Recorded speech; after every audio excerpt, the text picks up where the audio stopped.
Also saying that they are not listening to the poor people problems.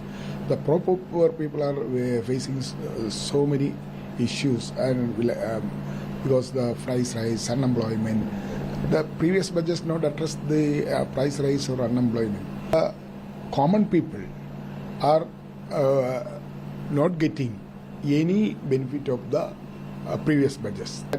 This BJP government, Modi governments, they are always protecting the interest of the multinational and corporate.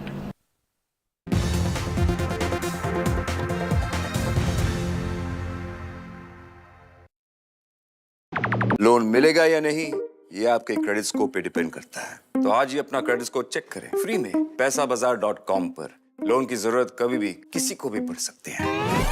ठीक से acting नहीं। पैसाबाजार.com। Get ready for the ride of your life. NDTV brings you the NDTV Auto Show with me, Mugdha Mishra.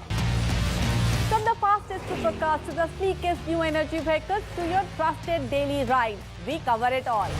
Every Saturday at 10:30 a.m. and Sunday at 8:30 p.m. only on NDTV 24/7. Your next great escape starts here. The biggest democratic exercise in the world. Team NDTV covers it from ground zero. BJP really had to fight a tough election this time. Unprecedented exercise. Bharatiya Janata party ने देश के विकास Unmatched coverage. There is no dispute. जनता को decide करना है. From polling to counting, NDTV brought you the most trustworthy news and updates.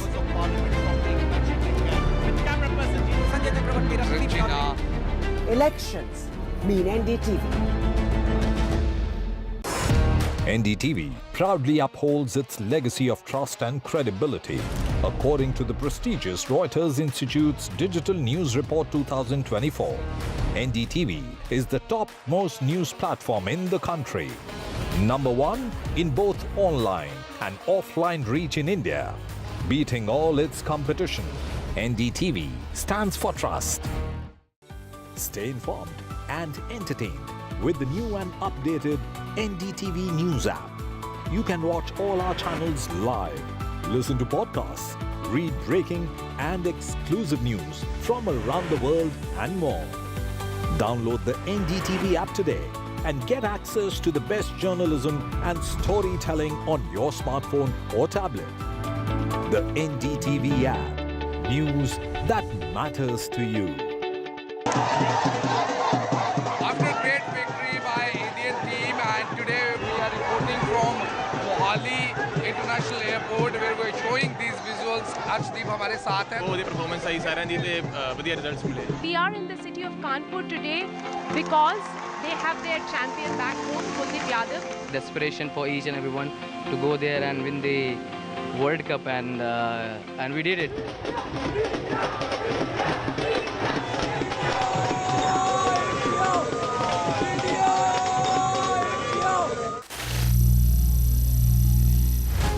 Some people say the metaverse will only be virtual. One day this lecture hall will be made of code, and driverless cars would be trapped in intersections. But even in this maze of the future, you can't wish away health. It's time to become more resilient.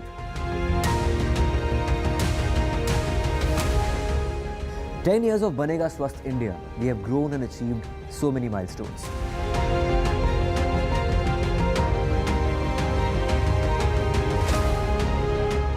And now I have a plan to beat the urgency, to stop breathing with difficulty, to relieve getting choked with inactivity.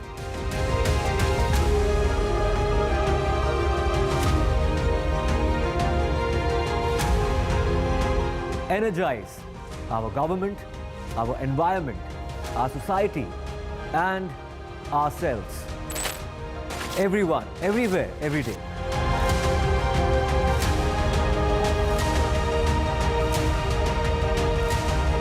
Banega Swasth India. One world hygiene.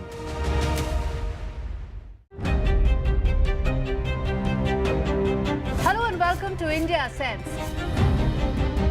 where I speak with global opinion makers. The United States has made a strategic decision over the last 20 years to move closer to India. So a $7 trillion economy seems a perfectly conceivable number. If you want to be a national party, it's that you sort of accept the way the world is rather than want to endlessly hark back to how it was. Modi is promoting the digitization of the economy, which is accelerating growth in the country.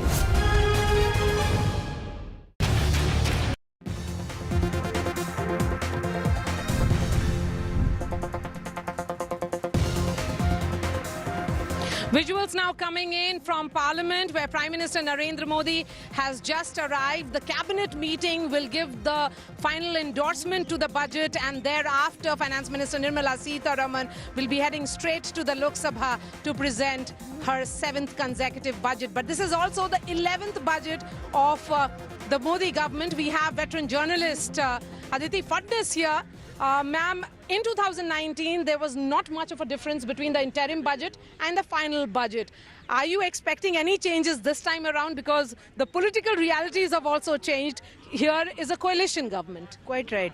You are absolutely right. The finance minister said this herself after she had presented the interim budget. There was hardly any difference between 2019 and interim and final budget. This time, I think we will see substantial difference. As you say, not just because of the changed political reality, but also a slightly altered economic reality as well. And are you expecting some big announcements, particularly the negotiations which have happened, not behind the scenes, but playing out in full public view between Chandrababu Naidu and the government, where Mr. Naidu was in and out with his wish list? Yes, of course, and I'm pretty sure that there'll be a substantial package for new cities, because that will cover the creation of the new capital in Andhra Pradesh. There should be an outlay for specifically for the issues that Bihar is facing, and other alliance partners as well. But the issue is not so much that as the macroeconomic challenges that the government is facing, which are translating themselves as political challenges. And the biggest is, of course, unemployment. Yes. Are you expecting some kind of roadmap to be put out? Because, of course, there are elections around the corner, 3 states going to polls, and these are all 3 very, very crucial states, 2 of which are agrarian as well. So are you expecting some kind of roadmap, particularly to do with employment, to be put out? Because the economic survey also paints a picture in which the challenges on the job front is being clearly spelled out. Yes, absolutely. And I am expecting women-headed households to get a higher outlay. At this point, women-headed households below the poverty line are getting, I think, an allowance of 3,000 rupees a month. There was before the interim budget, there was a demand that this should be doubled, just as Kisan Samman Nidhi has been doubled. So maybe we will hear that announcement. People are expecting that.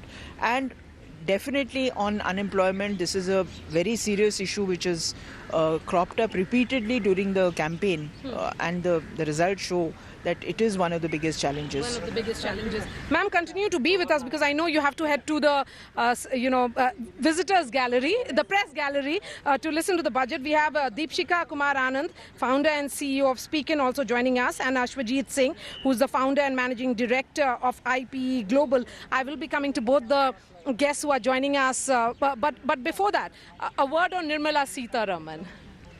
You have tracked politics as closely you have tracked economics and finance. Yes, I can't say with equal attention and equal detail, but yes, I've followed politics for a long time.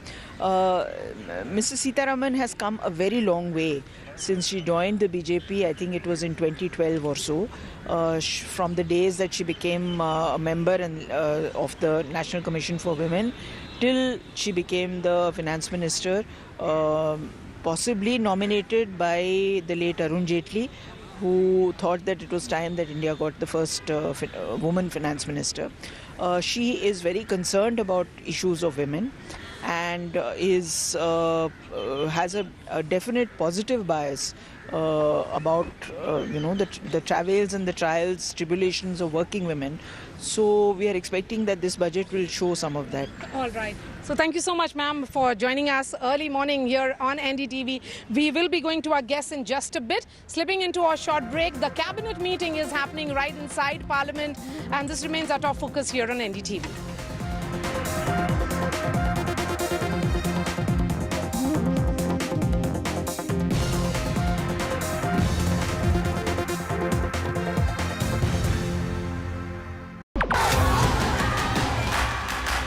The biggest democratic exercise in the world.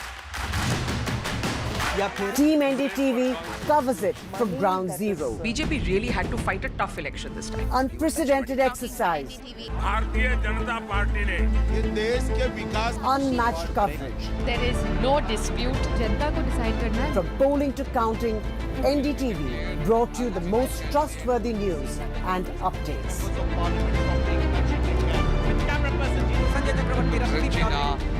Elections mean NDTV. NDTV proudly upholds its legacy of trust and credibility, according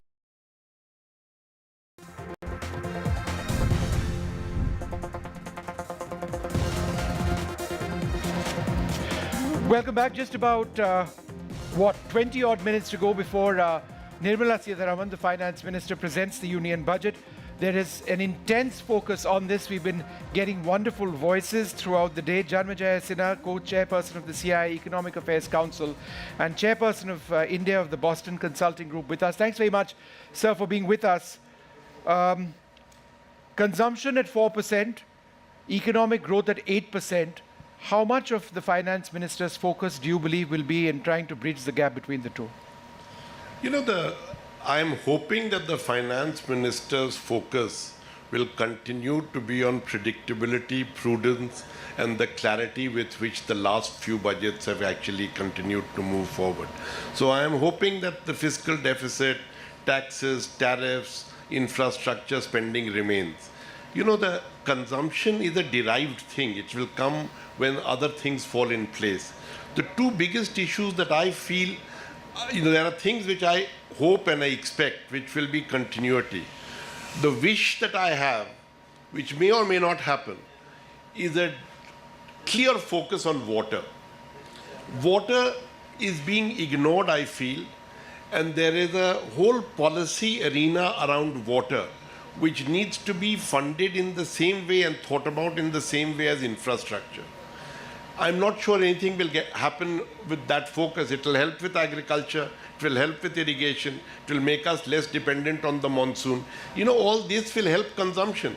The consumption is happening at the pace with which households are actually growing their per capita.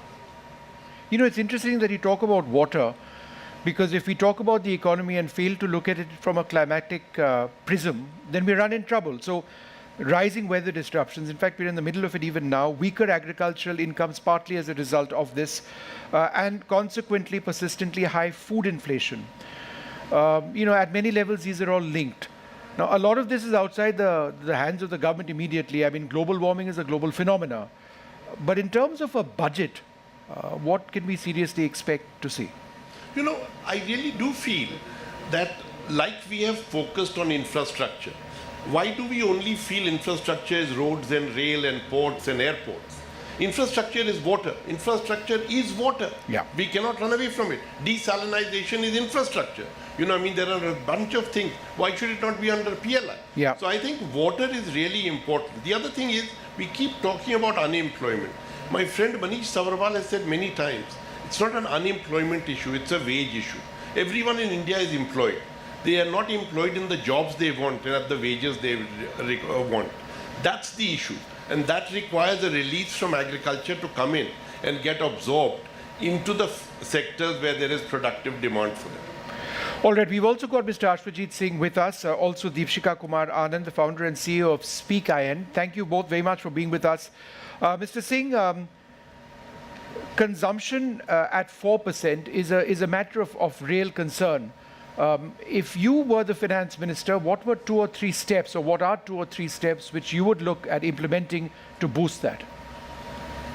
I think when we talk about consumption, one of the challenges has been the rural consumption. I think that's where we are probably lagging behind. So I would, in any case, be wanting the finance minister to focus a lot on rural development and agriculture as well.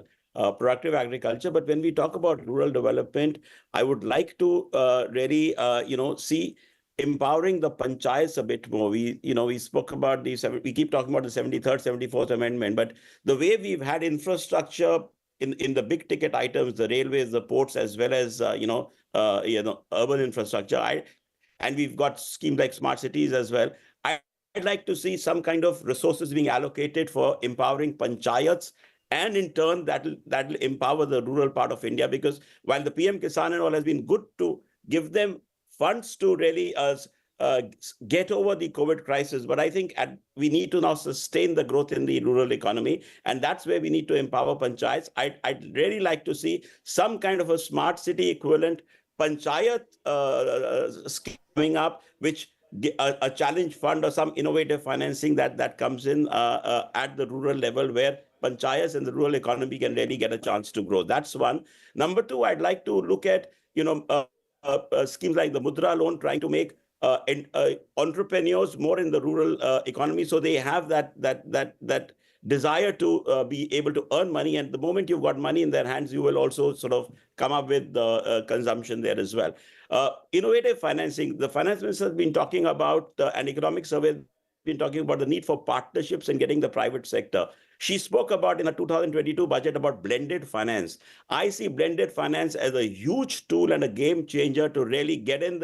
Everybody talks about where is the fund coming from. I think it's time for us to start leveraging the funds we've got, rather than trying to find the new avenues for funding. So blended finance is something I'd like to see happening. And there again, blended finance could be in the form of innovative funds, could be in the form of funds which are covering climate, agriculture, health, and rural economy. So I think that's where you will get funding and because consumption is not going to change overnight. It's a slow process. So that's where you'll get funding in the hands of the rural economy as well.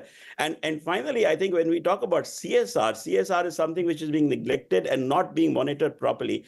We've announced a social stock exchange a couple of years ago. I would like to see the social stock exchange being actually a funnel or a channel for the CSR funding to go through, and a lot of more schemes in rural economy. That should be part of the CSR funding, which really reaches the rural economy. And I think the moment you go through the social stock exchange, A, you've activated the social stock exchange the way it was supposed to. B, you've leveraged more funding. You've given opportunity to people to join hands through the social stock exchange, and see you've got specific schemes which can be then independently monitored. And the most important thing is all these schemes need to be monitored for impact on the ground, for evidence on the ground. And I would like to see this budget move from aspiration to acceleration, from promise to delivery, and from ideas to impact.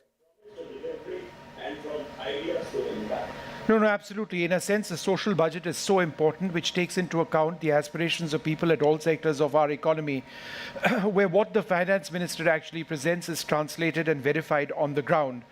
Deepshika, let me come across to you. Just going through my notes, and it's a point we've been talking about earlier, but it's so important for our economy. Personal consumption. It's at 4%, we've discussed that, but that's a 20-year low excluding the pandemic year. And household consumption, the survey has seen a decline in urban consumption and also rural consumption. When one talks about India sustaining its economic growth, how important is it for us to fix this, and are there any immediate solutions? I think the immediate, hi Vishnu, I think the most immediate solutions lie with the lowest hanging fruit. I think a lot has been spoken about MSMEs. My recommendation would be, number one, to look at MSMEs as the primary source of mobilizing the consumption pattern in the country. I think one of your panelists talked about that it is the MSMEs and the self-employed which are nearly forming 80% of the financial movement or the economic movement in the country. Solving that's a puzzle, that's a problem statement, I think, which requires a solution for years. A lot has been done. Digitization, you see the briefcase moving to a tablet now, and that has been translated into a lot what we have seen on ground. But still, compliances are way too many. Governance is not transparent. It is not simple. We need a single window treatment for companies, say, for example, under a certain threshold of revenue and beyond. Similarly, one big part, consumption is directly related to the employment and therefore, and that kind of, falls back on the skilling problem. In terms of employment, there is no incentive today for organization. I mean, we have, you mentioned that one of the prominent political parties talked about, you commit to a certain wage, you commit to a certain, numbers or bare minimum. It's not possible. Even the corporate world is bleeding. MSMEs spend nearly 17 to 18% of their top line on just management of these financials over and above the tax that we pay. So I think that is the biggest problem that one needs to solve. And then, of course, into skilling and women would be the third part that I would want to address. Sure, Deepshika, I just want to remind our viewers to hang on because we've got 10 minutes left for the union budget. We've also got two wonderful guests with us. Vineet Mittal, chairperson of the Avada Group. He's also the chairperson of the CII Task Force on Green Hydrogen. There's so much to talk about that. And we've got Vaishali Nigam Sinha, co-founder and chairperson Sustainability at Renew. Vaishali, let me come to you first. In terms of, the green economy and the need for promoting renewables, it's not just talk, which it was a couple of years back. You actually want a lot of specifics in the budget. What would some of those be? Yeah, hi. Thanks for having me, Vishnu. I think we are in a great sector. I think the government has really made sure we've had a strong foundation over the last decade, and it's time, as you rightly say, to double-click on specifics so that we can accelerate the growth, especially in the new sectors, new areas, like green hydrogen, as you mentioned, offshore wind, battery storage, etc. So, so if I could say some tax incentives, I guess, for the corporate sector to, for example, for battery storage, if we can have the GST at a standard of 5%, and it's currently at 15%, if I'm not wrong. So things like that. I think people don't really understand green hydrogen as well. Yeah. So perhaps some incentives for R&D, etc., which can be done for offshore as well, so that there's greater understanding. Also, the technology for green hydrogen is outside. So incentives for us to set up in India would be very useful. I feel on the ESG, if I could wear my ESG hat,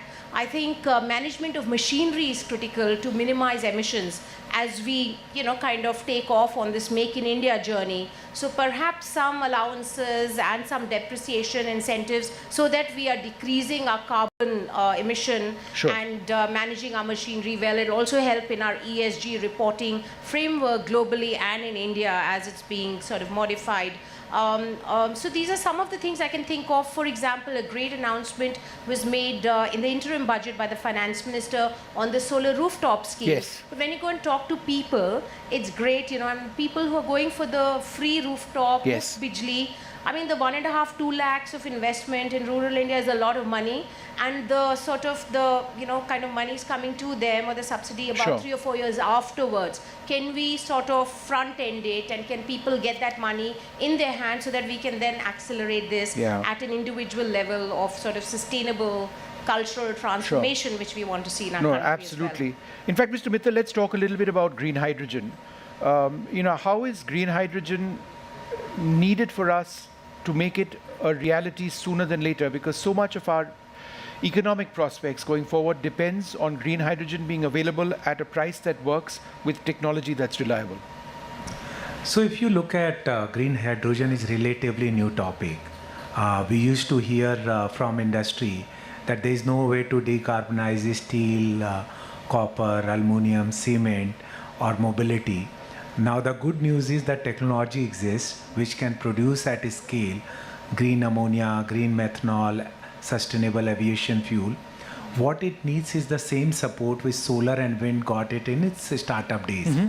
So if Modi ji would have not started 15 rupees PPA in Gujarat for 1000 megawatt, we would not be sitting here and claiming that we have 195 gigawatt of green power today.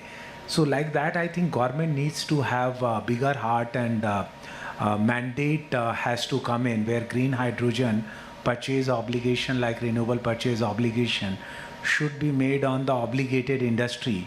And like we have the ethanol mix in the mobility, today Government of India, Indian Institute of Science and there is a South Indian truck company, they made engines which run 100% on methanol. Indian Oil is running a program since last 18 months in Tinsukia where they are mixing it, the methanol which they are producing, though it's grey methanol, with the fuel. So methanol doesn't require so much of subsidy, so green methanol 15% should be made mandatory. At least it will reduce our import bill and reduce our foreign exchange outgo. Secondly, we have one of the largest importer of ammonia. We import around 5-6 million tons of ammonia from other country. Even that import substitution with subsidy for the next decade for green ammonia would be transformative. Sure. So what is needed is that there are solutions, there are technology which are scalable. There are tens of players now in the industry who have the capability, know-how, team, financing to do it. But the challenge is that the government is trying to do, they have a clear 5 million ton per annum of green hydrogen mandate, which means 30 million tons of green hydrogen, which means 125 gigawatt of solar and wind. But then the implementation plan has to kick in where the industry which are going to be consumer, they should be incentivized through the renewable purchase obligation to do it. And second thing which is very essential, that in our country we all talk about that we worship Surya God and Dharti is Mata, and then we become kaput and keep spoiling it. And I've spoken on your October event which you do for the whole day, is that we have the solution locally. Now we have abundance of solar, wind, storage, pumped storage, which is in abundance. Use all of them and start creating the level playing field. Like thermal power today is at 6 rupees plus tariff. Capex is around 11 crore per megawatt. Solar, wind and hybrid along with storage can give round the clock green power 24/7. It should be mandated compulsorily by the state government that the future has to be green. No, absolutely. And I just wanted to bring in Vaishali for one more question on this. In as much as we are talking about what needs to be done in the renewable sector, if you look at India and our overall presence in terms of our obligations internationally, by 2030 and going forward, we're actually doing a fairly good job, much better than several other countries. So in terms of where we are, how is it important to keep up the impetus that's been built up? Exactly, and I was just thinking about this when Vineet was making some great points. The fact is that I think this internal approach of comparing with what we did with respect to solar and wind, which we did an amazing job. I think we are the third largest in the space, as you pointed out. And set to grow. And set to grow 3 times over. So, and from 15 gigawatts, I think a couple of years ago, year on year, we're looking at 50 gigawatts year on year as we go, and perhaps more. So, I think the targets keep surprising us in a positive way and give us work to do every day. But the important thing is to our mindset really, and as our Prime Minister has rightly pointed out, we're looking at one world, one sun, and one earth, etc. We really need to be mindful of the fact that we're competing with the world at large. Right. So the IRA in the US is offering subsidies on green hydrogen, which are 3 times that of what we are doing in India. So we really have to keep our eye on the ball with respect to what we are doing in India with respect to the rest of the world. It's not an internal game as much as it's an international game. It is a global energy transition and a climate emergency. Okay, Vaishali, 1 second, hold on. We've got 3 minutes left. We've got 2.5 minutes left. So I'm going to interrupt you to state in 30 seconds your expectations, and I'll try and go through the panel. Let me just pick up the cue from... No, you've got 30 seconds. You have to give us 2 budget expectations. Rationalization of tax rates to make sure that there is more disposable income. We haven't seen increase in threshold for last several years. And 2, a roadmap for bringing a revenue neutral GST rate. It's not a part of the budget exercise, but it could be a part of the agenda for the next GST Council or the next GST Council, such that you increase consumption. So it's a consumption story. 2 budget expectations. Definite measures to increase overseas investor interest. including things which will help the sector that Vaishali was talking about, extension of tax benefits for sovereign and pension funds for investing in India in the infrastructure space. So that is one. Second, borrow the Ishopnishad quote from the economic survey. The government should give up a little bit of its power and let the private sector work. And I do want to see a directional trend towards that. That's also something which fits in with the philosophy of this government. So you literally have 30 seconds left. Okay, So Vaishali, start. I'll take less than 30 seconds. Okay. Just to, I think we just need to boost what we are doing and to accelerate, I think, our targets to get to a Viksit Bharat, to build a green sort of economy as we move along. Please don't forget women. We need an inclusive growth. So I have to make that point, given that my colleagues here on the panel sometimes forget to do that. No, and in terms of realizing our demographic dividend, it's something that's essential. It's a no-brainer. Without a greater participation of women at our economy, and so none of these economic goals we have will ever work out. 2 points quickly, sir. So, it's already 11 o'clock. So I would say you're eating into the finance minister's time, but she's not started. Go ahead. Should build 100 gigawatt of transmission network if they want to succeed and plan the capex for that. 15% at least capex increase on entire infrastructure spend. And third area is that women-owned, women-operated company should have an income tax of 15%, so that there is an incentive for families and the whole social structure to encourage them. All right, well, it's 11 o'clock. House proceedings shortly. That's Lok Sabha TV that you see in the box in the center. So I wonder if Nirmala Sitharaman, who is very much a pro at this by now, has any sort of sense of being a little nervous. But that's perhaps not the case. Will this be a political budget? Will it be a budget in continuity? Will it be a budget that really pushes growth? Will private consumption be really stepped up? We've got the speaker come out right now, and we're going to cross over now and wait for the finance minister to present the Union Budget of India 2024.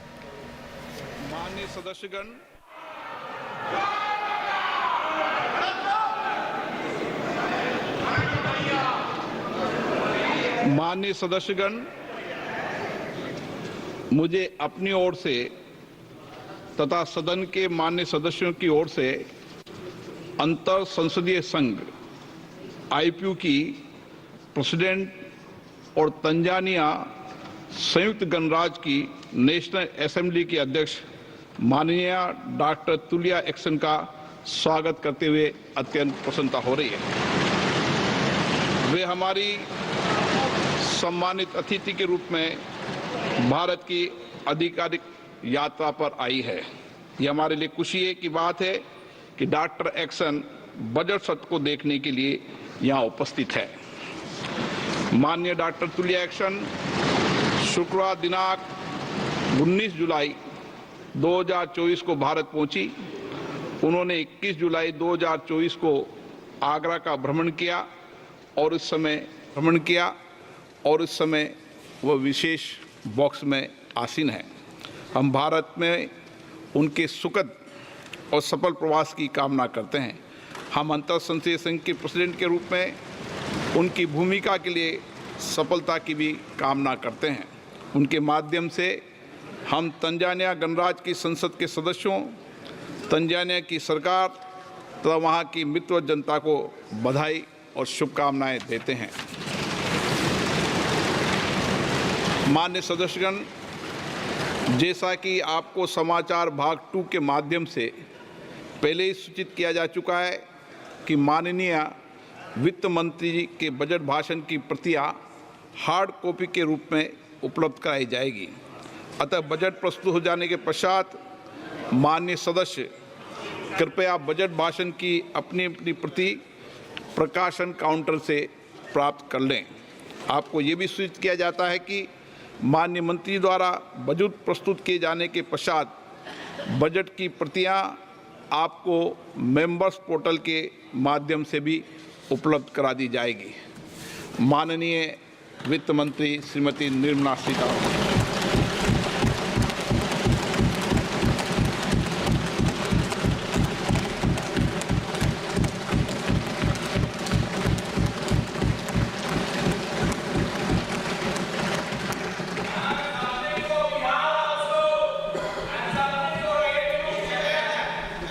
Honorable Speaker, I present the budget for 24-25.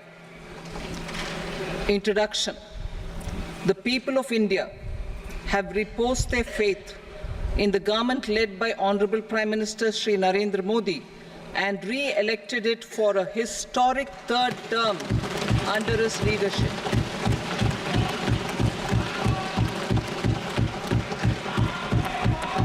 We are grateful for their support, faith, and trust in our policies. We are determined to ensure that all Indians, regardless of religion, caste, gender, and age, make substantial progress in realizing their life goals and aspirations. Global context. The global economy, while performing better than expected, is still in the grip of policy uncertainties. Elevated asset prices, political uncertainties, and shipping disruptions continue to pose significant downside risks for growth and upside risks to inflation. In this context, India's economic growth continues to be the shining exception and will remain so in the years ahead.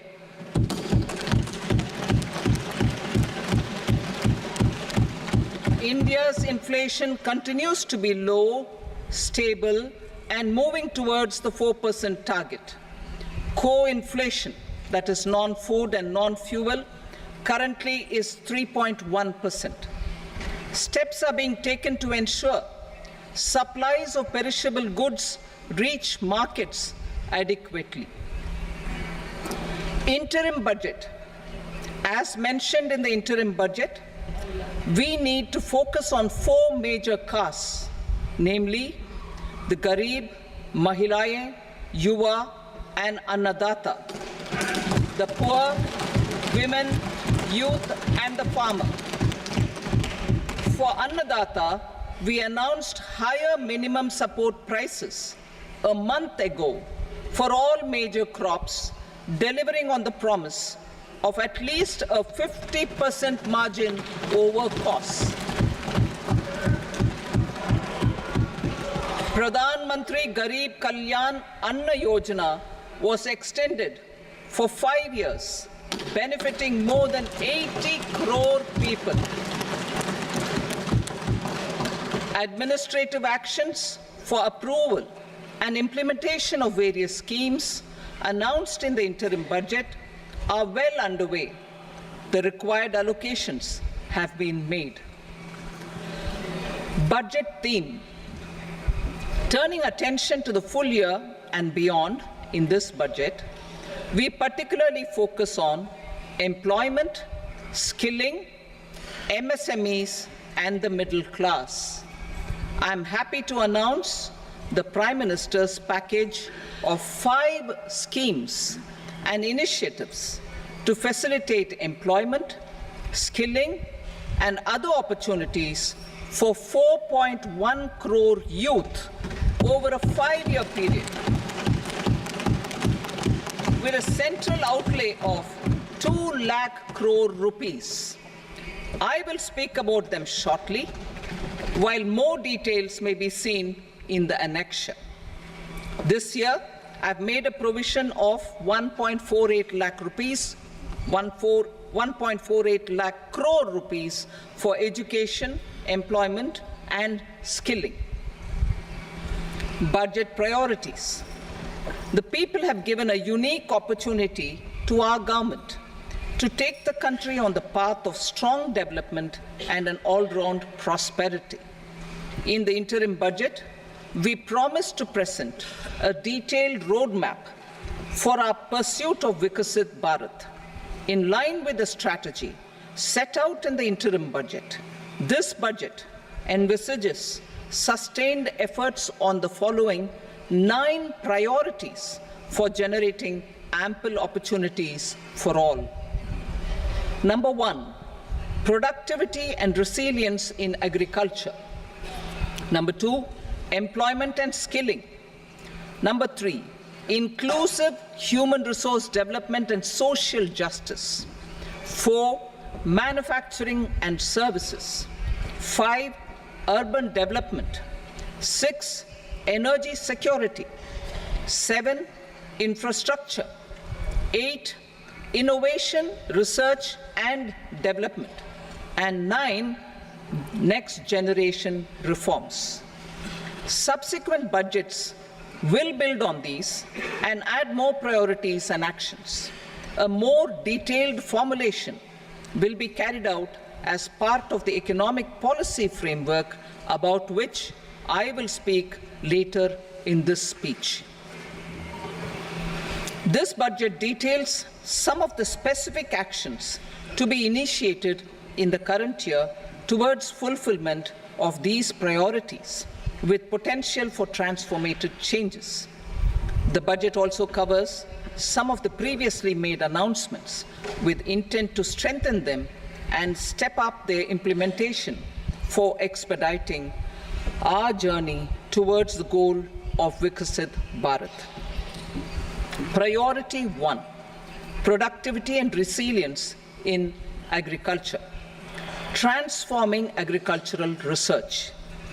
Our government will undertake a comprehensive review of the agricultural research setup to bring the focus on raising productivity and developing climate-resilient varieties. Funding will be provided in challenge mode, including to the private sector. Domain experts, both from the government and outside, will oversee the conduct of such research. Release of new varieties. New 109 high-yielding and climate-resilient varieties of 32 field and horticultural crops will be released for cultivation by farmers. Natural farming. In the next 2 years, 1 crore farmers across the country will be initiated into natural farming, supported by certification and branding. Implementation will be through scientific institutions and willing gram panchayats. 10,000 need-based bio-input resource centers will be established. Missions for pulses and oilseeds. For achieving self-sufficiency in pulses and oilseeds, we will strengthen their production, storage, and marketing. As announced in the interim budget, a strategy is being put in place to achieve Atmanirbharta for oilseeds such as mustard, groundnut, sesame, soybean, and sunflower. Vegetable production and supply chains. Large-scale clusters for vegetable production will be developed closer to major consumption centers. We will promote farmer-producer organizations, cooperatives, and startups for vegetable supply chains, including for collection and storage and marketing. Digital public infrastructure for agriculture. Buoyed by the success of the pilot project, our government, in partnership with the states, will facilitate the implementation of the digital public infrastructure in agriculture for coverage of farmers and their lands in 3 years. During this year, digital crop survey for Kharif using the DPI will be taken up in 400 districts. The details of 6 crore farmers and their lands will be brought into the farmer and land registries. Further, the issuance of Jan Samarth based Kisan credit cards will be enabled in 5 states. Shrimp production and export. Financial support for setting up a network of nucleus breeding centers for shrimp brood stocks will be provided. Financing for shrimp farming, processing, and export will be facilitated through NABARD. national cooperation policy. Our government will bring out a national cooperation policy for systematic, orderly, and all-round development of the cooperative sector, fast-tracking growth of rural economy and generation of employment opportunities on a large scale will be the policy goal. This year, I have made a provision of 1.52 lakh crore rupees for agriculture and allied sectors.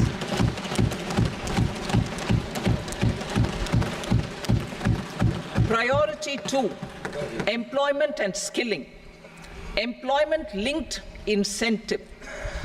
Our government will implement following 3 schemes for employment-linked incentive as part of the Prime Minister's package. These will be based on enrollment in the EPFO and focus on recognition of first-time employees and support to employees and employers. Scheme A, first-timers. This scheme will provide 1 month wage to all persons newly entering the workforce in all formal sectors.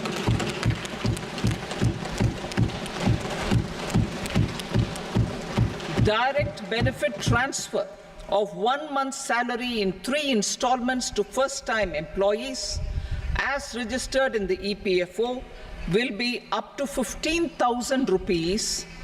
The eligibility limit will be a salary of 1 lakh per month. The scheme is expected to benefit 210 lakh youths.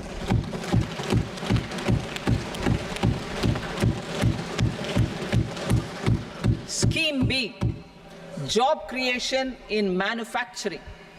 This scheme will incentivize additional employment in the manufacturing sector linked to the employment of first-time employees. An incentive will be provided at specified scale directly both to the employee and the employer with respect to the EPFO contribution in the first 4 years of employment. The scheme is expected to benefit 30 lakh youth entering employment and their employers.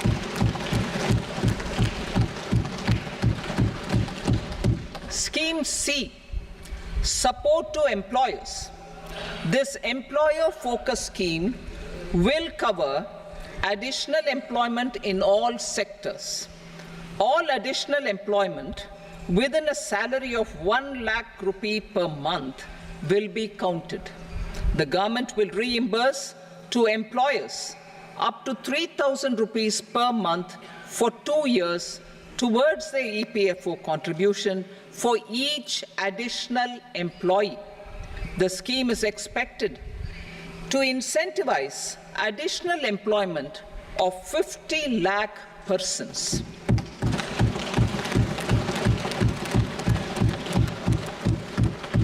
Participation of women in the workforce. We will facilitate higher participation of women in the workforce through setting up of working women hostels in collaboration with industry and establishing creches. In addition, the partnership will seek to organize women-specific skilling programs and promotion of market access for women SHG enterprises. Skilling program. I'm happy to announce a new centrally sponsored scheme as the 4th scheme under the Prime Minister's package for skilling in collaboration with state governments and industry.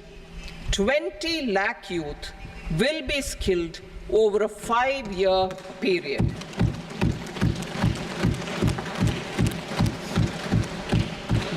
Thousand industrial training institutes will be upgraded in hub and spoke arrangements with outcome orientation. Course content and design will be aligned to the skill needs of industry, and new courses will be introduced for emerging needs.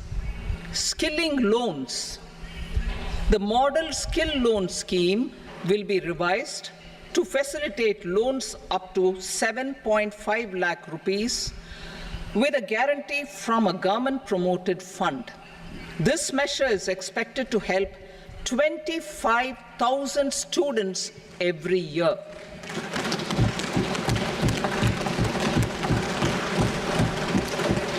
Education loans for helping our youth who have not been eligible for any benefit under government schemes and policies.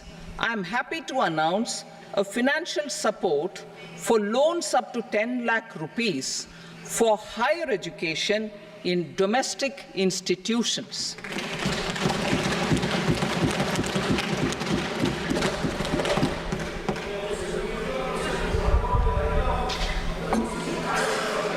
E-vouchers for this purpose. E-vouchers for this purpose will be given directly to 1 lakh students every year for annual interest subvention of 3% of the loan amount. Priority 3, inclusive human resource development and social justice, saturation approach. Our government is committed to all-round, all-pervasive and all-inclusive development of people, particularly farmers, youth, women, and the poor. For achieving social justice comprehensively, the saturation approach of covering all eligible people through various programs, including those for education and health, will be adopted to empower them by improving their capabilities. Implementation of schemes meant for supporting economic activities by craftsmen, artisans, self-help groups, scheduled caste, scheduled tribe, and women entrepreneurs and street vendors such as the PM Vishwakarma, PM Swanidhi, National Livelihood Missions, and Stand Up India will be stepped up. Purvodaya. The states in the eastern part of the country are rich in endowments and have strong cultural traditions. We will formulate a plan, Purvodaya, for the all-round development of the eastern region of the country, covering Bihar, Jharkhand, West Bengal, Odisha, and Andhra Pradesh. This will cover human resource development, infrastructure, and generation of economic opportunities to make the region an engine to attain Vikasit Bharat. On the Amritsar-Kolkata industrial corridor, we will support development of an industrial node at Gaya. This corridor will catalyze industrial development of the eastern region. The industrial node at Gaya will also be a good model for developing our ancient centers of cultural importance into future centers of modern economy. This model shall showcase Vikas B, Virasat B in our growth trajectory. We will also support development of road connectivity projects, namely 1. Patna-Purnia Expressway, 2. Buxar-Bhagalpur Expressway, 3. Bodh Gaya, Rajgir, Vaishali and Darbhanga spurs, and 4. Additional 2-lane bridge over River Ganga at Buxar at a total cost of 26,000 crore rupees.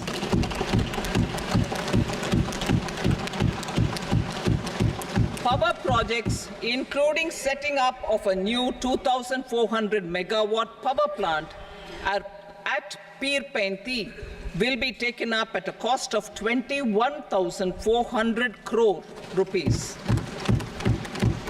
New airports, medical colleges, and sports infrastructure in Bihar will be constructed. An additional allocation to support capital investments will be provided. The requests of Bihar government for external assistance from multilateral development banks will be expedited.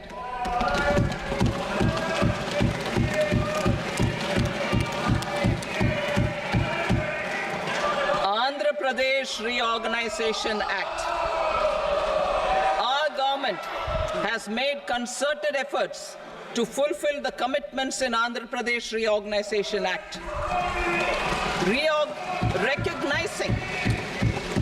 Recognizing the state's need for the capital, recognizing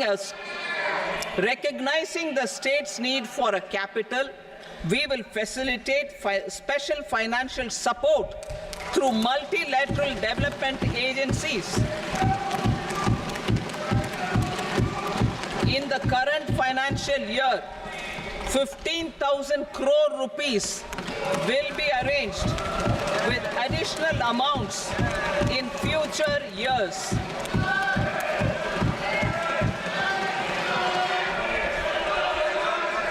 Our government is fully committed to financing and early completion of the Polavaram irrigation project, which is the lifeline for Andhra Pradesh and its farmers. This will facilitate our country's food security as well. Under the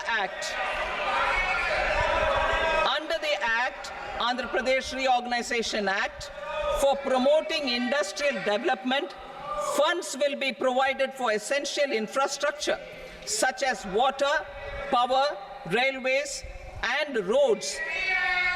In Kopparthi node on the Visakhapatnam-Chennai Industrial Corridor and Varavakal node on the Hyderabad-Bengaluru Industrial Corridor.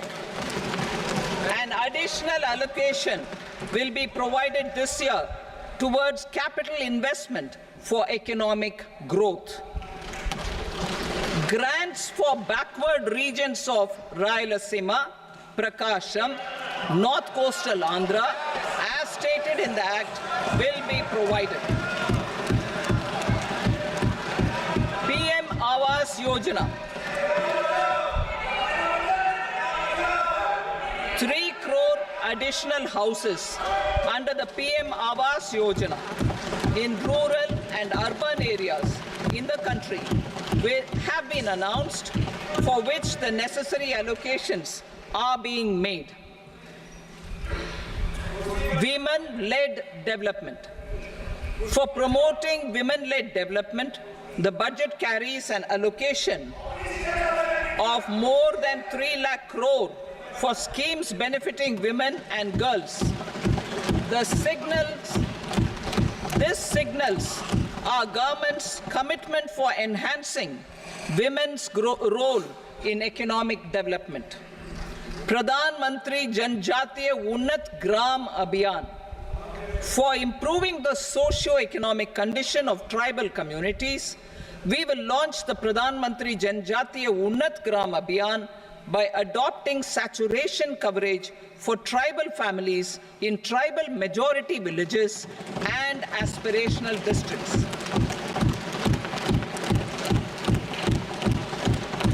This will cover 63,000 villages, benefiting 5 crore tribal people.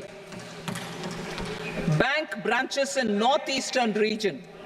More than 100 branches of India Post Payment Bank will be set up in the northeast region to expand the banking services. This year, I have made a provision of 2.66 lakh crore rupees for rural development, including rural infrastructure. Priority 4, manufacturing and services, support for promotion of MSMEs. This budget provides special attention to MSMEs and manufacturing, particularly labor-intensive manufacturing. We have formulated a package covering financing, regulatory changes, and technology support for MSMEs to help them grow and also compete globally, as mentioned in the interim budget. I am happy to announce the following specific measures.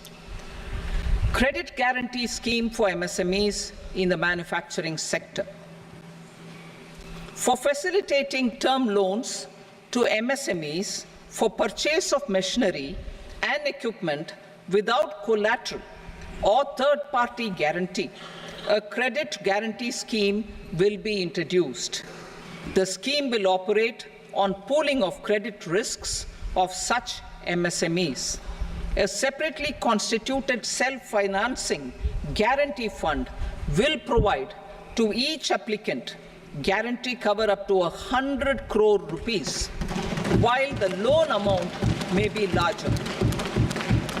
The borrower will have to provide an upfront guarantee fee and an annual guarantee fee on the reducing loan balance.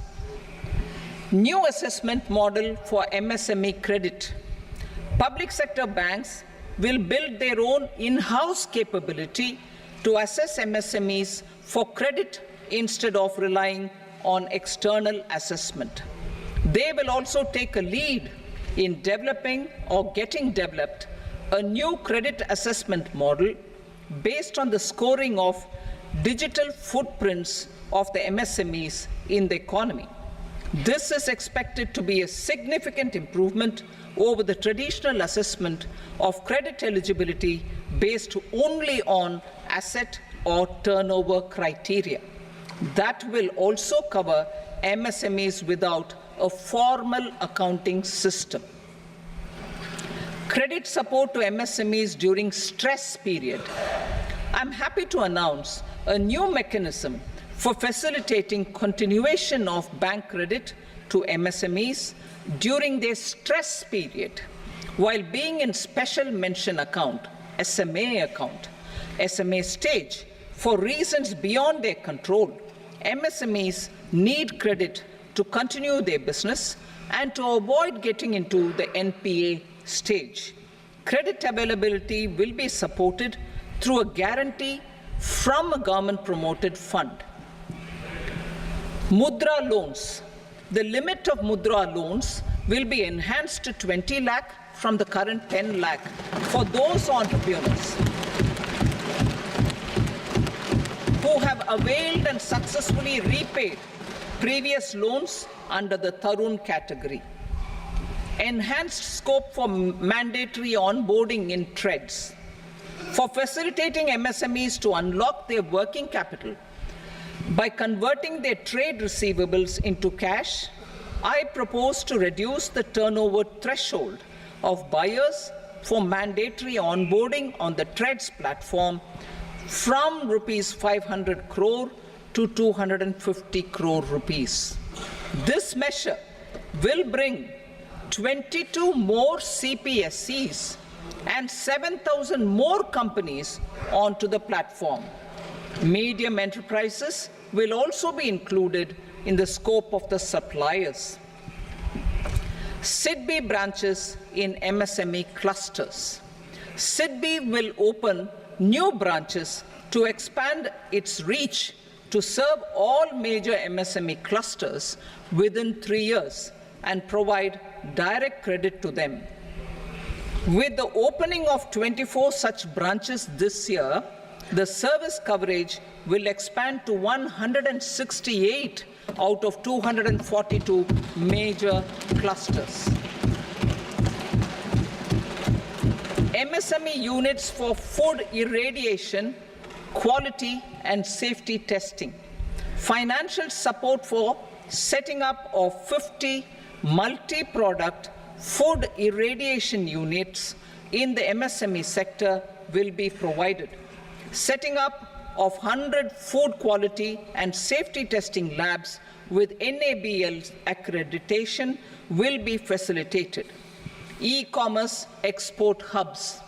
To enable MSMEs and traditional artisans to sell their products in international markets, e-commerce export hubs will be set up in public-private partnership mode. These hubs, under a seamless regulatory and logistic framework, will facilitate trade and export-related services under one roof. Measures for promotion of manufacturing and services. Internship in top companies. As the fifth scheme under Prime Minister's package, our government will launch a comprehensive scheme for providing internship opportunities in 500 top companies to 1 crore youth in 5 years. They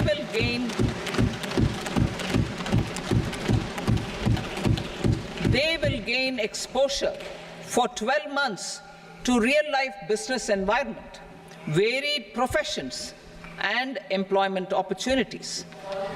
An internship allowance of 5,000 per month, 5,000 rupees per month, along with a one-time assistance of 6,000 rupees will be provided. Companies will be expected to bear the training cost and 10% of their internship cost from their CSR funds. Industrial parks. Our government will facilitate development of investment-ready, plug-and-play industrial parks with complete infrastructure in or near 100 cities in partnership with the states and private sector by better using town planning schemes. 12 industrial parks under the National Industrial Corridor Development Program also will be sanctioned.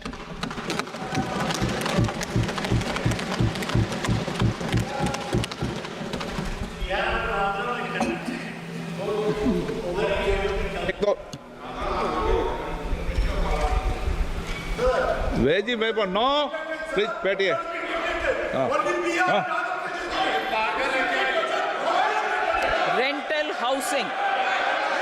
Rental housing with dormitory type accommodation for industrial workers will be, just 1 minute. Rental housing, I repeat, rental housing with dormitory type accommodation for industrial workers will be facilitated in PPP mode with VGF support and commitment from anchor industries.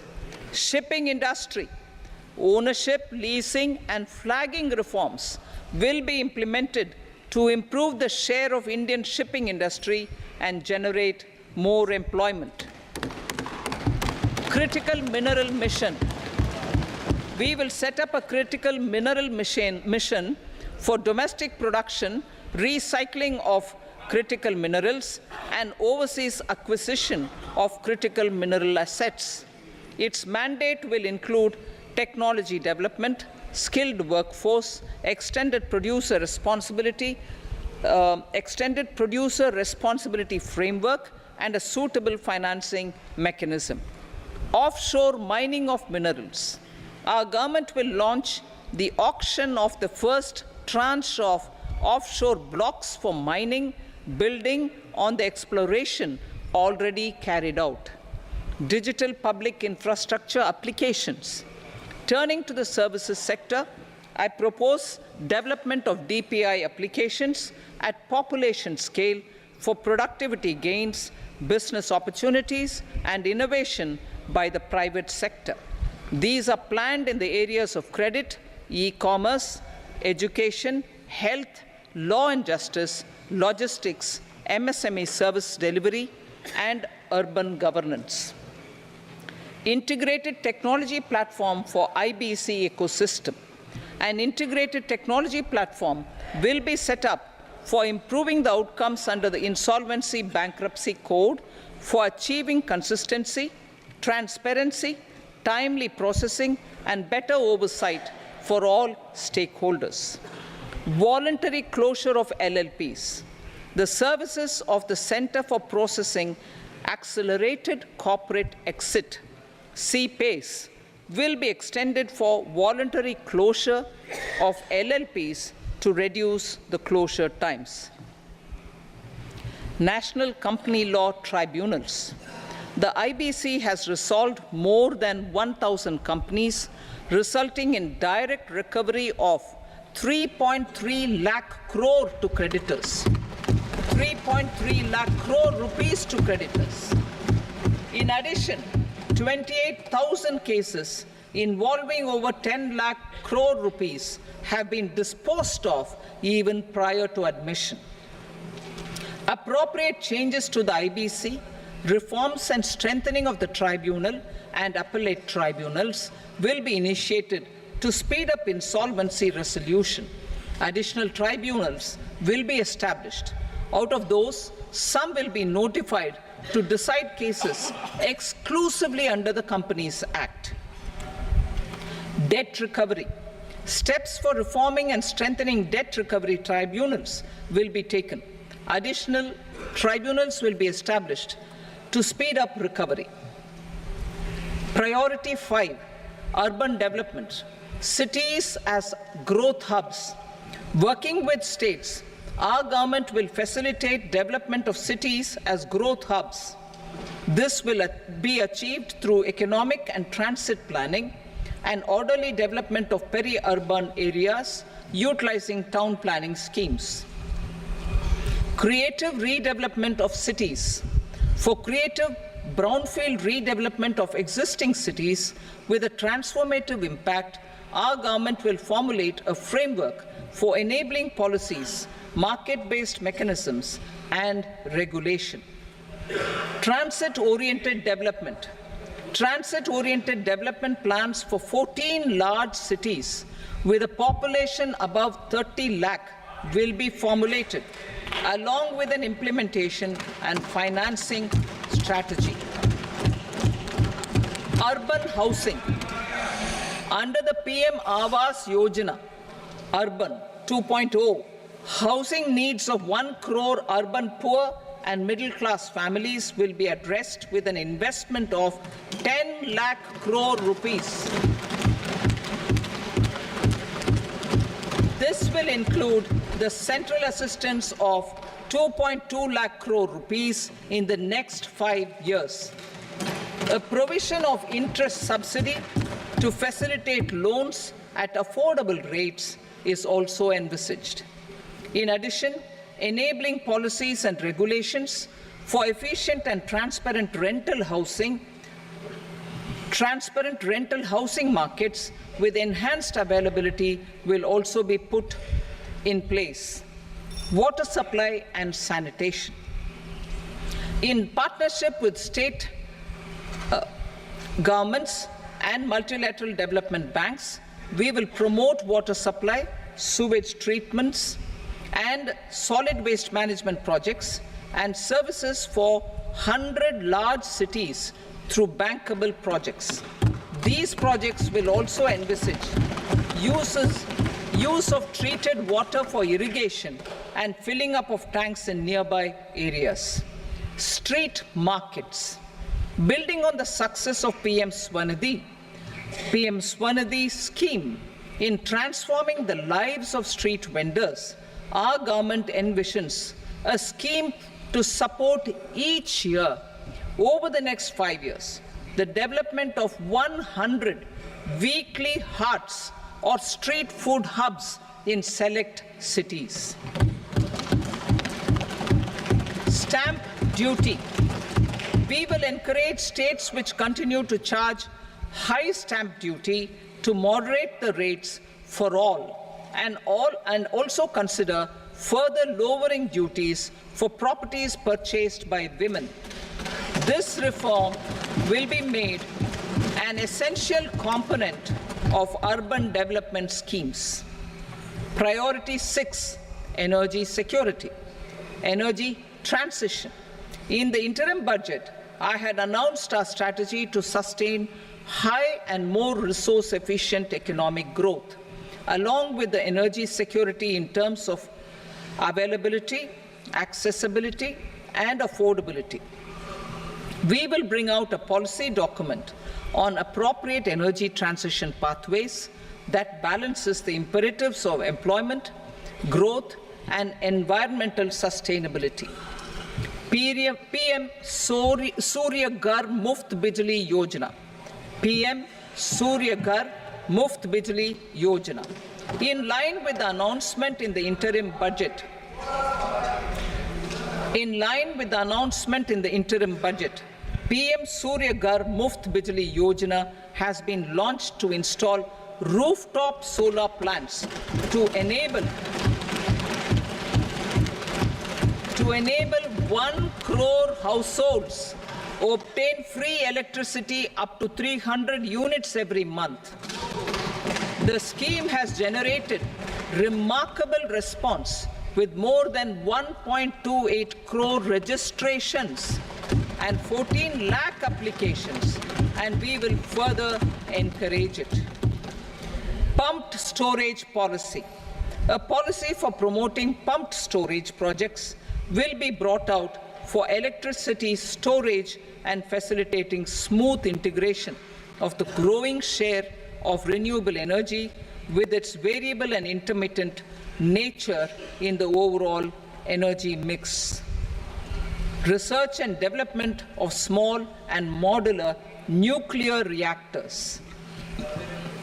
Nuclear energy is expected to form a very significant part of the energy mix for Vikasit Bharat. Towards that pursuit, our government will partner with the private sector for 1.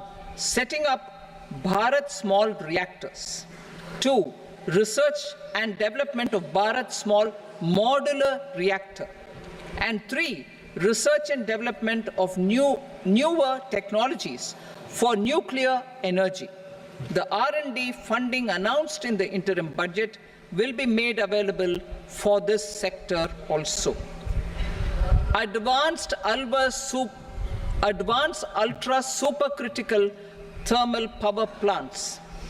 The development of indigenous technology for advanced ultra supercritical thermal power plants with much higher efficiency has been completed.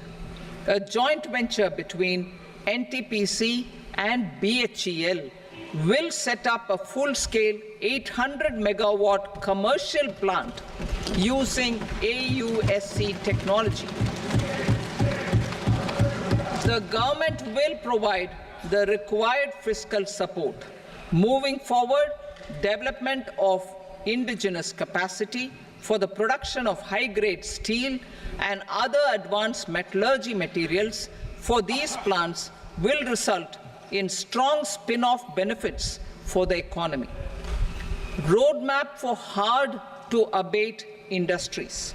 A roadmap for moving the hard-to-abate industries from energy efficiency targets to emission targets will be formulated. Appropriate regulations for transition of these industries from the current perform, achieve, and trade mode to Indian carbon market mode will be put in place. Support to traditional micro and small industries.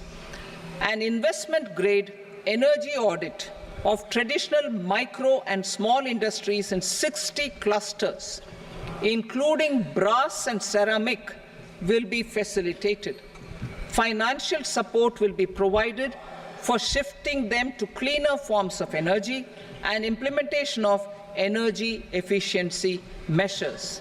The scheme will be replicated in another 100 clusters in the next phase.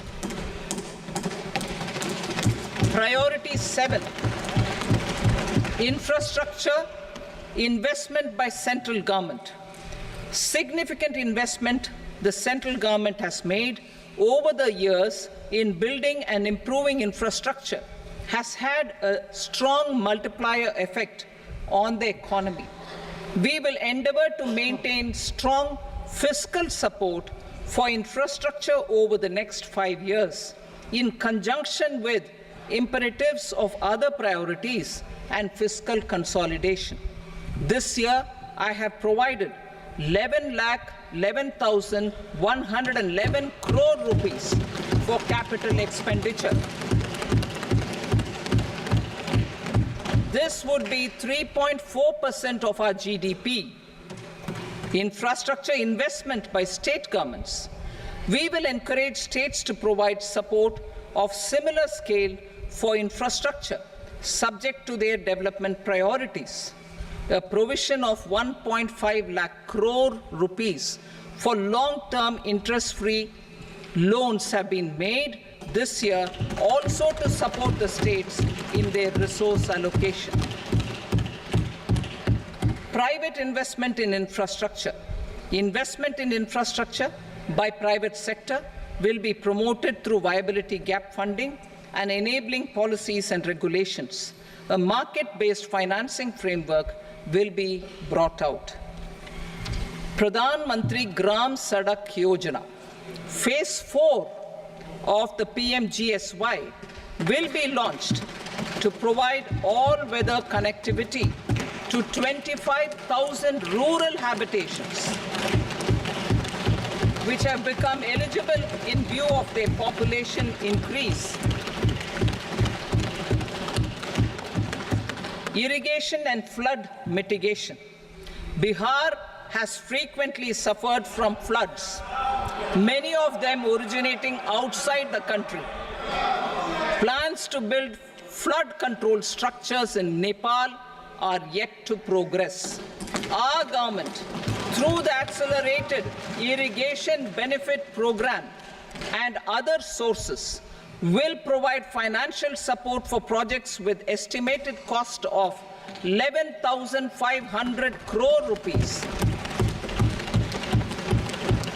such as the Kosi-Michi intra-state link and 20 other ongoing and new schemes, including barrages, river pollution abatement, and irrigation projects. In addition, survey and investigation of Kosi-related flood mitigation and irrigation projects will be undertaken.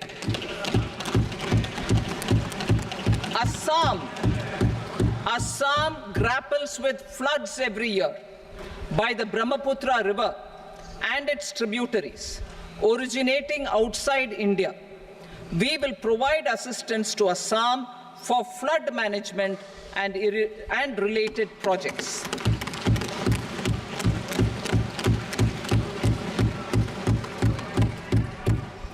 Himachal Pradesh suffered extensive losses due to floods last year. Our government will provide assistance to the state for reconstruction and rehabilitation through multilateral development assistance.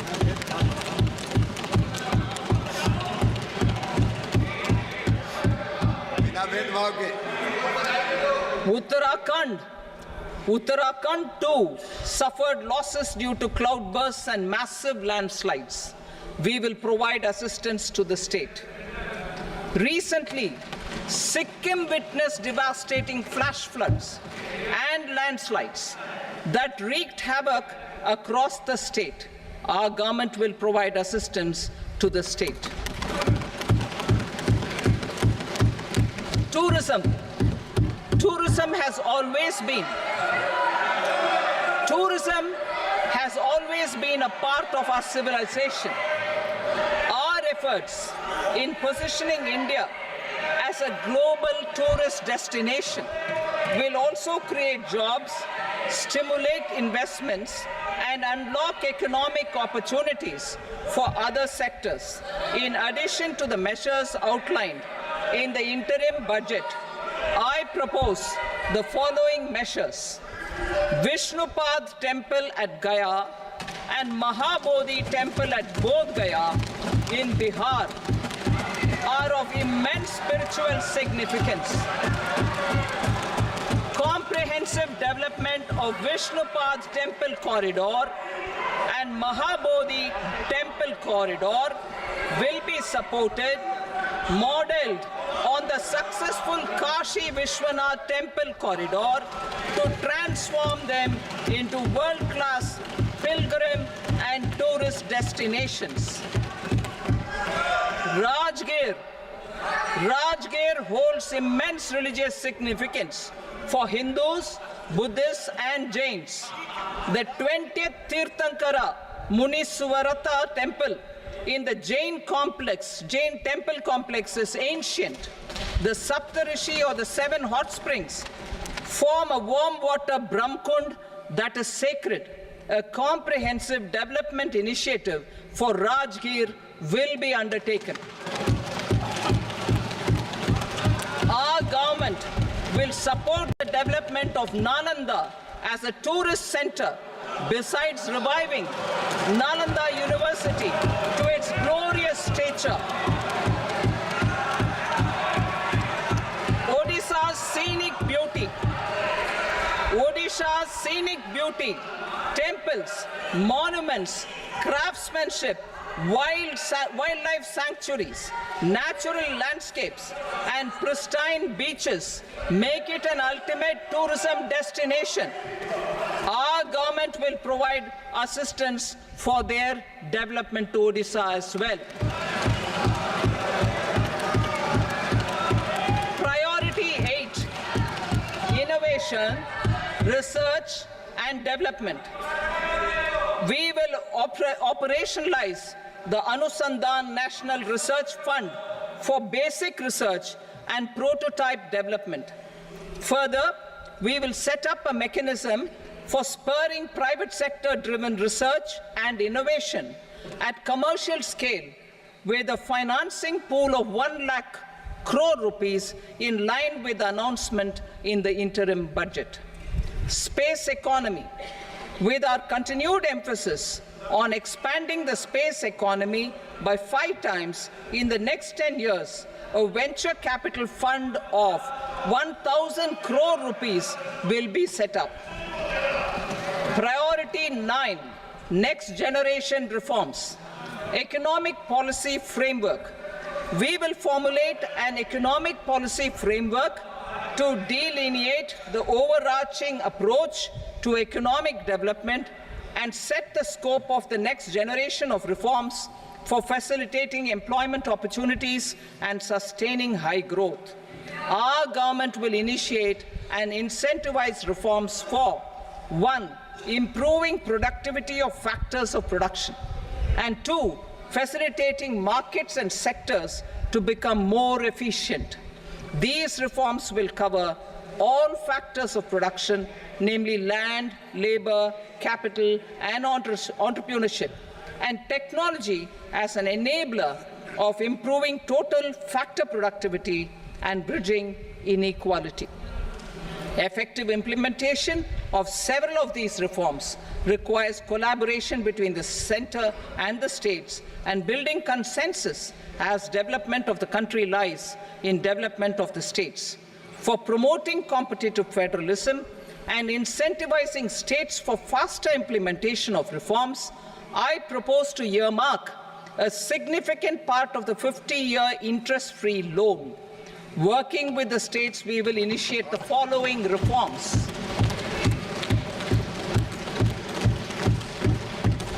Land-related reforms and actions, both in the rural and urban areas, will cover land administration, will cover 1. Land administration, planning and management, and 2.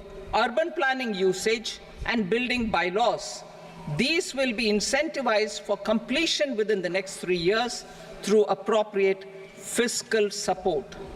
Rural land-related actions. Rural land-related actions will include 1. Assignment of unique land parcel identification number, UL PIN, or Bhu Aadhaar for all lands. 2. Digitization of cadastral maps. 3. Survey of subdivisions, survey of map subdivisions as per current ownership. 4.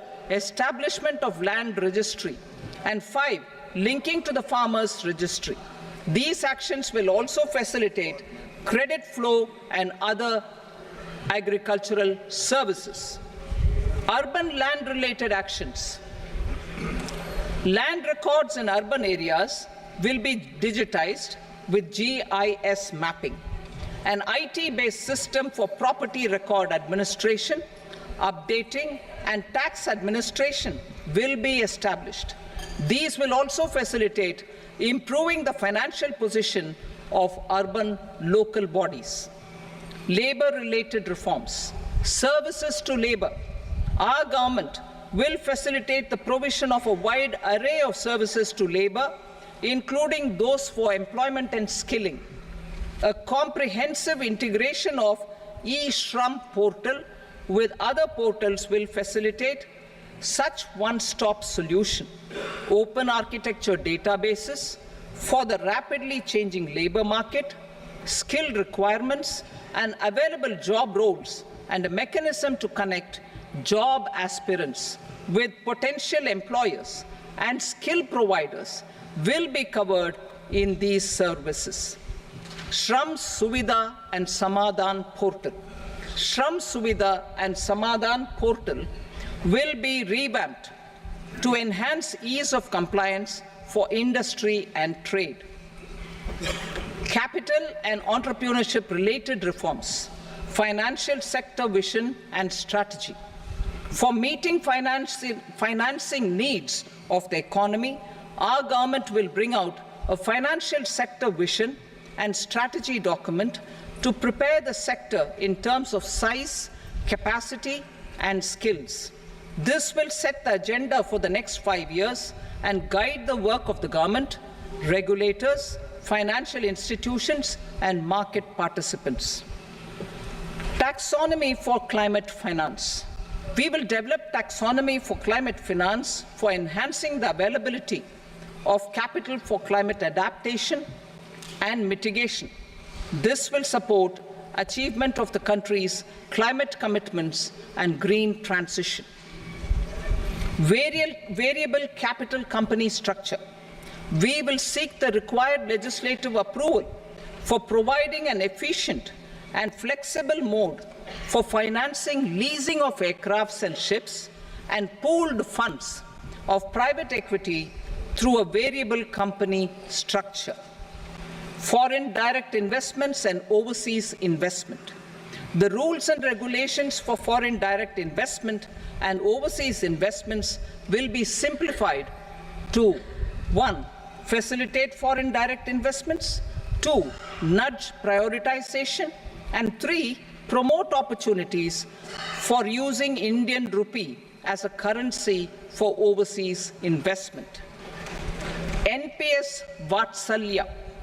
NPS Vatsalya, a plan for contribution by parents and guardians for minors, will be started.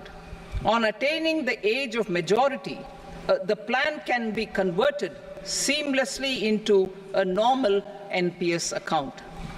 Use of technology. We have successfully used technology for improving productivity and bridging inequality in our economy during the past 10 years. Public investment in digital infrastructure and innovations by the private sector have helped in improving access of all citizens, particularly the common people, to market resources, education, health and services. We will step up adoption of technology towards digitalization of the economy. Ease of doing business. For enhancing ease of doing business, we are already working on the Jan Vishwas Bill 2.0. Further, states will be incentivized for implementation of the business reforms, action plans, and digitalization. Data and statistics. For improving data governance, collection, processing and management of data and statistics, different sectoral databases, including those established under the Digital India Mission, will be utilized with active use of technology tools. New pension scheme. The committee to review the NPS has made considerable progress in its work. I'm happy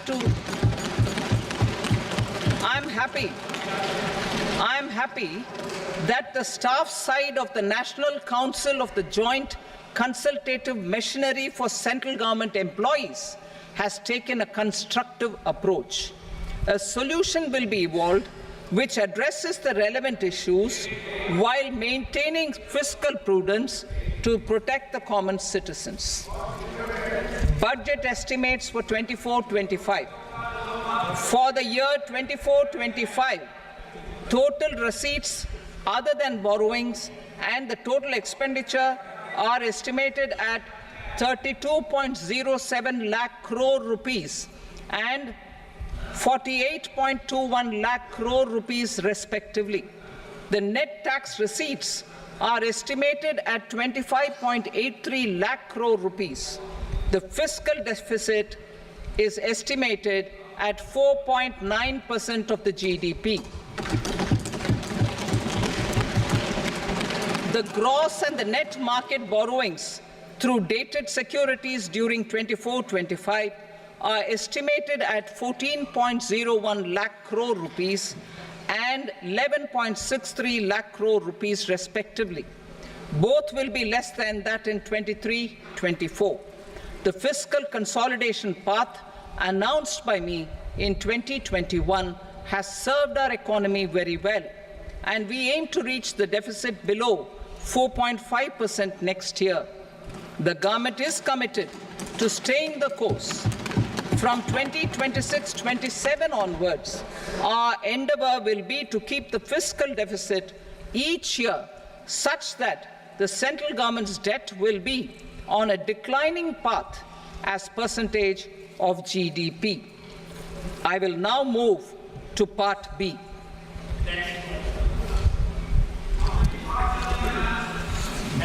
Indirect taxes. Sir, I start with GST. It has decreased tax incidence on the common man, reduced compliance burden and logistics cost for trade and industry, and enhanced revenues of the central and the state governments. It is a success of vast proportions. To multiply the benefits of GST, we will strive to further simplify and rationalize the tax structure and endeavor to expand it to the remaining sectors. My proposals for customs duties intend to support domestic manufacturing, deepen local value addition, promote export competitiveness, and simplify taxation while keeping the interest of the general public and consumers surmount.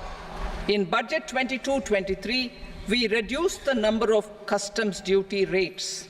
I propose to undertake a comprehensive review of the rate structure over the next 6 months to rationalize and simplify it for ease of trade, removal of duty inversion, and reduction of disputes. I shall now take up sector-specific customs duty proposals. Medicine and medical equipments. To provide relief to cancer patients, I propose to fully exempt 3 more medicines from customs duties.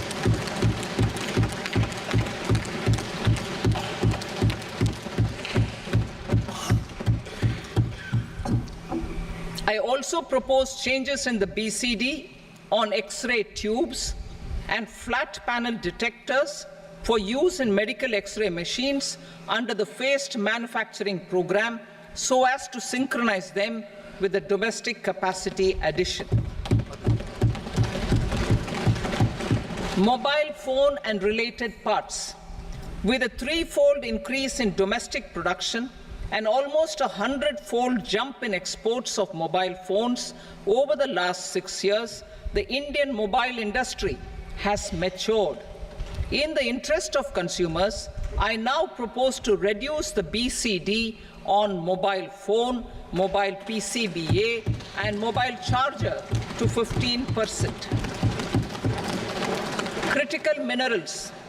Minerals such as lithium, copper, cobalt, and rare earth elements are critical for sectors like nuclear energy, renewable energy, space, defense, telecommunications, and high-tech electronics.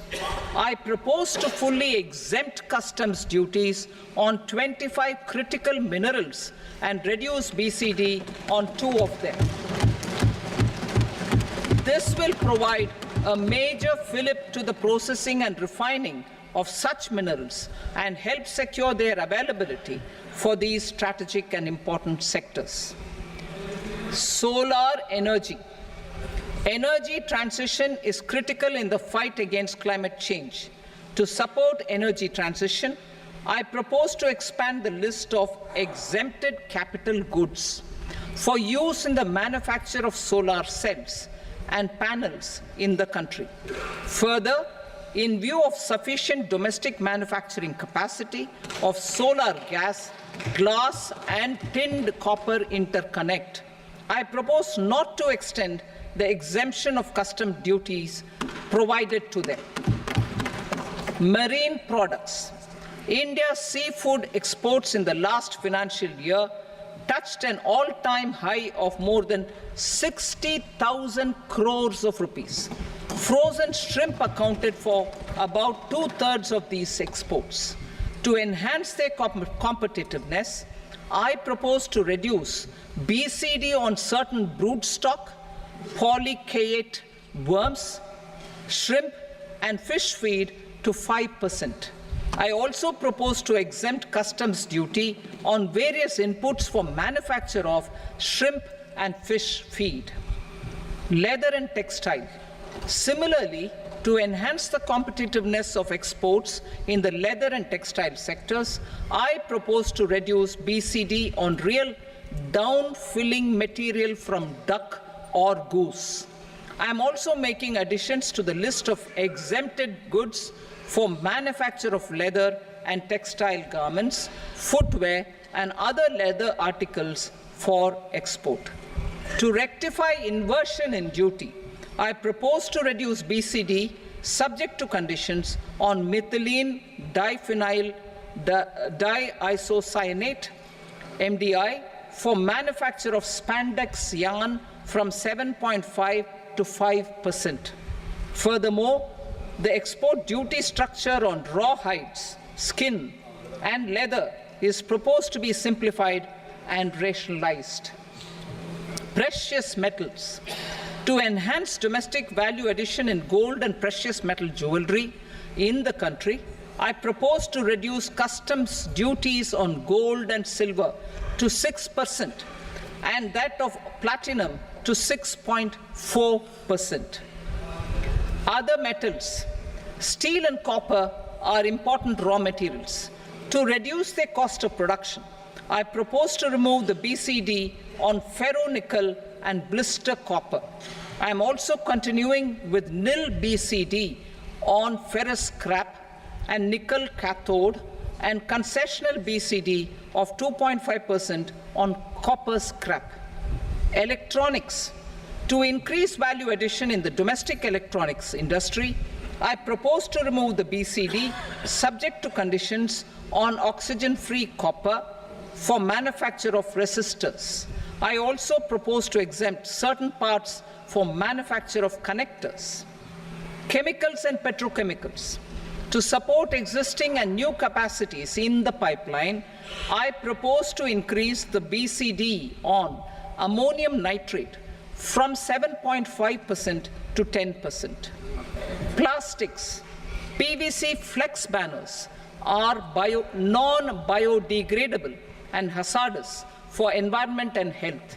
To curb their imports, I propose to raise the BCD on them from 10 to 25%. Telecommunication equipment.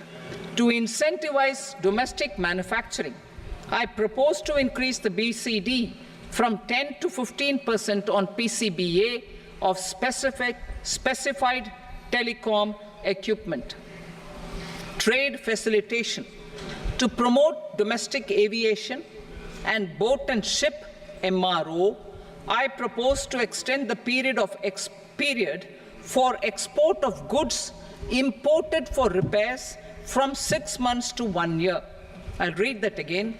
To promote domestic aviation and boat and ship maintenance, repair and operations, I propose to extend the period for export of goods imported for repairs from 6 months to 1 year. In the same vein, I propose to extend the time limit for re-import of goods for repairs under warranty from 3 to 5 years. I now move to direct taxes. We will continue our efforts to simplify taxes, improve taxpayer services, provide tax certainty, and reduce litigation while enhancing revenues for funding the development and welfare schemes of the government. It has been our endeavor to simplify taxation. We have taken a number of measures in the last few years, including introduction of simplified tax regimes without exemptions and deductions for corporate tax and for personal income tax. This has been appreciated by taxpayers. 58% of corporate tax came from the simplified tax regime in the financial year 22-23.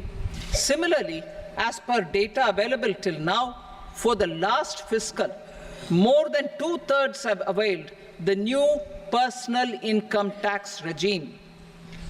Comprehensive review of the Income Tax Act. I am now announcing a comprehensive review of the Income Tax Act 1961. The purpose is to make the Act concise, lucid, easy to read and understand. This will reduce disputes and litigation, thereby providing tax certainty to the taxpayers. I will also bring down the demand embroiled in litigation. It is proposed to be completed in 6 months.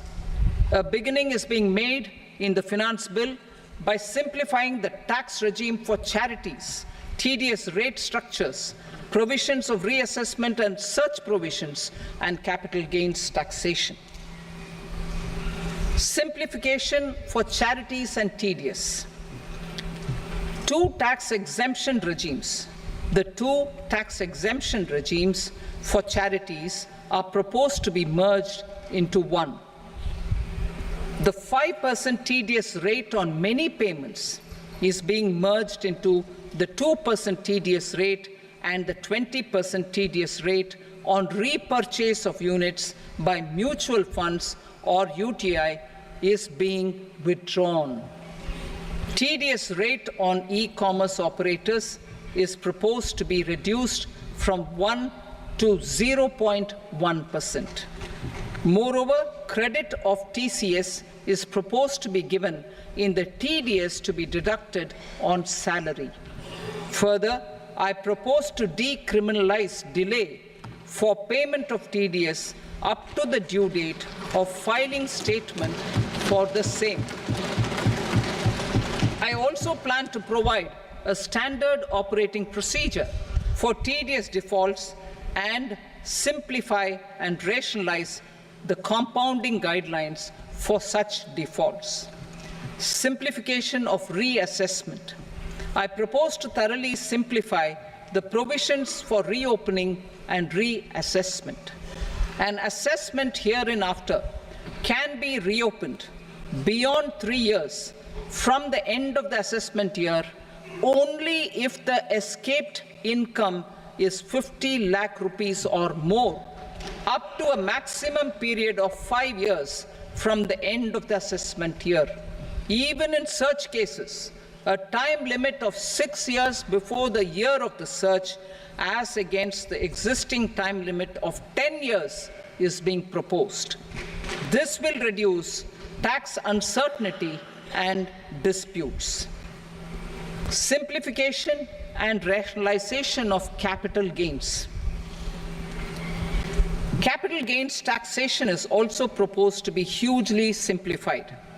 Short-term gains on certain financial assets shall henceforth attract a tax rate of 20%, while that on all other financial assets and all non-financial assets shall continue to attract the applicable tax rate. Long-term gains on all financial and non-financial assets, on the other hand, will attract a tax rate of 12.5%. For the benefit of the lower and the middle income classes, I propose to increase the limit of exemption of capital gains on certain financial assets to 1.25 lakh rupees per year. Listed financial assets held for more than a year will be classified as long-term, while unlisted financial assets and all non-financial assets will have to be held for at least 2 years to be classified as long-term. Unlisted bonds and debentures, debt mutual funds, and market-linked debentures, irrespective of holding period, however, will attract tax on capital gains at applicable rates. Taxpayer services. All the major taxpayer services under GST and most services under customs and income tax have been digitalized. All remaining services of customs and income tax, including rectification and order giving effect to appellate orders, shall be digitalized and made paperless over the next 2 years. Litigation and appeals. While our concerted efforts to reduce pendency of appeals at various appellate fora are beginning to show good results, it will continue to engage our highest attention. To dispose of the backlog of first appeals, I plan to deploy more officers to hear and decide such appeals, especially those with large tax effect. For resolution of certain income tax disputes pending an appeal, I am also proposing Vivad Se Vishwas Scheme 2024. Further, I propose to increase monetary limits for filing appeals related to direct taxes, excise, and service tax in the tax tribunals, high courts, and Supreme Court to 60 lakh rupees, 2 crore rupees, and 5 crore respectively, with a view to reduce litigation and provide certainty in international taxation. We will expand the scope of safe harbor rules and make them more attractive. We will also streamline the transfer pricing assessment procedure. Employment and investment. I have a few proposals to promote investment and foster employment. First of all, to bolster the Indian startup ecosystem, boost the entrepreneurial spirit, and to support innovation, I propose to abolish the so-called angel tax for all classes of investors. Second, there is tremendous potential for cruise tourism in India. To give a fillip to this employment-generating industry, I am proposing a simpler tax regime for foreign shipping companies operating domestic cruises in the country. Third,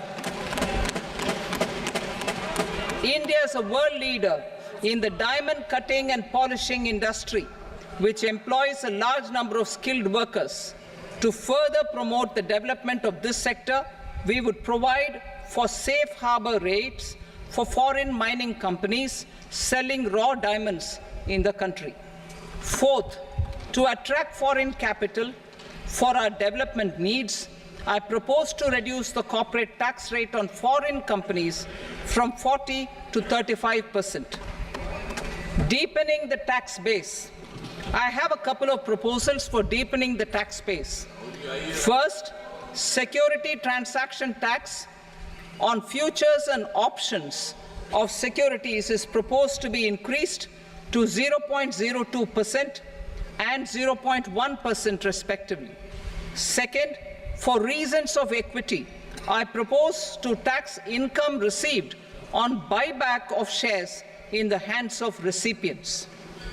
Other proposals. To improve social security benefits, deduction of expenditure by employers towards NPS is proposed to be increased from 10 to 14% of the employee's salary. Similarly, deduction of this expenditure up to 14% of salary from the income of employees in private sector, public sector banks, and undertakings opting for the new tax regime is proposed to be provided. Indian professionals working in multinationals get ESOPs and invest in social security schemes and other movable assets abroad. Non-reporting of such small foreign assets has penal consequences under the Black Money Act. Such non-reporting of movable assets up to 20 lakh rupees is proposed to be depenalized. Other major proposals in the finance bill relate to withdrawal of equalization levy of 2%, expansion of tax benefits to certain funds and entities in IFSCs, and immunity from penalty and prosecution to Benamidar on full and true disclosure so as to improve conviction under the Benami Transaction Prohibition Act 1988. Personal income tax. Coming to personal income tax rates, I have two announcements to make for those opting for the new tax regime. First, the standard deduction for salaried employees is proposed to be increased from 50,000 to 75,000 rupees.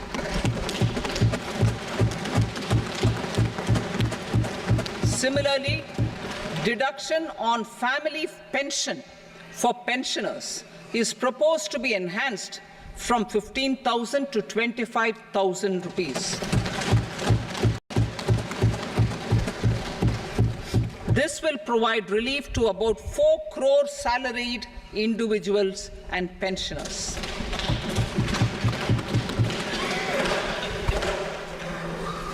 Second, in the new tax regime, the tax rate structure is proposed to be revised as follows: 0 to 3 lakh rupees, nil; 3 to 7 lakh rupees, 5%; 7 to 10 lakh rupees, 10%; 10 to 12 lakh rupees, 15%; 12 to 15 lakh rupees, 20%; and above 15 lakh rupees, 30%. As a result of these changes, a salaried employee in the new tax regime stands to save up to 17,500 rupees in income tax.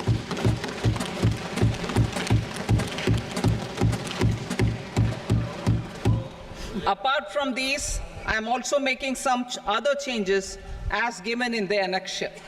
As a result of these proposals, revenue of about 37,000 crore, that is 29,000 crore in direct taxes and 8,000 crore in indirect taxes, will be foregone, while revenue of about 30,000 crore rupees will be additionally mobilized. Thus, the total revenue foregone is about 7,000 crores annually. Mr. Speaker, sir, with this, I commend the budget to this august House. Jai Hind.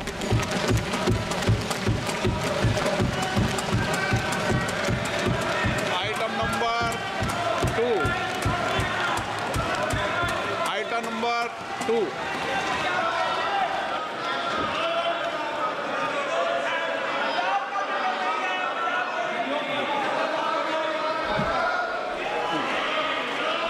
Sir, with your permission, I rise to lay on the table the following statements under Section 3 of the Fiscal Responsibility and Budget Management, FRBM Act 2003, Medium-Term Fiscal Policy cum Fiscal Policy Strategy Statement, and Macroeconomic Framework Statement.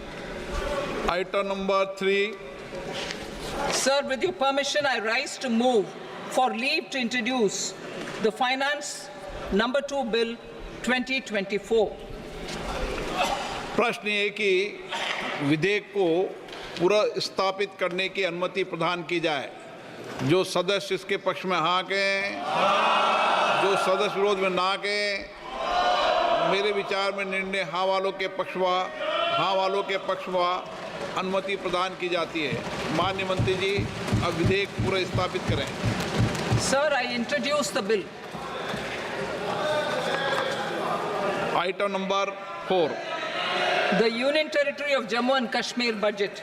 Sir, I rise to present a statement, Hindi and English versions, of the estimated receipts and expenditure of the Union Territory of Jammu and Kashmir for the year 24-25.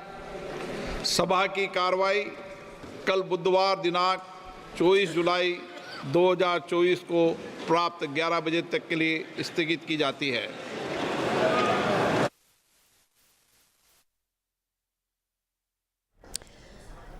All right, that was Finance Minister Nirmala Sitharaman presenting the Union Budget for 2024. Parliament has now been adjourned until tomorrow. The big headline coming out of the Union Budget 2024 is, of course, the new tax slabs. There is a new tax regime in place and new tax slabs have been announced by the Finance Minister. Income of rupees 0 to 3 lakh will be taxed at 0%. 3 to 7 lakh at 5%, 7 to 10 lakh at 10%, 10 to 12 lakh at 15%, and rupees 12 to 15 lakh at 20%, and above 15 lakh income will be taxed at 30%. However, Finance Minister has reiterated that salaried employees in the new tax regime stand to save up to 17,500 in income tax based on these changes. This is the big headline that is in fact coming in. Income Tax Act is going to be reviewed as well. The tax structure and the revised tax in the new tax regime has been laid out by the Finance Minister Nirmala Sitharaman. Angel tax has been abolished for all investors. This is a huge boost to the startup sector, huge boost to entrepreneurs, and of course short-term gain enhanced to 20%. It was 15% earlier. These are some of the big headlines that are in fact coming in. A new version of the scheme to end tax disputes will also be put in place. Capital gain tax will also be simplified, and TDS on e-commerce, etc. will be reduced. It's a relief that is coming in for people in the form of cheaper mobile phones and chargers and mobile equipment. Also, there are 3 new cancer drugs that have been put in the ambit of relief from duties, which means that there are 3 new cancer drugs now that will in fact the prices of those drugs will in fact go down. So these are some of the big headlines that are coming in. The duty on telecom equipment has been increased. This is of course one of the big headlines that is coming in as well. But a comprehensive review of the income tax is something that the Finance Minister has, of course, focused on right towards the end. We're putting out some of that information for you. This is the big headline that is, in fact, coming in. Apart from the fact that we will be simplifying the new tax regime and breaking that down for you in terms of what the budget means for you. Remember, there have been huge announcements that have been made for the states of Bihar and Andhra Pradesh. It is Nitish Kumar and Chandrababu Naidu who are, after all, in a government, in alliance to form this particular government. So coalition politics bearing its imprint on Budget 2024 as well. Let's quickly go across to NDTV's Prabhakar, reporting from Patna. Prabhakar, over to you.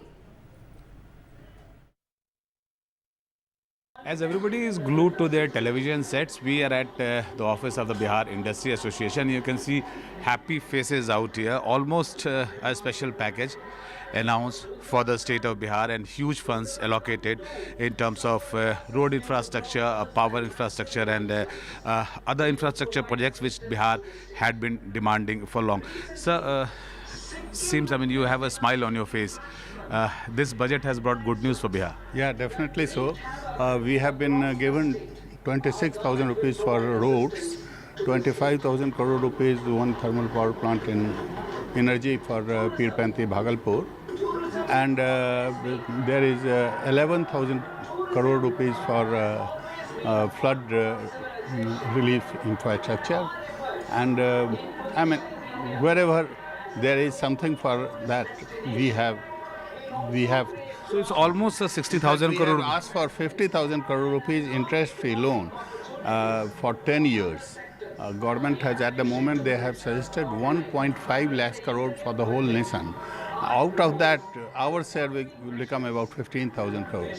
So I think not 50, but 50,000 crore in so that. So you have all the reasons to smile, sir. Yeah, definitely so, definitely so. I can see, I saw him clapping actually, sir. Well, I was talking to him. Sir, जो funds मिले हैं, जितने projects Bihar के लिए sanction हुए हैं, do you think that's good enough, sir? बहुत दिनों से बहुत fair enough. But we expect more. What we have given, we expect more. If you get more, people will be more rather pleased. This is my personal say to you. So I would say you would never be satisfied. I mean, you have got 60,000 plus crore. Nothing as satisfaction. as you get, people has more and more visibility. Yeah, but it's reasonable, yeah. So do you think it is because of the political equations you have with the center as of now that you are able to get such kind of funds? Bihar deserves this, because without development of Bihar, development of India is not possible. So, making a very important statement here that अगर बिहार विकसित नहीं होगा तो भारत विकसित नहीं होगा. जो funds मिला है आपकी उम्मीद से ज़्यादा मिला है. बहुत दिनों से हर बार बजट आप लोग बैठ के देखते थे. और another good news coming, Rajgir funds, special funds, tourism funds for Rajgir and गया. आपको लगता है कि इस बार जो है झोला खोल दिया केंद्र सरकार? इस बार ऐसा लग रहा है कि भारत के जो बजट बना उसमें बिहार को स्थान दिया गया है और लगभग 1 लाख करोड़ ये पहुंच जाएगा बिहार के लिए, जिसमें बिहार वासियों को जरूर पूरी खुशी तो नहीं, आंशिक खुशी जरूर होगी. We have been demanding this thing for the last 10 years. We have always demanded that without money Bihar cannot develop. We need 1 lakh crore for next 10 years. 1 lakh crore every year for next 10 years. Unless that is invested in Bihar, Bihar cannot grow. Unless urbanization and industrialization takes place in Bihar, we cannot grow. Our per capita income is 50,000 right now against the national average of 2 lakh crore, 2 lakhs. So where are we? We are 25%. So unless there is, it can be solved only by heavy investment. It's good that... So do you think it's a good beginning? It's a good beginning. Definitely it's a good beginning. For the first time I am seeing that 60-70,000 crore has been earmarked only for Bihar in this budget. This is a good sign. All right, let's go right across to Vasudha Venugopal joining us live from Parliament at the moment. Vasudha, the big takeaways from the budget. What do you think are the big takeaways from the budget? Break it down for our viewers.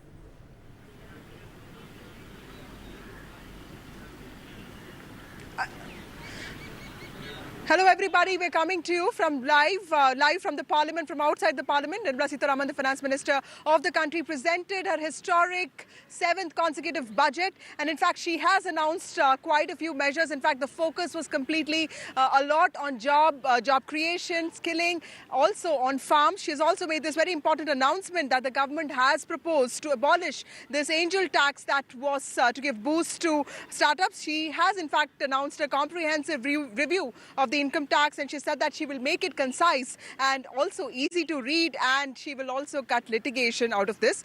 Now, this exercise is expected to be completed in 6 months. The most important announcement, of course, is the fact that the government has also announced a huge, internship program that would employ about 1 crore youth, and they would be getting this opportunity for 12 months. It's a 12-month internship opportunities. 1 crore youth could benefit, and this would be done by 500 companies in association with the government. The companies would be, taking care of 12% of the internship costs, and they would also be bearing the training costs. How this is going to work out is something that we'll have to see. The government will be paying these youngsters 5,000 rupees per month, and of course 6,000 rupees would be the assistance that would be given. But of course the political messaging there is very important, because both Bihar and Andhra Pradesh have really gotten the best out of this budget, because 26,000 crore for Bihar and 15,000 crore for Andhra Pradesh is big, and this is also for and this is also something that is in line with the demands of the JDU and TDP. My colleagues Vishnu and Marya are at CII to get you more reactions on this budget. Let's go to them. All right, Vasudha, thanks very much. Hi, Marya. It's been an exciting hour plus. And what we're going to do now is just break down all of the key points over here. If you were to ask me what the 2 key thrust areas are as far as this budget is concerned, there is a lot as far as income tax is concerned. It may not make a very big immediate change to you in terms of tax rates, but there are efforts by the government to bring in or draw in revenue as far as a complete overhaul of the income tax system per se is concerned, number one. And number two, there is a lot which Nirmala Sitharaman has spoken about reskilling, employment, job generation. So these are the 2 key areas. Marya, I'll come to you in half a second, but the key point, and this is the one point that everybody wants to know about, am I going to be paying more? Am I going to be gaining? The new tax regime tax slabs have been changed. The income of 0 to 3 lakhs is to be taxed at 0%, 3 to 7 lakhs at 5%, 7 to 10 lakhs at 10%, 10 to 12 lakhs at 15%, 12 to 15 at 20%, and above 15 lakhs at 30%. So, Rajat, no great changes Vivek, no great changes over there per se, but in terms of the tax element and what the finance minister was hoping for, what is the takeaway? No, so quickly stepping back, I think overall comment on the budget, it is very seldom. I think it's the first budget where I've seen where the economic survey and the budget have perfect harmony. The economic survey identified 4 main topics: employability, taxes, foreign investment, and green energy transition, green transition. And I think the budget focuses on all 4 in a very big way. To your specific question, Vishnu, on taxes, I think indicating a 6-month period for a comprehensive overhaul of the entire Income Tax Act is huge. There has been work that has been done on this in the past, but in 6 months to rewrite the entire act for a nation like India is not easy. She promises a lot. We'll wait to see what happens there. Capital gains tax rationalization is also a big one. I don't know. Angel tax, that's the other one. Yeah, so angel tax going away for a set of investors is clearly welcome. It's been a long-standing demand of the industry, especially with the startup universe flowering in India. We have to see the fine print to see what category of investors that exemption applies to. But on the capital gains side, I don't know. From the speech, it does appear that the 10% rate has gone up to 12.5%. Will this impact foreign investors? This is for long-term financial assets. LTCG on financial and non-financial assets to be taxed at 12.5%. Capital gains taxation to be simplified. However, short-term gains on some financial assets to attract 20%. So that's a big increase, right? No, so the short-term gain is actually a decrease. Right. In terms of the long-term rate, currently for non-residents and for listed stocks, the rate applicable is 10%. Just hold on to your thoughts. A Yes. quick word also from KV Subramanian, who's joining us live. Thank you so much for your time. I mean, the big takeaway certainly would be about efforts being made by the government for bridging that skilling gap. What, according to you, would be the big highlights or headlines, as we say? I think, Marya, this is a very visionary budget. There are many aspects. I think the rewriting of the income tax code, I was just hearing some of you talking. There is a report that was submitted in 2019. I was part of that committee that rewrote the direct tax code. And so, that has reduced, the draft tax code has been already written with provisions actually almost, reduced by half. The number of pages also, much lower. So there is work actually be built upon, and that is why that promise of 6 months, I think, is a very credible promise. Apart from the angel tax and the vision for financial sector, I would actually focus specifically on employment, because to me, this is the first budget that has really, emphasized employment. And I think this is really critical, for our young country to ensure that the demography is actually converted into a demographic dividend. And the slew of measures that have been announced are based on, schemes that have already worked very well. If you would remember, the Atmanirbhar Bharat Rozgar Yojana had given incentives during COVID, both to employer and employee, and that had actually generated significant amount of, jobs across sectors. And I think the fact that it has worked, that is being, redoubled. Together with the internship program, I think the details of that internship program I'll wait to see. But I think overall the emphasis on employment is incredibly welcome, because this will also have significant impact on consumption. Because a formal sector job actually enhances, disposable income and thereby consumption, but at the same time will also lead to inclusive growth. So I think this is a very, welcome move. Overall, I think I find it a very visionary budget.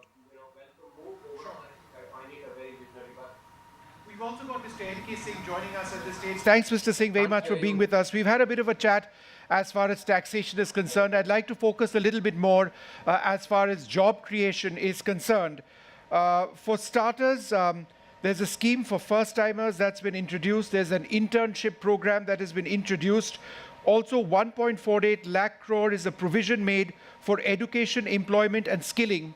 In terms of what has been announced and linking it to what the economic survey said, that we need to be generating a huge number of jobs every single year to sustain our economic growth, has enough been done? So I think that I agree entirely that the budget is a very, very important, credible step towards the overall objective of a Vikasit Bharat, which is the overarching theme of this government. And I think that the issue of employment, linking up with apprenticeship, incentivizing corporates and incentivizing industry for higher employment-based activity, and linking up with the best international examples which are available of making apprenticeships now much more attractive, along with a slew of other measures, give a very credible thrust to the entire philosophy of how to make technology more compatible, adoption of technology more compatible with generation of new, fresh employment. So I agree that on the employment front, but Mr. Singh, 80 lakh jobs, is that what the expectation is? 80 lakh jobs. Do you believe 80 lakh jobs can be generated on an annual basis? I think so, because please read this in the light of a whole host of other measures, Vishnu, like the measures which have been announced in terms of restructuring agriculture and the very credible steps on restructuring agriculture, in making it more credible and aligned with the expectations on sustainable agricultural practices, to align them with the other kinds of fillip which have been given for attracting direct foreign investment, with giving support to the manufacturing sector, along with very employment specific. If you add all this, I think that the numbers which are quoted are certainly attainable. And I think that, Vishnu, we must not lose sight, although nobody has spoken about it, all this is being achieved continuing the path of macroeconomic stability and fiscal consolidation, which continues to be an important catalyst bringing about higher rates of sustainable economic growth. And KV Subramanian, if I were to come back to you, the emphasis again on MSMEs, that credit guarantees for MSMEs, build in-house capabilities for MSMEs, again the SMA account for MSME in stress. Do you think all this is going to ensure that job creation that that the government is aiming for? A roadmap of sorts has been put out. To the question that Vishnu asked Mr. N.K. Singh about the 80 lakh jobs that have been highlighted in the economic survey, I think it's important to put this in perspective. So I'll give you two facts to put this in perspective. Firstly, if we look at the CLEMS database, and the CLEMS database is an internationally recognized database, that is the database that the RBI report on employment has used, unlike the poor quality CMI database, which actually, is not reliable. If the CLEMS database, using that, the RBI has shown that 12.5 crore jobs have been created over the last 10 years, from 2014 to 2023. And, even if you want to... एक economic hub के रूप में उभर के आएगा और बहुत बड़ा इंफ्रास्ट्रक्चर का काम अभी बिहार से लेकर के झारखंड, आंध्र प्रदेश और वेस्ट बंगाल, नॉर्थ ईस्ट का होने वाला है। और विशेष रूप से जो स्किलिंग के लिए और एम्प्लॉयमेंट जनरेशन के लिए जो अनाउंसमेंट हुआ है वो ऐतिहासिक है। और जितने कार्यक्रम चलाने वाले हैं और युवाओं के लिए रोजगार इससे उत्पन्न होने वाला है, ये देश का आत्मनिर्भरता के लिए बहुत बड़ा योगदान होने वाले हैं।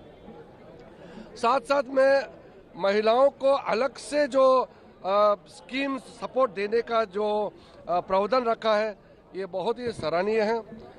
और नॉर्थ ईस्ट में बैंकिंग को लेकर के, नॉर्थ ईस्ट में बैंकिंग का, खास करके पहाड़ों में, दूर दराज इलाकों में बैंकिंग सर्विसेज का थोड़ा सा कमी जो थे, वो भी इस बजट में वित्त मंत्री जी ने जो अनाउंसमेंट किया है, उससे नॉर्थ ईस्ट का फाइनेंशियल इंक्लूजन में बहुत जोरदार से मेन स्ट्रीमिंग होने वाले हैं।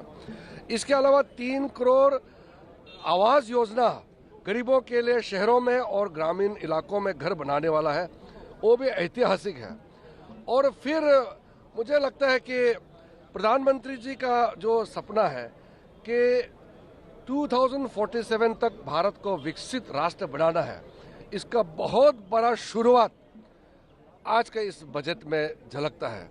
लेकिन सर ऑपोजिशन ये कह रहा है कि आपने अपने एली पार्टी को खुश करने के लिए क्या है, ऑपोजिशन ने अगर ऑपोजिशन पार्टी ने क्रिटिसाइज किया, मतलब ये बहुत अच्छा बजट है, इसलिए वो निराश हो गए हैं, क्योंकि अच्छा बजट है, देश के लिए अच्छा बजट आया है, इसी से ऑपोजिशन पार्टी चिंता में है।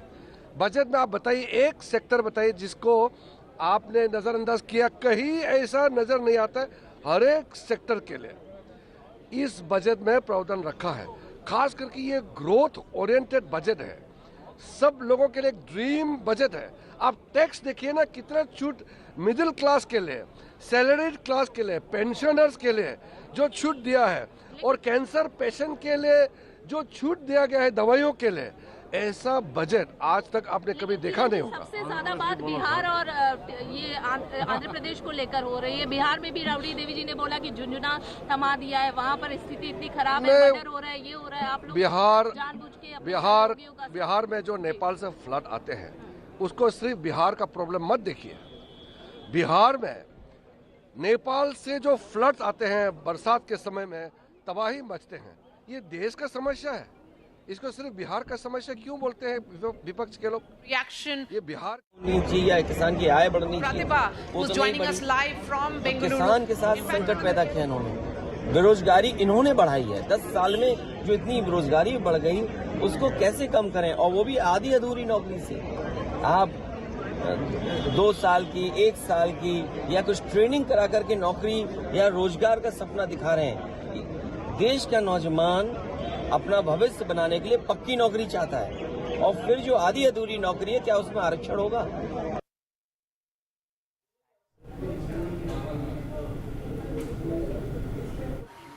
All right, well, we can just go quickly across to Pratibha in Bengaluru. She's got reactions coming in. As we do that, I'd also like to just quickly introduce our panelists with us in the studio who've joined us. Salil Singhal, Chairman Emeritus of PI Industries Limited. Thanks very much for being with us. And also Kamal Bali, Co-Chairperson of CII Europe and the Council.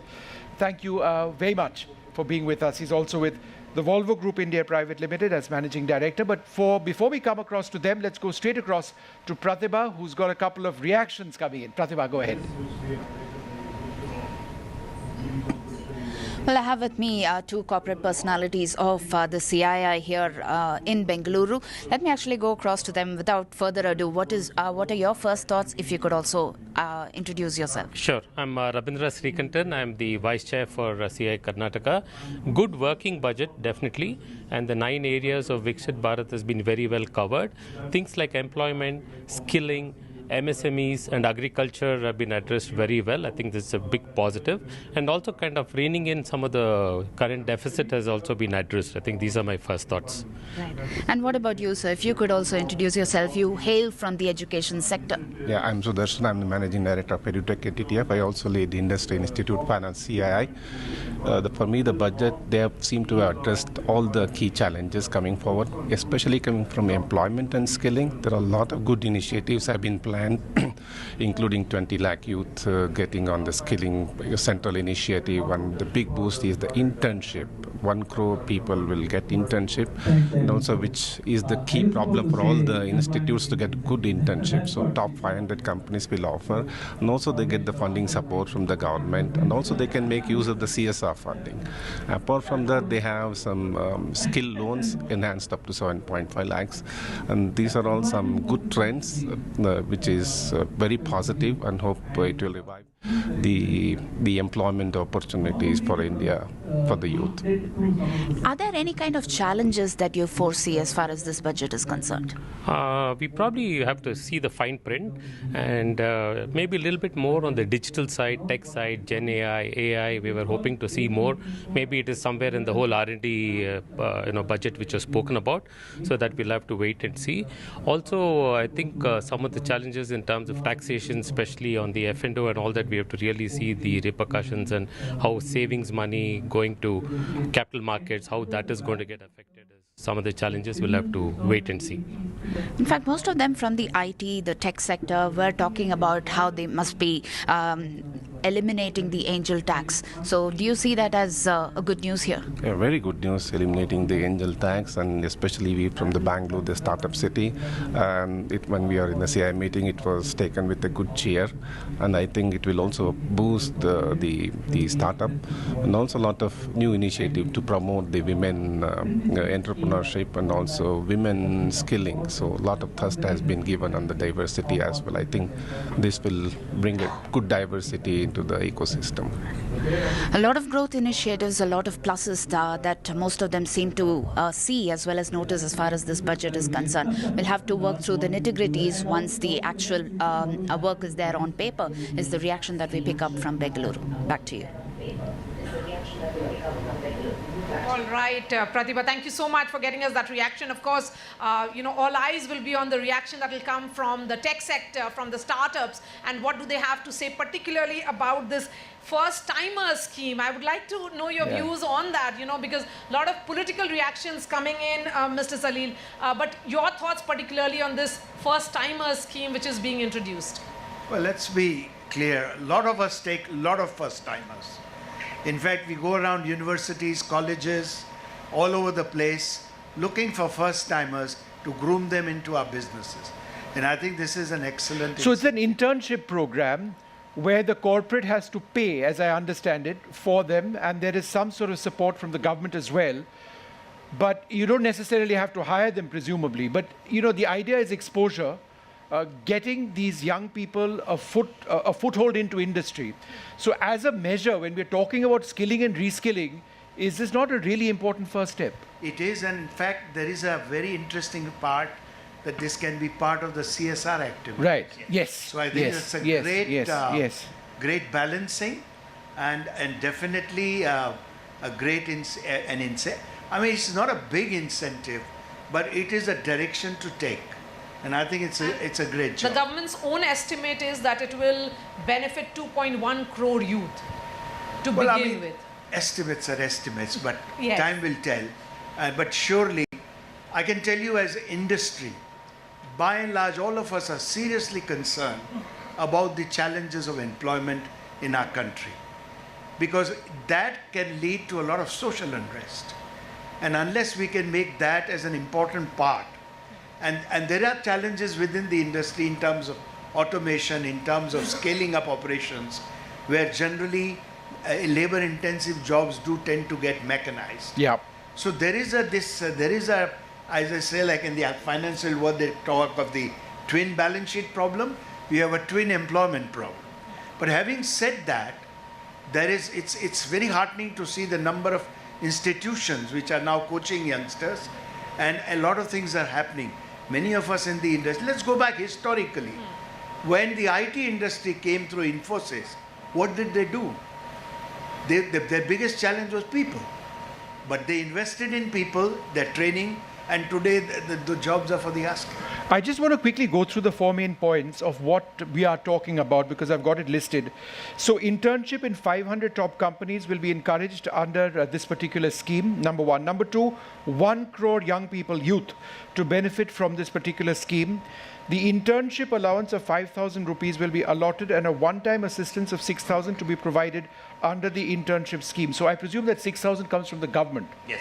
Right? So that's a cash incentive which goes to the corporate, or does it go to the first timer looking to get a foothold? Good question.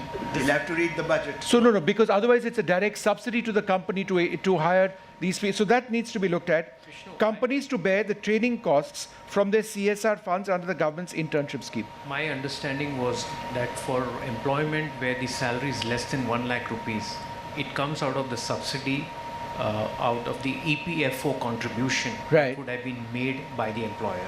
Right. So the government will probably use the corpus of the EPF. So you get a rebate on your EPF. So it says That's that, what it appeared to be. DBT to employees up to 15,000 will be done, and this will be applicable to those getting salary up to 1 lakh, as you pointed out. So in some sense, it's a replacement of the apprenticeship act. Yes. With a subsidy and help from the But it's more formalization of... Absolutely. No, that's. I think it's a good direction, to my mind. But tell me, sir, since as MD of Volvo in India, we didn't hear a word on the auto sector per se. What 7% of GDP growth in this country is literally and figuratively driven by your sector. Were you disappointed, therefore? No, actually, I think a lot is happening in the infrastructure area. So there is lots of focus on logistics improvement and lots of focus on energy transition. So if you look at the automotive industry, there are two drivers. One is we're going through a tremendous transition. We're going from current sources of the IC engines to renewable energy. So energy is very, very important. We are in the cusp of a very major transformation. So I think that's very good for the sector. Lots of focus on an energy transition which helps the automotive industry. Right. Second is logistics. Our logistics costs have been typically 14%, 15%. With all the initiatives which are happening, and especially in the northeast area, The logistics cost will come down? Will come down to 8. And are you willing to announce that you're going to pass that on to the consumer? We'll wait for the... No, I think that gives a complete support to the ecosystem, the logistics ecosystem. Okay, I'll just interrupt you now because we do need to take a short break. We'll continue looking at various sectors of the economy which have been impacted by what the Finance Minister has said in the Union Budget. That's up next.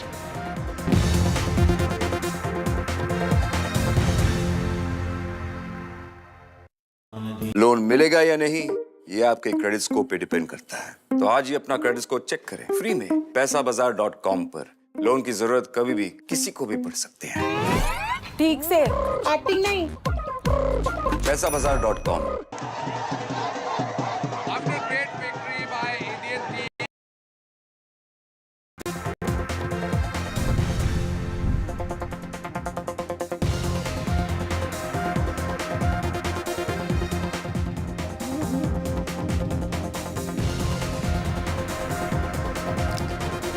Finance Minister Nirmala Sitharaman announces Budget 2024, big focus on jobs and youth in the budget.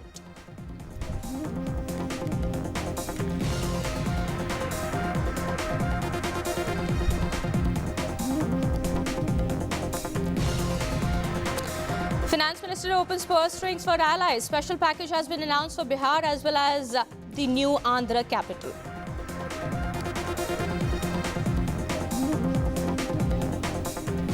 Stops in new tax regime, no relief in old tax regime. A comprehensive review of Income Tax Act will be done.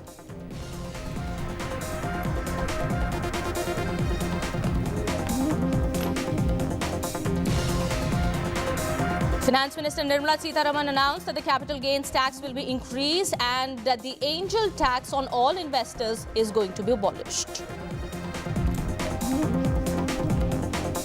Big announcement on the cancer drugs. 3 cancer drugs will be cheaper now. Duty cut has been announced on gold, silver and platinum.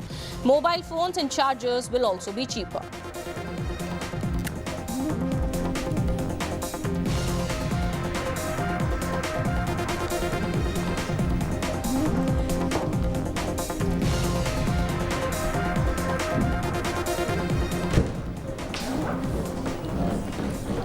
Hello and welcome. You're watching NDTV 24/7. My name is Kitty Behel. Finance Minister Nirmala Sitharaman today presented her 7th straight budget, and big announcements have been made in the budget by the Finance Minister on the employment front.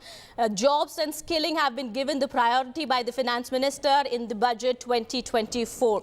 Rupees 1.48 lakh crore have been earmarked for jobs, education and skilling in the budget. Now, Nirmala Sitharaman has also announced key employment schemes.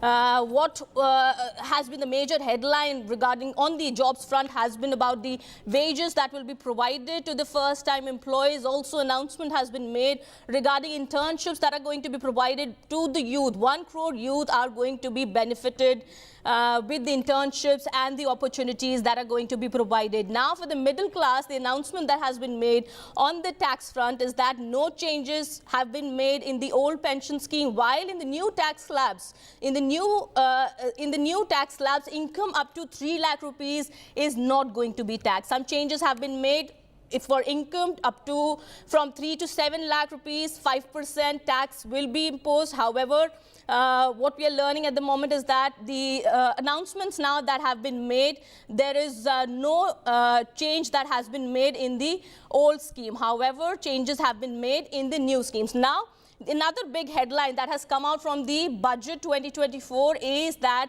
big announcements have been made for Bihar and Andhra Pradesh. The allies have been given, the allies, that is the JDU and the state of Andhra Pradesh have been their announcements have been made for them. 26,000 crore for the state of Bihar, for the development of Bihar, and 15,000 crore for the development of new capital of Andhra Pradesh. Well, let's listen into what the finance minister said while making the announcements. Recognizing the state's need for the capital, recognizing the state's need for a capital, we will facilitate special financial support through multilateral development agencies. In the current financial year, 15,000 crore rupees will be arranged with additional amounts in future years.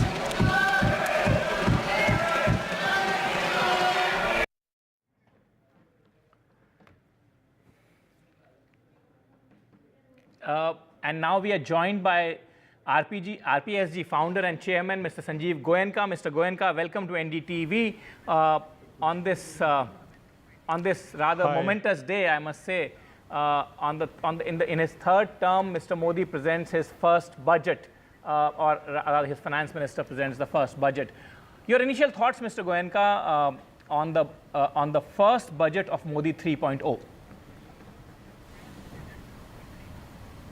It's a budget which is full of thought, driven by gravitas, and which lays the foundation for the Viksit Bharat plan that Modi ji had for 2047. Why do you call it full of thought, Mr. Goenka? What's the rationale behind that? Look at the planning that's gone behind it. It's about investment in agriculture, it's about investment in employment, it's investment in infrastructure, it's investment in skilling. It's about growth of the eastern part of the country, which is relatively less developed. It is about, the finance minister talked about making a comprehensive economic roadmap and economic policy for reform based on labor, land and capital. It's focusing on the Nari, it's focusing on the youth. Mr. Goenka, you bring me to a very interesting point. So what more do you expect in terms of thought?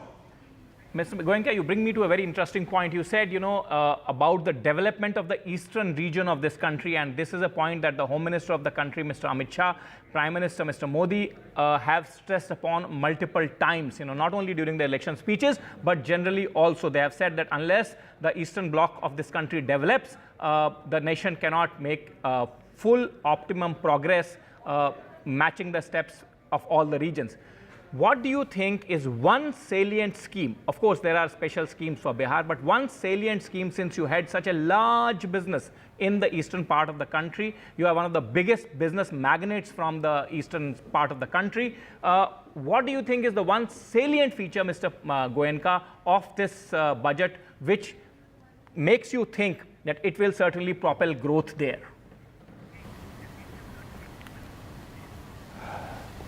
I think it's a series of schemes rather than just one specific announcement. It's a whole heap of things. And I also look at what the finance minister has presented from a country's development perspective. She's talked of religious tourism. I mean, if you see that that can be a huge contributor to the state's and the country's economy. Mr. Goenka, you also have a large consumer exposure in your business. You have a large FMCG retail exposure in your businesses. Now, there is something that is obviously going to excite a lot of people, that is the younger generation, a huge duty cut in the mobile phones, etc.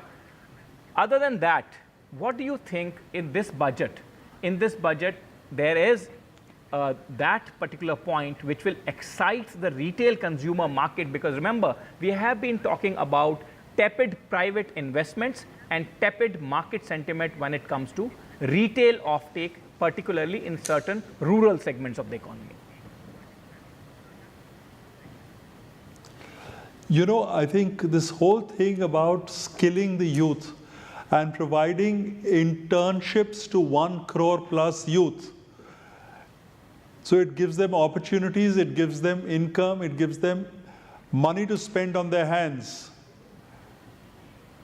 So, Mr. Goenka, tell me something. Internship schemes have been tried in the past too. This time the scale is bigger. Do you think that this scheme can realistically answer the job crisis that this country, many say, have been facing? Modi government obviously has been saying that they have been dealing with that challenge upfront. But do you think this scheme has the potential in it to deal with that crisis in a cogent manner? Absolutely. This is a beginning and this is not the end. So this is a start, and there will be, I presume, more of the same to follow. So you say that this is a beginning, nonetheless a good, major, important beginning. And your closing remarks, Mr. Goenka, thank you very much for your time. From the skilling perspective. From the skilling perspective, right. My closing remarks are very simple. Yeah, please go ahead, sir. Please go ahead. I'm optimistic about the Indian economy, and I'm going to invest heavily in India and the Indian economy. Thank you, Mr. Goenka there, saying that he's optimistic about Indian economy and he's going to invest heavily into the Indian economy. Thank you for joining NDTV. With this, we go to CII, where my colleague Vishnu Shom and Marya are joining us. Thanks, Nikunj. Thanks very much. Chandrajit Banerjee of CII with us, the big boss at CII. Thanks very much for being with us. Was this, well, we were all hoping for a big bang budget. Who doesn't? Let's face it, all of us do. Did this live up to your expectations? No, there are areas where we saw that we have been talking about, which has been well addressed. One very important feature that I saw was, we must talk about it, is the macroeconomic fundamentals and the fiscal, all of that, keeping in mind that the government was a heavy spender on infrastructure, capex. So we see that fiscal prudence to be, and the macroeconomic indicators to be very strong factors going ahead. So that's one thing that was one looking for. Second, we all talked about employment, skilling. I don't think a budget ever had so much of emphasis on employment and skilling in the manner that it has been articulated in this budget. 3, we see trigger points basically where the participation of states, and we have been talking about how do we incentivize states, because how do we get reforms to be carried forward by states, and incentivizing states to do the next gen reforms is another very important key feature. And the 4th, of course, is on capex and infrastructure. The focus on rural infrastructure is a very, very, very key thing to see. And of course, and lastly, I would really talk about the the tax. I know that there are issues in the tax part which you are digging into, but on the simplification side, on the direct tax, and this focus on decriminalization, bringing down and rewriting the code in 6 months. Yeah, phenomenal. I mean, that's extremely difficult. You know, Mr. Bhutani was telling me, I mean, that the time frame itself, and the fact that they're willing to do it, I mean, that's quite something. Look at the history of the new tax code. It dates back to 2012. Substantial amount of work has been done. Between 2017 and 2019, even the draft code was ready. Thereafter, all the amendments, successive amendments in finance bills have been carried out to incorporate features of the new tax code. So I think the 6-month target for a new tax code, keeping in mind the objectives the finance minister set out, which is ease and readability of the law, weeding out old provisions of 1961 Act, in my view, is an achievable target. Okay, Mr. Banerjee, would you say that this is a political budget? You know, the reason why I'm saying, and I have a logic to it, is that in the interim budget, the government focused on capex because there was a great degree of confidence with which they approached it, because they were confident about the numbers, they were talking about 400 par. This time around, they have tried to address concerns that resonated during the elections, the issues of unemployment, job losses, rural distress.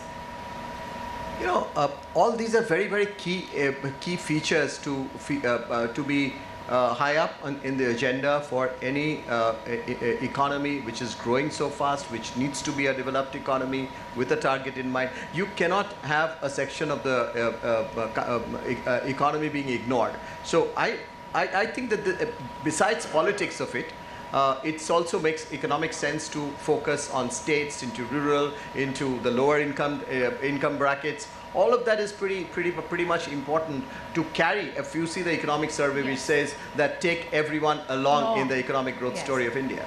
Yes. So that gap between the haves and the have-nots, or the gap between urban and rural India, that is being addressed, something that we saw during elections. That's true. It was a key issue. But the markets haven't taken to this very favorably, have they? Hi, Vishnu. Yes, incidentally, you know, this was a bit of a surprise because we were expecting, of course, tax simplifications and rationalization on capital gains, which I spoke to Marya in the morning. But incidentally, they've increased capital gains in short term and long term. And the markets haven't taken very well to those. I must tell you both, we're down about 450 odd points on the Sensex, Nifty is about 150 points. But I think, you know, the fundamental point is that, you know, the budget overhang lasts not more than 48 hours. So fundamentally, medium to long term, capital markets are strong. The Indian economy is looking favorable to capital markets. And the other quick point is, I think they've also done some tinkering with buyback on shares, right? And that is something which could be a little regressive in nature. Again, we are waiting to see the fine print. I'm yet to read it. I've been told there is some clarity which is emerging on that.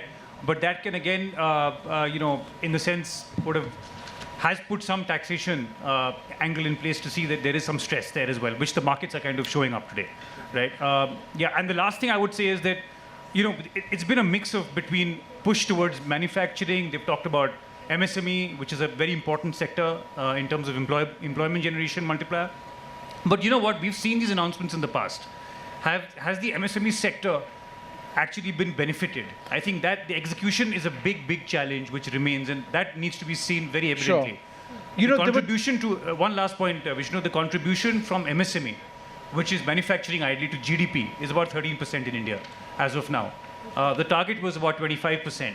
That number needs to be, has to go up considerably, and the execution lies within how they kind of play that out.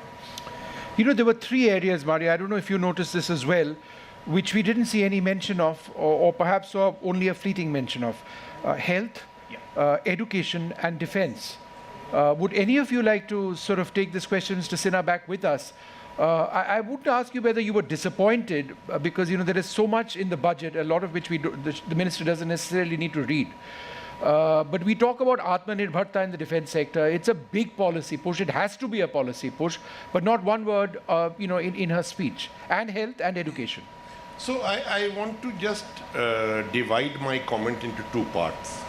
The one that I could follow and the one I have to study carefully. Because if you saw those 9 points, the first one was on productivity increase. Yes. And productivity increase I have to understand what there is on education and health. And there is a lot on skilling, if you saw the MSME. So it's difficult to comment when you're just hearing a speech. The things that I can comment on are 4.9%, big relief. Meaning I was actually not even expecting 4.9. I was thinking maybe it'll be 5. And then to go to 4.5. Now, if you think of it, 120% of our pre-COVID level is our GDP. And we are bringing down our debt faster. both government debt and our fiscal deficit, and Standard & Poor's had already said that there's a positive outlook on us, we could actually get a better credit rating this way. And that would really change the tide totally. One of the biggest expenses on our budget is expense on interest. Yes. And if we can starting to tackle that, then you are really looking at it in a comprehensive manner. What is the FY 2024, the present fiscal deficit? 4.9. 4.9. So it's, it stays, FY 25 is 4.9%. No, 4.5. That's 4.5. Next year, it's coming down. Right. From 5.8, it was to have come down to 5.1. And it's come down to 4.9. 4.9. That's a big deal, that's non-trivial. Dr. Trehan with us as well. In fact, we were talking about health. And, Dr. Trehan, sorry, Marya. We keep talking about healthcare so often with Dr. Trehan. Were you disappointed that we didn't see any Big Bang announcements, at least not in the speech? I'm sure there'd be a lot in the fine print, but were you expecting anything? Of course, we were expecting a lot, but it didn't happen. What were you expecting? So there are several parts to it. One, the allocation to the budget should be increased so that the public health system can be reinforced more. The other was the allocation to the different government schemes where the payment schedule can be enhanced so that, all the private hospitals are accepting schemes like CGHS, ECHS and all that. And there's basically a tightrope walk because of large outstandings. The budgetary allocations could be increased so that this catch-up can happen because the hospitals, especially smaller hospitals, are suffering a lot because their payments are delayed and then they're working on a very thin budget. So that's one. And the other thing is that there has been an outstanding issue of GST. We pay GST on all our inputs, but we don't get any credit for it. So there's no set-off. On the other hand, the government had placed 5% tax on room tariffs which are above 5,000. That also was no set-off. So particularly the cancer drugs being cheaper, that would be of interest to the common man. Yes, of course, that's a good thing. That's a very good thing that cancer is actually one of the biggest challenges we have today because the drugs are expensive, and if you add duty on it, it makes it even more expensive and unaffordable for people. As you know, cancer doesn't know any strata of society, so it could be affecting anybody, and especially the weaker section of society come under a huge strain because these are long treatments and the drugs are expensive.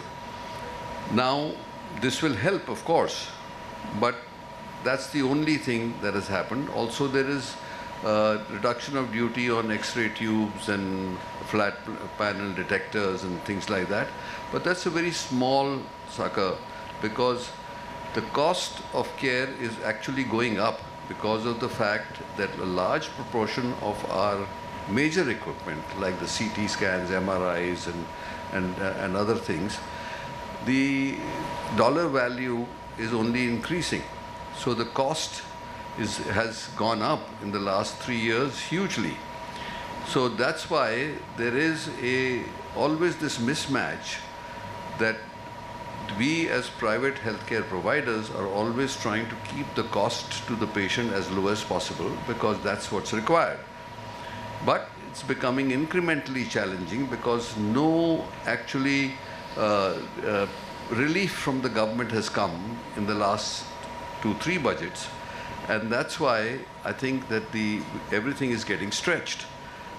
So we were expecting that we would get some relief in view of the fact that the input costs, if they go down, we can pass it on to the patient. But what's happening is the reverse is happening, that the input costs are going up. So this is a very thin line now left. So basically hospitalization in private hospitals, in your case, the basic costs would go up.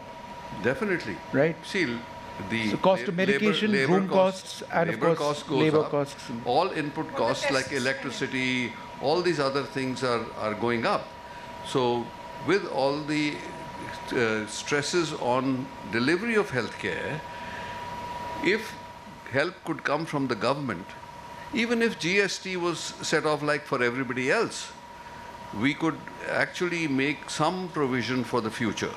Yes. But it's not happening, although requests... And we didn't hear much even on Ayushman Bharat. I mean, the much touted celebratory scheme of the government. They did not talk much about it either this time around. Yeah, I was a little surprised because over there was this expectation that the scheme would be actually enlarged to cover more people, yes. Especially the idea of elderly people, yes. 70-year plus, or even 65 plus, because that would help them a lot. And the second thing is that the allocation for the funds for the scheme are also have not been enhanced, at least in the budget. Yeah. Maybe otherwise that would happen. So these are things that can happen to help the common man. Yes. And perhaps more needed to have been seen. Now, I'm just interrupting you for a second. We've got a couple of reactions coming in from Bengaluru at the stage. Pratibha, it's across to you.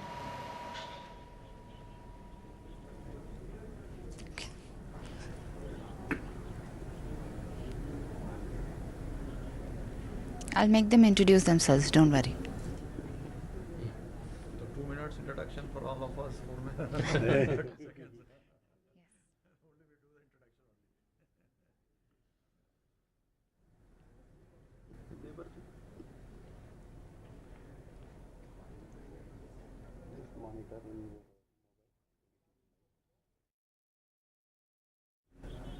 I come to you from the Karnataka chapter of the CII. I have with me corporate personalities from this sector. And so starting with you, what are your first thoughts with respect to the budget, and if you could also introduce yourself? Yeah, I'm Sam Cherian. I'm the panel convener of MSME CII Karnataka and chairman of Chevron Laboratories. And I think this budget is quite encouraging for the MSMEs. That's my first take. Right. The chairman of CII Karnataka, what are your first thoughts, Mr. Venu? Yeah, hello, thank you very much. This budget, it talks about, one is the continuity, other one is, it takes care of everybody, and more focus and thrust is on employment generation, skilling, and MSME focus, as my colleague said. And on top of that, it also agriculture and other things. It will create a multiplier effect over a period of time in that. So this budget also has a lot of scope for the innovation, skilling, etc. in that. And that is, in my view, it has got a multiplier effect over a longer period of time in that. We are also coming to you from the tech city, the Silicon Valley of India, and you come from the IT industry. So what are your first thoughts, and please introduce yourself as well. Rabindra Srikantan, I'm the Vice Chair for CII Karnataka and Managing Director for ASM Technologies. So from a tech, holistically, not just IT, if you take solar, semi, mobile phone, tech and so on, I think definitely a lot of good initiatives, especially on the skilling and so on. And some of the things they spoke about on R&D and the budgets for that, definitely very welcome. We need to see if there's something in it for AI, Gen AI, digitization. Maybe it's all in the fine print. We need to go through and see what has been provided for those initiatives. But definitely good for our sector because we need a lot more people and definitely constant skilling. Also good news when it comes to education and employment, right? You come from the EdTech sector. Please introduce yourself and your thoughts. Yeah, I'm Sudarshan. I'm the Managing Director of EduTech NDTV. Also lead the CII Industry Institute panel. So overall the budget is very positive, especially on the skilling. As you know, India, though we are talking a lot of skilling, only 5% of the youth enrollment into the skilling domain or vocational education compared to other advanced countries, which is about 40 to 60% enrollment. I think this skilling initiative of 20 lakh to youth scheme and also the internship scheme will benefit more youth enrollment into skilling. I think that is going to make our manufacturing industry and other industries strong when it comes to Make in India and further developments. Well, when it comes to the challenges, what are the challenges that you foresee? Yeah, the challenge is always, from the policy standpoint and policy to implementation. So how easy to implement those things is always a challenge. And the second aspect is that, you look at on the capex standpoint, while the central government is continued with almost 3.4% of the GDP, and they also allocated almost 1 lakh crore for the states to do that. So how the states will really take advantage of these things would be also, because if you really look at the on the capex side. But it's important that we need to have a national highways and also airports, ports, etc. But also important that the states also have the state highways, and those things also need to be built. And this is a very good initiative from the budget standpoint, providing the allocation to states utilize that. But the challenge is that how the states would do those kind of things in that. Well, implementation is definitely a question mark there. But when it comes to the tech sector and the startup industry, there were two main demands that were laid out. One was the elimination of angel tax, and the other was to make it an industry-friendly tax assessment of sorts. Do you see both of these as good news? Do you see what is your assessment of it? Definitely, both are very positive news for the tech industry. And just to also mention all the skilling and what has been announced, if it is aligned to the AI, which is the next wave, where they really know people, and it's such a new industry, I think that will really get India to a leadership position in the world. The absence of anything for the health sector, do you see that as something that was missing, disappointing? Not really. The finance minister has given some thrust on the cancer care related thing. That's a good beginning, actually. There is nothing which is, you can't do everything all of a sudden. The beginning is very good. When it comes to filling the employability gap, do you think that these initiatives would definitely address that of sorts? Yeah, I think what this time they have done, they have made industry inclusiveness. They want more industry participation than pushing the people. So I think the industry involvement has been increased, I think, which will address the skill gap in the coming years, I guess so. There you have it, the pluses and minuses that have been laid down by the Karnataka's chapter of CII there. Back to you. Thank you, Pratibha, for getting us that reaction from Bengaluru.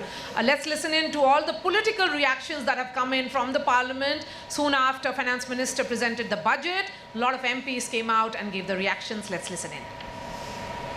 Bharat को आपको बधाई है। अखिलेश जी सारा focus Bihar और आंध्र प्रदेश को ही दे देंगे। ये इसलिए है कि अगली सरकार बनाने के लिए वित्त मंत्री जी का ये बजट इंटर्म बजट है, लेकिन हर एक क्षेत्र में, चाहे अधोसंरचना हो, चाहे शिक्षा हो, चाहे सिंचाई हो, एक नई सोच विचारधारा के साथ भारत को अग्रसर करना। There was very little addressing of the inequality in our situation in our country today. Very little done to give reassurances to all of us who have been worried about the failures and limitations in this government's economic approach. You know that as far as development is concerned, there was no mention of public health expenditure, no mention of education expenditure, all of which should have been increased significantly. आपको बधाई है। अखिलेश जी सारा focus Bihar और आंध्र प्रदेश को ही दे देंगे। ये इसलिए है कि अगली सरकार बनाने के लिए इससे बड़ा पैकेज उन प्रदेशों को दे। और उत्तर प्रदेश के लिए उत्तर प्रदेश ने प्रधानमंत्री दिया है, और क्या चाहिए उत्तर प्रदेश को?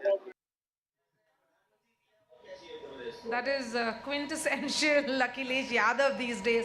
Vishnu, interestingly, they have been doing a lot of jugalbandi. We have seen a lot of coordination play out between Akhilesh and Rahul Gandhi inside Parliament. But yes, let's come back to the CII panel. I think Nasir Salim had a point to make. Firstly, fiscal deficit at under 5% is welcome news. But you had a second key point as well. Yeah, no, so 2 points there actually. One is that, the fiscal deficit is 4.9%, which is looking good. And that will bode really well with the overall rating upgrade that India may see now over the next few quarters from the international markets, which will also attract a lot of foreign flow in. Yeah. So one is that. The second thing, quick one, is from the sectoral perspective, I think post the budget, I would like to touch upon one sector which now looks a little more stronger, which is the entire consumption piece. With deductions increasing, Marya, we spoke about this in the morning, from 50 to 75,000 rupees, it's gone up. So the middle income group will tend to benefit on some more disposable income available to them.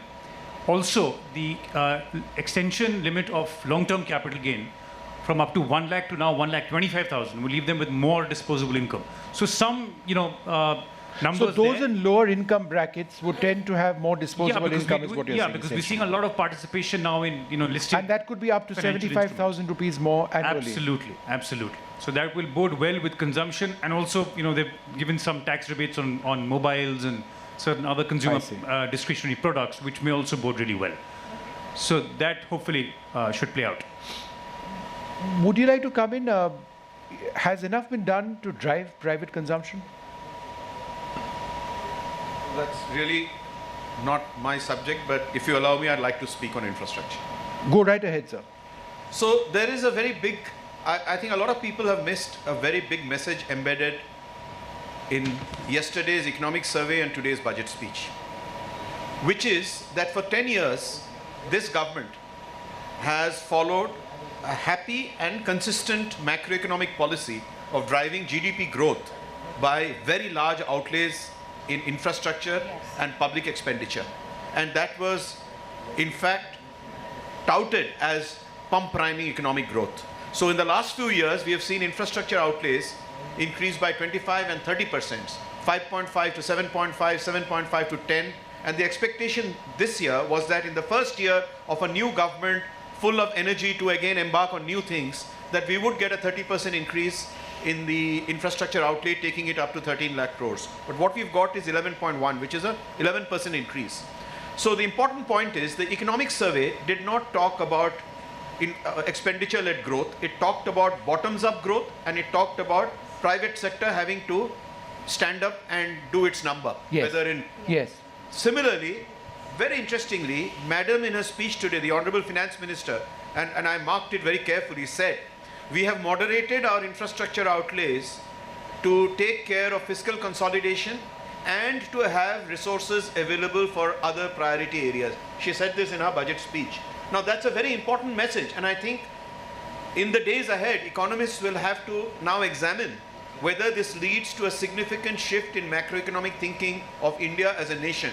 Are we moving away from top-down, expenditure-led growth with its well-known multipliers to resetting the issues that need to be resolved lower down to get bottoms-up growth?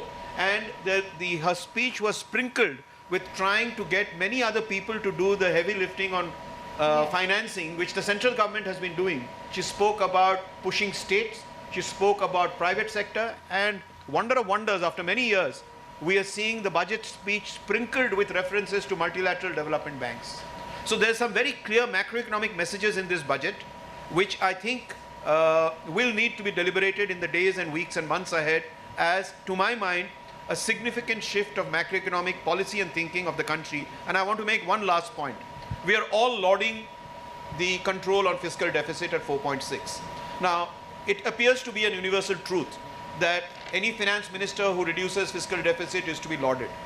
Please remember that among macroeconomists, there is an alternative school of thought that in an economy which is crying out for jobs, which is crying out to revive demand, which is crying out to build modern infrastructure and logistics, I don't think many Indians would have grudged the 5.5% fiscal deficit, provided, and it's an important point, provided that extra amount was sorely used to create assets for the country. So I am not overly excited and lauding or genuflecting at the altar of fiscal deficit, because no, but let me ask you, country requires this kind of expansionary mode. But you are talking about infrastructure, and there's been a 2.66 lakh crore provision for rural development, including rural infrastructure. When you talk about the India growth story, rural infrastructure is something that needs to be looked at hugely. Is this provision a welcome sign of what the government intends? Of course it is. And how would it help specifically? Look, any infrastructure outlays for minor and major irrigation, for PMGSY, Pradhan Mantri Gram Sadak Yojana, for homes, homesteads, for all of these have tremendous impact. But my comments were largely at the macroeconomic level, where I think these two important messages need debate on channels like yours, saying, should we not think and just laud a decrease in fiscal deficit when the country is crying out for maybe an expansionary mode, etc., etc. Yes, so since you highlight the infrastructure aspect of it, this is the 11th budget of the Modi government, 7th of the Finance Minister Nirmala Sitharaman. How would you rate it, particularly to do with the infrastructure aspect? Look, I would be apprehensive, and I'm being very candid with you on the channel. For years now, we've been told by the honchos in the finance ministry that 1 rupee spent on infrastructure results in 3 rupees of GDP, and 1 rupee spent on direct benefit transfer results in 90 paisa. The multiples in construction sector of 6 and 7 have been used for the last 10 years to build the narrative of how large infrastructure spends are pump priming the economy. Many of the measures announced today of setting stuff that needs to be set, and in all positive, whether it's in urban infrastructure or whether it's in green energy or whether it's in rural areas. There's a whole lot of stuff that the FMS said need to be fixed, from land digitization to land records, etc. But many of these are going to play out in the next 4 or 5 years. You're suddenly not going to see bottoms-up growth, and you're suddenly not going to see private sector put money into infrastructure because there aren't many PPP projects. So you're going to see potentially, I'm apprehensive that you're going to see a stress and strain on GDP growth because you've pulled back the multiplier effect with an 11% allocation as distinct from a 30% allocation in the last few years. Okay. It's a serious point. Okay. Vivek had to leave, so let me put you on the spot. Now that we've seen the budget, discussed various aspects, how would you rate this budget 1 to 10? In some ways, at least on the tax front, it's a brave budget. And I say brave budget with great degree of caution. It's a brave budget because the government is taking the call that India is an economy which has tailwinds behind it, and therefore, even if slight adjustments are done so as to keep fiscal deficit, etc., in check, that will still not stop the virtuous investment cycle. Let me give you 2 examples. The increase of long-term capital gains tax from 10% to 12.5% clearly is a signal that the government believes that there is enough returns coming out of the public markets. Clearly is also a signal to foreign investors to say, we will treat you at par with the residents, and therefore your rate of tax from 10%, we will take up to 12.5%. So there is a slight element of bravery involved. Sure. The point that he was making on the fact that the government wants private sector to step up, and the economic survey also indicated it. Yes. The government wants private sector to step up and take its onus burden of the investment cycle is also a very interesting one. I would have expected that if the government were doing this, in the interim budget, they had extended the extension available to sovereign and pension funds to invest in India up till March 31, 2025. There was a widespread expectation, and these guys invest in infrastructure and the like, that would be extended in a full budget. After all, if you could make that change in an interim budget when you make no changes, the expectation is that the government thinking is that you will expand on it. Sure. The government chose not to do it.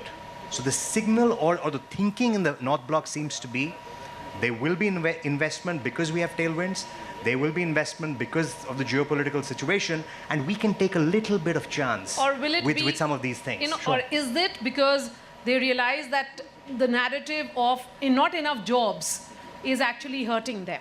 Mr. Magazine, will you actually say that the government's argument so far has been that if you invest more in highways, building of these infrastructure or assets for the nation, it generates jobs. But then the emphasis which has been put on skilling, the internship program, that's an acknowledgement that yes, it may be creating jobs, but when it comes to the real issue, that is not being addressed. Yeah, mostly true, no doubt infrastructure investments creates jobs, but there wasn't enough talked about other service industries which are going to provide jobs. No doubt construction is one of the, after agriculture, one of the largest areas of jobs. So we wrote about retail, and we are talking about low skill kind of jobs, right? We can, of course, where the biggest gap is. There is hospitality industry, there's retail industry. There are many other service industries where the government needs to kind of encourage where the jobs should go in. Of course, the budget talked about putting money in skilling in the institutions, expanding this internship program you talked. I don't know, I hope this is only for the public sector companies. They're not going to force private sector to do internships, No, absolutely, top 500 companies. I'm not a big fan of that, forcing for anything like this. But you don't have to give a job. It's just a 1-year internship, right. And I think there is a government subsidy on the salary for the first year. Yes. The CSR. Yeah, and the only what I have to read I think the CSR part was very interesting, but it only says certain percentage of CSR. So I wish there was no percentage of CSR, because that helps. Then you can use the CSR for that. So it's not. I've got that detail. I'll just read it out. It's like a small percentage of CSR. Internship in 500 top companies to be encouraged. 1 crore youth to benefit from the government scheme. Internship allowance of 5,000 rupees and one-time assistance of 6,000 to be provided under the internship scheme. Now, I assume that 6,000 rupees comes from the government to the company, though I'm not sure if it comes from the government to the young employee or the young intern. Companies to bear training costs from their CSR funds under the government's internship scheme. Then they've got accommodation and everything set up, linked to this. So it's heard important. Something, there's only a percent. I hope if it is full CSR, it definitely helps for the money to go in. But I heard there was a percentage of CSR you can use for it, not the entire thing. But yeah, the fine print you have to think. But certainly, jobs and skilling. There was the good part of this budget. It hit all the headlines which are for the economy, which are great. Be it infrastructure. For me, one other area was very big called digitization of land. That's huge, using satellite and this imagery. is not for real estate only, it's for manufacturing anything if you have to do in our economy. If that is implemented, the challenge is, of course, she talked about rural land also, which is great, urban land, but a lot of this is state-led. It's a state subject. Sure. But if this is implemented, can you imagine our courts will have less litigation, because we talk about millions of litigation happening. The knock-on effect will be huge. Real estate. Second is that investment going in, or if you have to take loan also. Yeah. And this is also happening in microfinance already. The states where the land is digitized, a lot of the microfinance companies are able to lend Okay, more. Mr. Magazine, I'm asking you to hold your thought because I'll come back to this, and it's fascinating the use of satellite imagery to plot land holdings across the country. Imagine the benefits in hilly states as well, where it's been so difficult for tehsildars to actually map out land. We need to take a short break, but we'll come back to this specific theme in the next few minutes.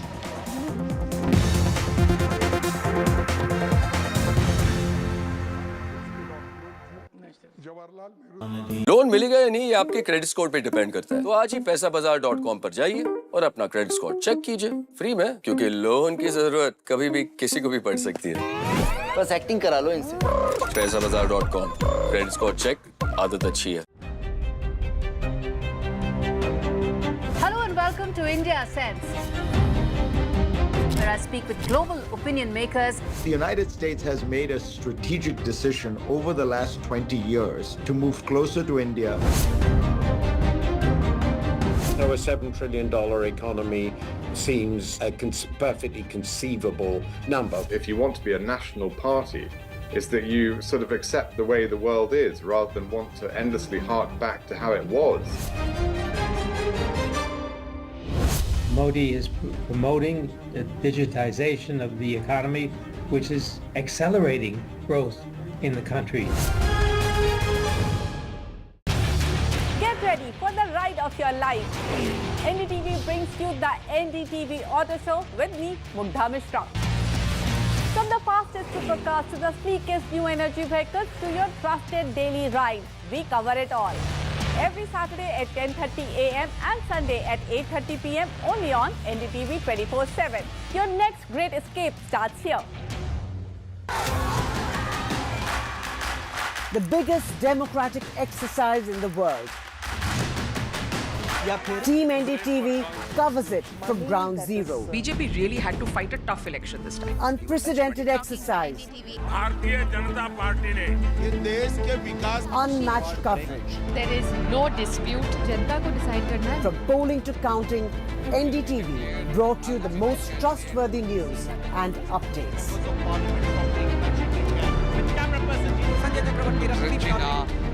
Elections mean NDTV. NDTV proudly upholds its legacy of trust and credibility. According to the prestigious Reuters Institute's Digital News Report 2024, NDTV is the top-most news platform in the country. Number one in both online and offline reach in India. Beating all its competition, NDTV stands for trust. Loan मिलेगा या नहीं, ये आपके credit score पे depend करता है। तो आज ही अपना क्रेडिट स्कोर चेक करें फ्री में पैसाबाजार.com पर। लोन की जरूरत कभी भी किसी को भी पड़ सकती है। ठीक से एक्टिंग नहीं। पैसाबाजार.com। After a great victory by Indian team, and today we are reporting from Mohali International Airport where we are showing these visuals. Arshdeep हमारे साथ हैं। बहुत ही performance सही सारे दी थे, बढ़िया results मिले। We are in the city of Kanpur today because they have their champion back home, Kuldeep Yadav. Desperation for each and everyone to go there and win the World Cup, and we did it.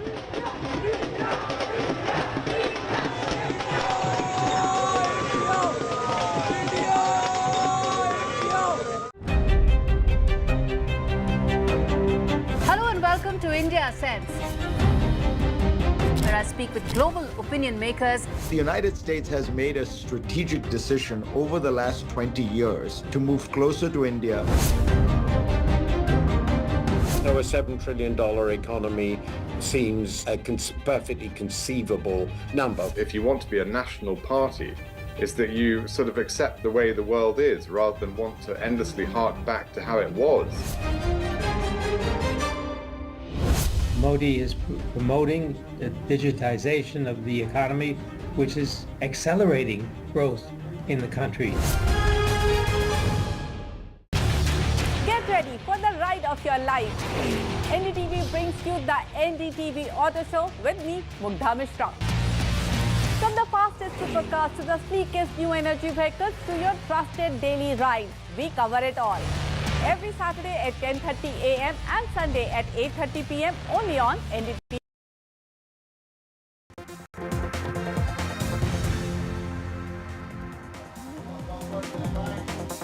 Welcome back. You're watching our special coverage on the budget. It is being called the budget of hope of Nirmala Sitharaman. As we wait for the reaction to come in from the Prime Minister, let me toss across to Ishika Verma, who's joining us live from Delhi.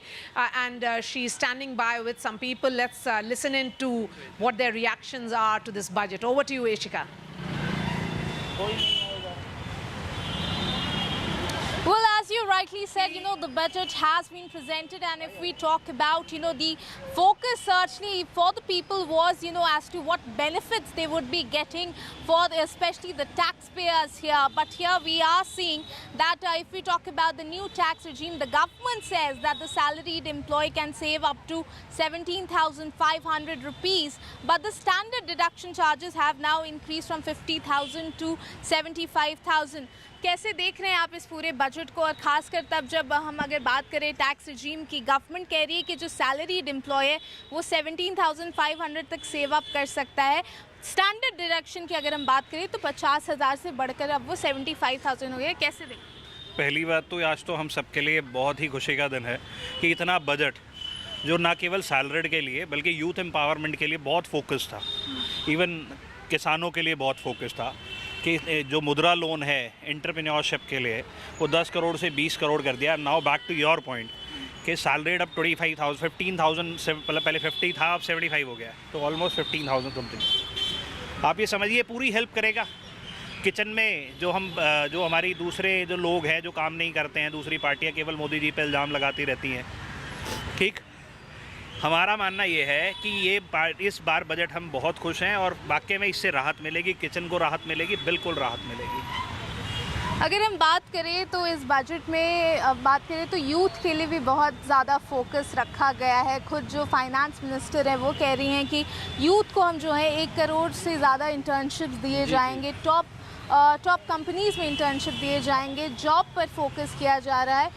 क्या लगता है इससे unemployment जो rate है वो काफ़ी decrease होगा, आप लोगों को मदद मिलेगी? जी बिल्कुल मिलेगी. अनएम्प्लॉयमेंट रेट में डिफिसिट 25,000 को जो ट्रेन करने का गवर्नमेंट ने प्लान बनाया बहुत ही अच्छा है. इससे क्या है, जो पीपल्स हैं वो स्किल डेवलप होगी उनकी, वो आगे अच्छी कंपनी में जॉब कर पाएंगे, आगे तरक्की कर पाएंगे. बेसिकली क्या है, स्किल नहीं है, जितनी स्किल बढ़ेगी वो अपने आप को और आगे लेके जाएगा, वो उतना एंटरप्रेन्योरशिप. तो अगर हम बात करें MSMEs को भी पुश दिया गया है, वहीं मोबाइल फ़ोन्स पर भी कस्टम ड्यूटी जो है वो घटाई गई है. कैसे देखिए मैडम, आने वाले टाइम में जैसे मोबाइल फ़ोन में ड्यूटी कस्टम घटी है और जो लिथियम बैटरीज़ हैं जिनकी आगे आने वाले टाइम में गाड़ियों की भरमार आने वाली हैं, उसमें जो इन्होंने रिबेट दिया उससे आने वाले टाइम में मोटर सेक्टर के अंदर बड़ी भूचाल आएगी और गाड़ियाँ, ये जो पेट्रोल महंगा हो रहा है, डीजल महंगा हो रहा है, आने वाले टाइम में इन गाड़ियों की भरमार होगी और देश की उन्नति में लिए बहुत बड़ा योगदान होगा. So certainly, as you heard, the people here, they continue to say that, this is a good budget for them so far. And, they are certainly looking at, there are opportunities for youth as well. So people here say that they are certainly considering it as the budget of hope. Over to you.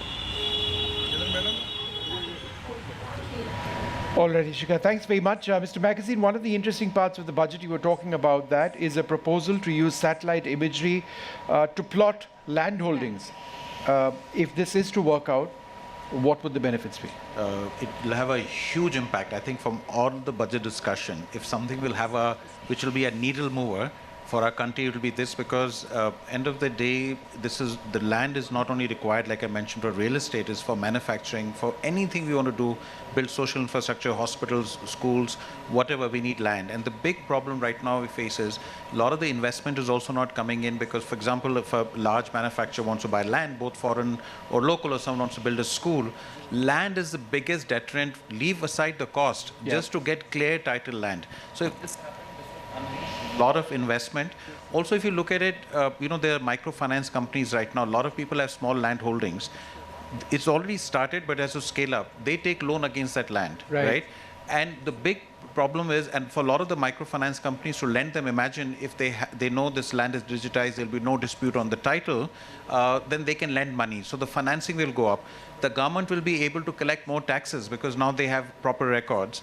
And and also the whole development part, I mean, there'll be a big thing. So I think this is the main thing is, of course, implementation. The budget is talking about it. Land is a state subject.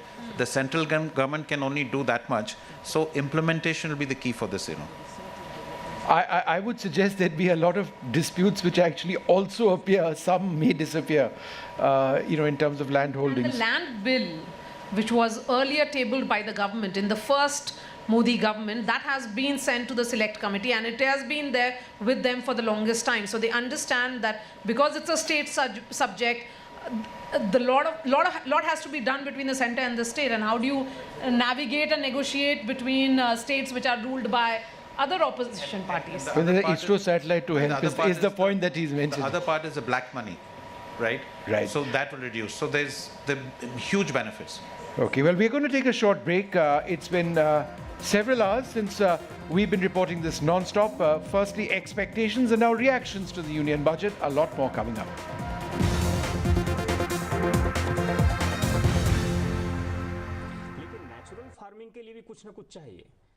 Loan मिलेगा या नहीं, ये आपके credit score पे depend करता है। आज ही जाइए पैसाबाजार.com पर और अपना क्रेडिट स्कोर चेक कीजिए फ्री में, क्योंकि लोन की जरूरत किसी को भी कभी भी पड़ सकती है। चल एक्टिंग थोड़ा भेल बनो।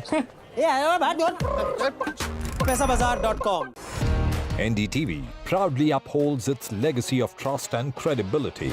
According to the prestigious Reuters Institute's Digital News Report 2024, NDTV is the top-most news platform in the country.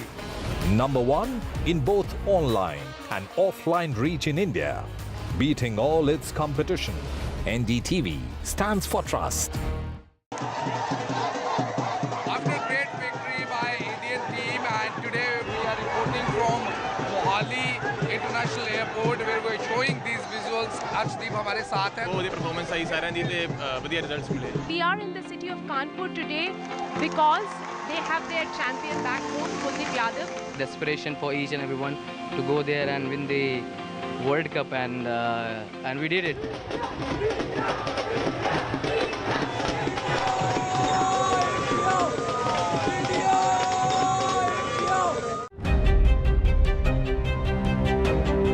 Hello and welcome to IndiaSense, where I speak with global opinion makers. The United States has made a strategic decision over the last 20 years to move closer to India. So a $7 trillion economy seems a perfectly conceivable number. If you want to be a national party, it's that you sort of accept the way the world is rather than want to endlessly hark back to how it was.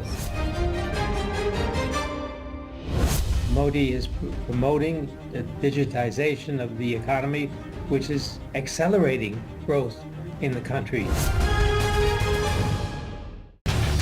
Get ready for the ride of your life. NDTV brings you the NDTV Auto Show with me, Mugdha Mishra. From the fastest supercars to the sleekest new energy vehicles to your trusted daily ride, we cover it all. Every Saturday at 10:30 a.m. and Sunday at 8:30 p.m. only on NDTV 24/7. Your next great escape starts here. NDTV proudly upholds its legacy of trust and credibility. according to the prestigious Reuters Institute's Digital News Report 2024. NDTV is the top most news platform in the country. Number one in both online and offline reach in India. Beating all its competition, NDTV stands for trust. After a great victory by Indian team, and today we are reporting from Mohali International Airport where we are showing these visuals. Arshdeep हमारे साथ हैं. बहुत ही performance आई सारे दी ते बढ़िया results मिले. We are in the city of Kanpur today because they have their champion back home, Kuldeep Yadav. Desperation for each and everyone to go there and win the World Cup, and we did it.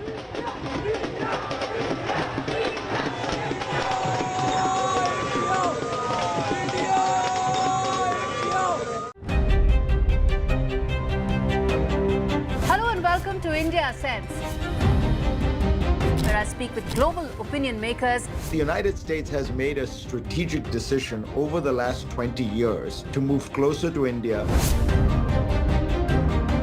So a $7 trillion economy seems a perfectly conceivable number. If you want to be a national party, it's that you sort of accept the way the world is rather than want to endlessly hark back to how it was.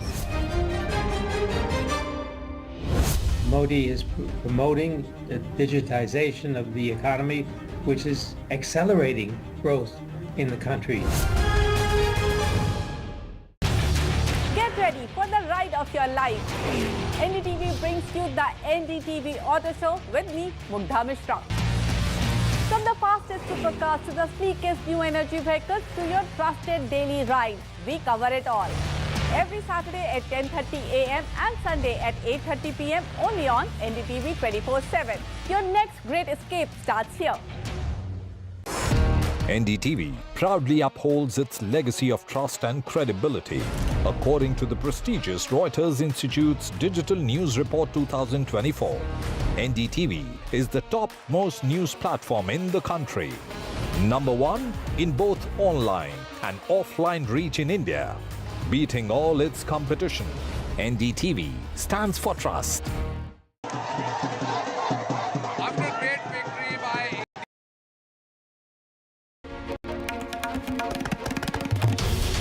This is NDTV, and you're watching NDTV 24/7. Hello, Moto.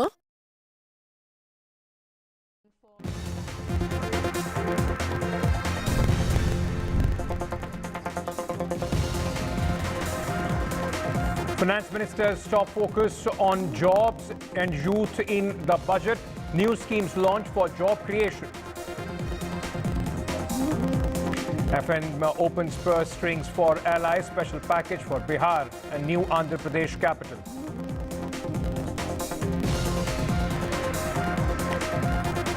SOPs in the new tax regime. No relief in the old tax regime. Comprehensive review of the Income Tax Act also announced. Capital gains tax increased, angel tax on investors abolished.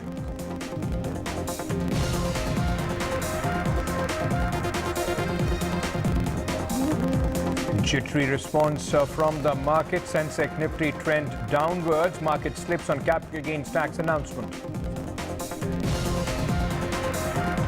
3 cancer drugs to be cheaper. Duty cut on gold, silver, platinum, mobile phones and chargers to be cheaper as well.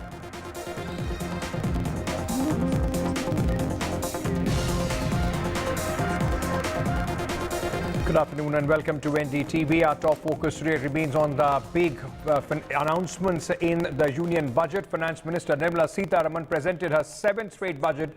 Big announcements were made on employment front. One of the key issues that the opposition has been targeting the Modi government.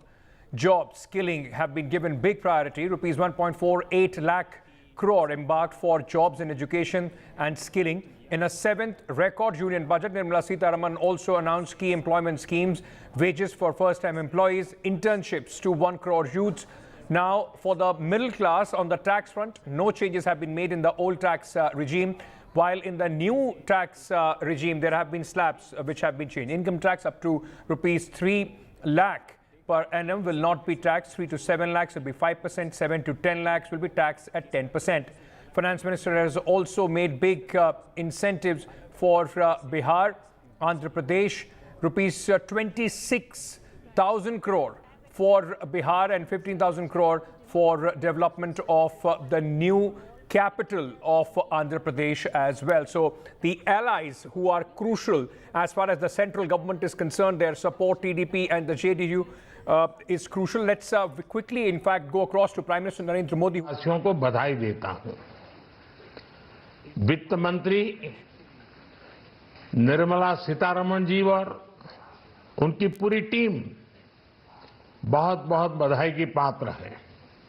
साथियों, ये budget समाज के हर वर्ग को शक्ति देने वाला budget है। ये गांव, गरीब किसान को समृद्धि की राह पर ले जाने वाला बजट है। पिछले 10 वर्षों में 25 करोड़ लोग गरीबी से बाहर निकले हैं। ये जो मिडिल क्लास बना है, यह बजट उनके सशक्तिकरण की निरंतरता का बजट है। इन नौजवानों को अनगिनत नए अवसर है। इस बजट में शिक्षा और स्किल को नई स्केल मिलेगी। ये मिडिल क्लास को नई ताकत देने वाला बजट है। जनजातीय समाज, दलित सशक्त करने की मजबूत योजनाओं के साथ आया है। इस बजट से महिलाओं की आर्थिक भागीदारी सुनिश्चित करने योजनाओं के साथ आया है। इस बजट से महिलाओं की आर्थिक भागीदारी सुनिश्चित करने में मदद मिलेगी। इस बजट से छोटे व्यापारियों, एमएसएमईज को यानी कि लघु उद्योगों का उसकी प्रगति का नया रास्ता मिलेगा। बजट में मैन्युफैक्चरिंग पर भी बल है, इंफ्रास्ट्रक्चर पर भी बल है। इससे आर्थिक विकास को नई गति मिलेगी और गति को भी निरंतरता मिलेगी। साथियों, रोजगार और स्वरोजगार के अभूतपूर्व अवसर बढ़, ये हमारी सरकार की पहचान रही है। आज का बजट इसे और सुदृढ़ करता है। देश और दुनिया ने पीएलआई स्कीम की सफलता देखी है। अब इस बजट में सरकार ने एम्प्लॉयमेंट लिंक्ड इंसेंटिव स्कीम की घोषणा की है। इससे देश में करोड़ों करोड़ों नए रोजगार बनेंगे। इस योजना के तहत जीवन में पहली नौकरी पाने वाले युवा की पहली तनख्वाह हमारी सरकार देगी। स्किल डेवलपमेंट और उच्च शिक्षा के लिए मदद हो या फिर 1 करोड़ नौजवानों को इंटर्नशिप की योजना, इससे गांव के, गरीब के मेरे नौजवान साथी, मेरे बेटे बेटी देश की टॉप कंपनियों में काम करेंगे। उनके सामने संभावनाओं के नए द्वार खुलेंगे। हमें हर शहर, हर गांव, हर घर एंटरप्रेन्योर्स बनाना है। इसी उद्देश्य से बिना गारंटी के मुद्रा लोन की लिमिट को 10 लाख से बढ़ाकर 20 लाख रुपए किया गया है। इससे छोटे कारोबारियों, विशेष रूप से महिलाओं, दलित, पिछड़े, आदिवासी परिवारों में स्वरोजगार को बल मिलेगा। साथियों, हम सब लोग मिलकर भारत को ग्लोबल मैन्युफैक्चरिंग हब बनाएंगे। देश का एमएसएमई सेक्टर मध्यम वर्ग से जुड़ा हुआ है। एक प्रकार से एमएसएमई सेक्टर की ओनरशिप मध्यम वर्ग ही है और इसी सेक्टर से गरीबों को ज्यादा से ज्यादा रोजगार भी मिलता है। छोटे उद्योगों की बड़ी ताकत, उस दिशा में हमारा अहम कदम है। इस बजट में एमएसएमईज के लिए ईज ऑफ क्रेडिट बढ़ाने वाली नई योजना का ऐलान किया गया है। मैन्युफैक्चरिंग और एक्सपोर्ट्स इकोसिस्टम को हर जिले तक ले जाने के लिए बजट में अहम घोषणा की गई है। ई कॉमर्स, एक्सपोर्ट हब्स और फूड क्वालिटी टेस्टिंग के लिए 100 यूनिट्स, ऐसे कदमों से वन डिस्ट्रिक्ट वन प्रोडक्ट अभियान को गति मिलेगी। साथियों, ये बजट हमारे स्टार्टअप्स के लिए, इनोवेशन इकोसिस्टम के लिए ढेर सारे नए अवसर लेकर आया है। स्पेस इकोनॉमी को बढ़ावा देने के लिए 1000 करोड़ रुपए का फंड हो, एंजल टैक्स हटाने का फैसला हो, ऐसे कई सारे कदम इस बजट में उठाए गए हैं। साथियों, रिकॉर्ड हाई कैपेक्स इकोनॉमी का एक ड्राइविंग फोर्स बनेगा। 12 नए इंडस्ट्रियल नोड्स, देश में नए सैटेलाइट टाउन्स का विकास और 14 बड़े शहरों के लिए ट्रांजिट प्लान्स, इससे देश में नए इकोनॉमिक हब विकसित होंगे और बहुत बड़ी संख्या में नए रोजगार बनेंगे। साथियों, आज डिफेंस एक्सपोर्ट्स रिकॉर्ड स्तर पर है। इस बजट में डिफेंस सेक्टर को आत्मनिर्भर बनाने के लिए अनेक प्रावधान किए गए हैं। आज पूरी दुनिया में भारत के प्रति आकर्षण बढ़ा है और भारत में टूरिज्म के क्षेत्र में नई संभावनाएं बनी हैं।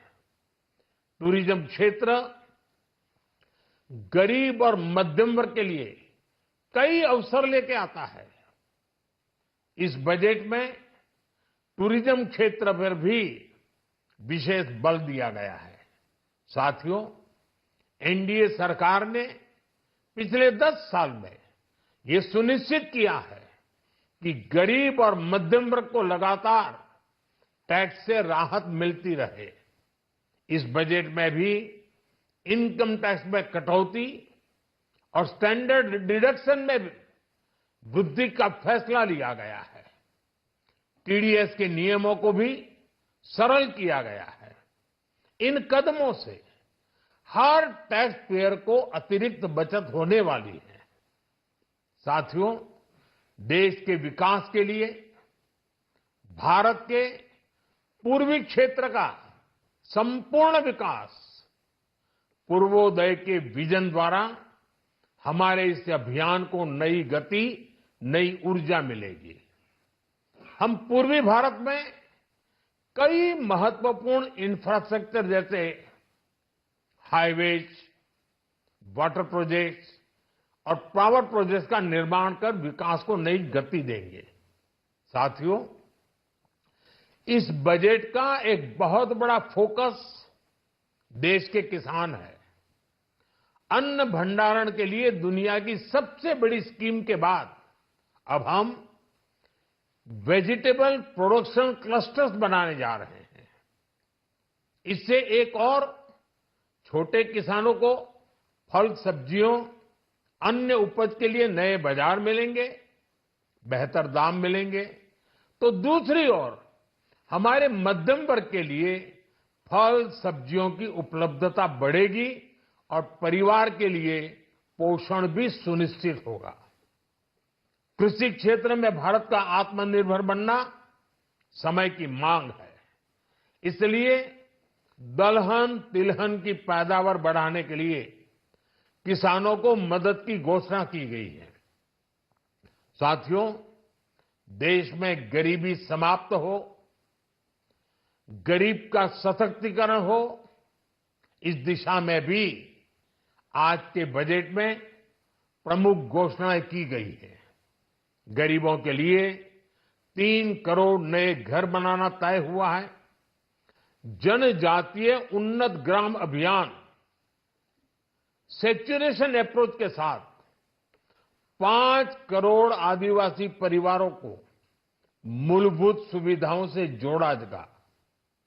इसके अलावा ग्राम सड़क योजना 25,000 नए ग्रामीण क्षेत्रों को ऑल वेदर रोड से जोड़ेगी। इसका लाभ देश के सभी राज्यों के दूर दराज गांवों को मिलेगा। साथियों, आज का बजट नए अवसर, नई ऊर्जा लेकर आया है। ये ढेर सारे नए रोजगार, स्वरोजगार के अवसर लेकर आया है। ये बेटर ग्रोथ और ब्राइट फ्यूचर लेकर आया है। आज का बजट भारत को दुनिया की तीसरी सबसे बड़ी आर्थिक ताकत बनाने के उस पूरी प्रक्रिया में कैटलिस्ट का काम करेगा। विकसित भारत की एक ठोस नींव रखेगा। सभी देशवासियों को बहुत बहुत शुभकामनाएं।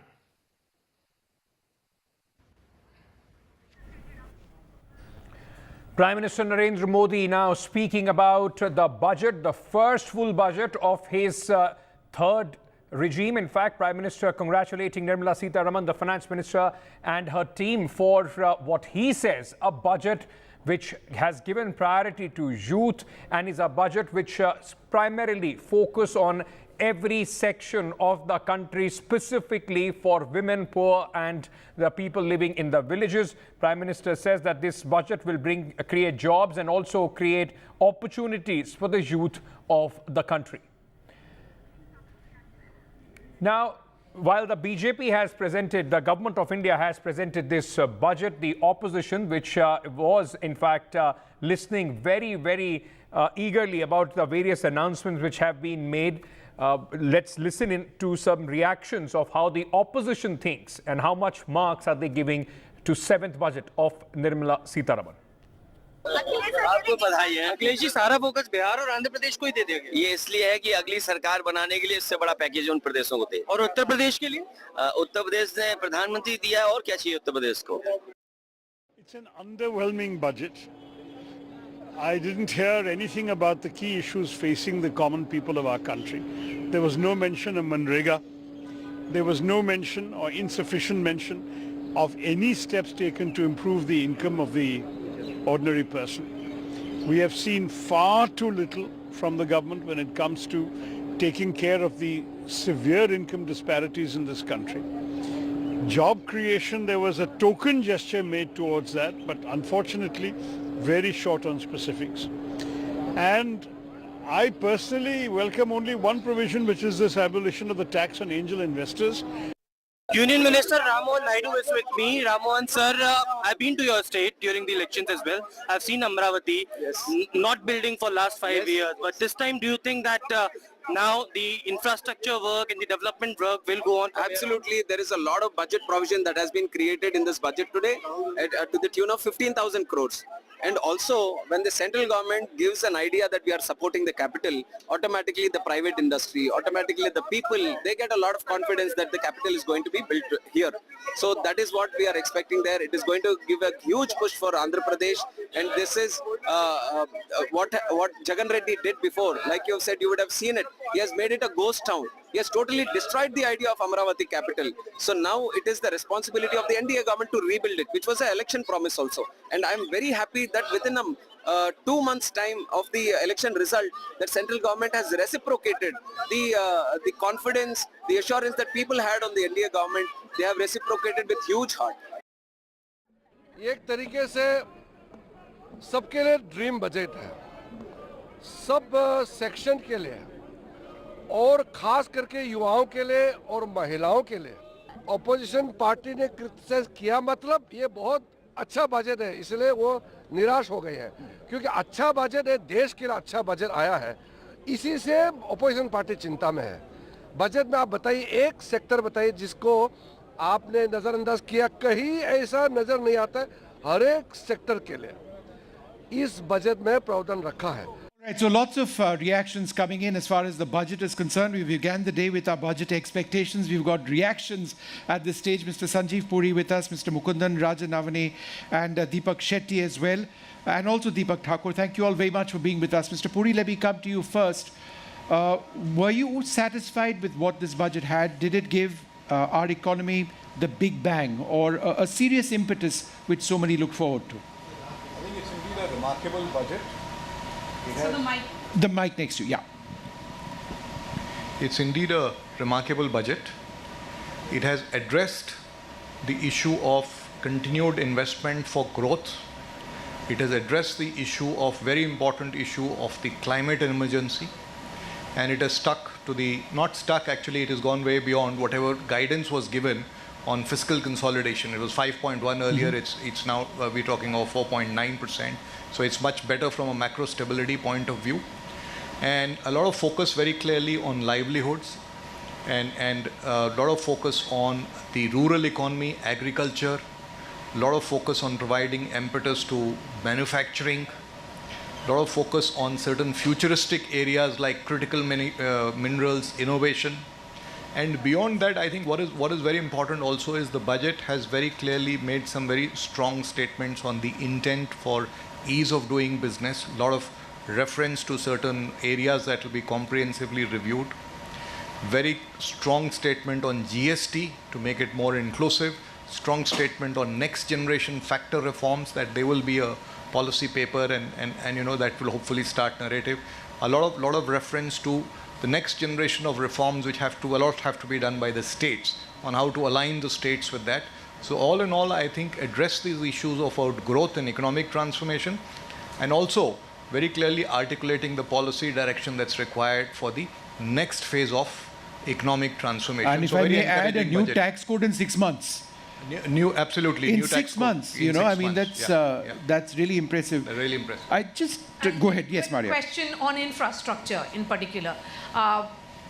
Is there continuity in it, because the government had been putting in a lot of money in infrastructure building? They were of the opinion, and that's what also played out during elections, that all these assets which are generated for the country, it is leading to employment generation. But this time around, the increase in capex has been roughly around 11%, not as much as the industry would have wanted. I think you have said it very right. There is certainly a continuity, and we all know every rupee invested in infrastructure creates a multiplier effect. But if you look at, other than the capex, which is announced in line with the interim budget, there are some specific announcements which have been made. The whole focus on Pradhan Mantri Gram Sadak Yojana, connecting 25,000 habitats, the 3 crore more houses, again, something which was announced recently, but confirmed as a part of the budget. The other important part about infrastructure is when we talk about infrastructure, we look at only the central government, but a lot of infrastructure is developed also through the state governments. And this whole focus on the 50-year loan, which has continued from the last budget announcement, will also spruce up more infrastructure investment through the states. So I would actually add saying that it is not only continuity in the focus on infrastructure development, but topping it up with some of the schemes like particularly Pradhan Mantri Gram Sadak Yojana. Okay, so if it is indeed about topping it up, then how do you look at the onus which has been put on a number of companies, top 500 private companies also, that they have to provide internship? As the Prime Minister also said in his soundbite just a few minutes back, that this is for the first time that the government is paying for internship of the youth. So if you really look at it, the capability to produce interns and put those training facilities actually exists with the top companies. It doesn't exist with MSMEs. To actually say they will do it is going to be very, very difficult. Top 500 companies already do a lot of apprenticeship program, a lot of internship program. This ability to sort of link it with CSR and the spending on one hand and also support that internship program is, I think, the right way. Also, the syllabus and the training process which big companies have are going to be top class, top quality in terms of producing very, very skilled workforce. So what government has really done is gone to the companies which have already established these facilities, engaged with them, and is sort of moving forward to produce skilled workforce for India. Fiscal consolidation at under 5%, that's really good. I mean, if anything else, our credit rating might actually shoot up. I mean, that's the hope. Your sense? No, absolutely. Actually, what was more exciting was the direction that, it will go down to 4.5% over the next few years. So I think, this clearly shows that the government has got, is at least has tremendous control on, how they are looking at the future and giving direction. Because, when industry invests, I think these are very critical parameters, that guides longer term investments over the longer period. So I think many of the aspects that we saw that came out, actually touched upon those 9 buckets, right? I think if we can fill those buckets correctly, over the next 25 years, to the Viksit Bharat, I think, there is tremendous, it's a budget of hope. I think, there is hope that the country can actually, make this big shift and turn around, as a developed country. Sure. Mr. Deepak Thakur also with us. Are you, Mr. Thakur, impressed with what the minister had to say as far as green energy transition is concerned? There was an expectation in some quarters of a substantial fund being created. Do you believe that as far as the transition is concerned, this was a glass more half empty than half full? So first of all, I think kudos to the government for putting together a budget which actually talks about energy security and green energy integrated quite holistically.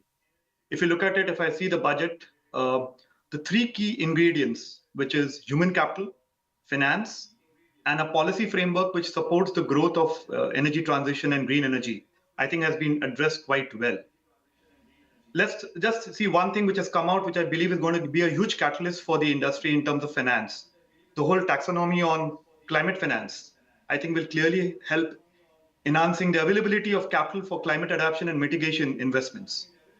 We talk about, there was a roadmap which was created earlier about the Indian carbon markets. I think the fact that now there is going to be a more definitive framework for making this more viable and more realistic, I think enables the whole green energy transition across to happen much more aggressively. The policy framework also allows for new technologies. I think something of small and modular nuclear reactors, and I think moving in that direction, I think is a huge step. Pump storage, while there were guidelines, there were projections of about 19,000 megawatts of pump storage required for renewable energy integration. I think clearly now there's a statement of purpose that is going to come out and a policy framework which is going to come out. When you talk about inclusive RE transition, I think the fact that the government has now put down saying that they will actually provide financial support for micro and small industries to move towards green energy, I think is a huge step in terms of making energy transition happen across the entire spectrum of industrial and commercial establishments. Last but not the least, if I look at it, human capital. I think with the growth that is projected for renewable energy, I think human capital is going to be a very key ingredient. And I think the whole focus of employment and skilling is also going to make a huge impact on the green economy, also getting blue collar, white collar kind of talent coming in to support the growth targets that the government has put forth, not only till the end of the decade, but I think going forward till 2047. So overall, I think I would give high marks to the government in terms of having a very holistic approach. Okay, so a big thumbs up coming in there for the finance minister. But what is the view from the agriculture minister? Shivraj Singh Chauhan has spoken out. Let's listen in. मैं प्रधानमंत्री जी को हृदय से धन्यवाद देता हूं, वित्त मंत्री जी को बधाई देता हूं।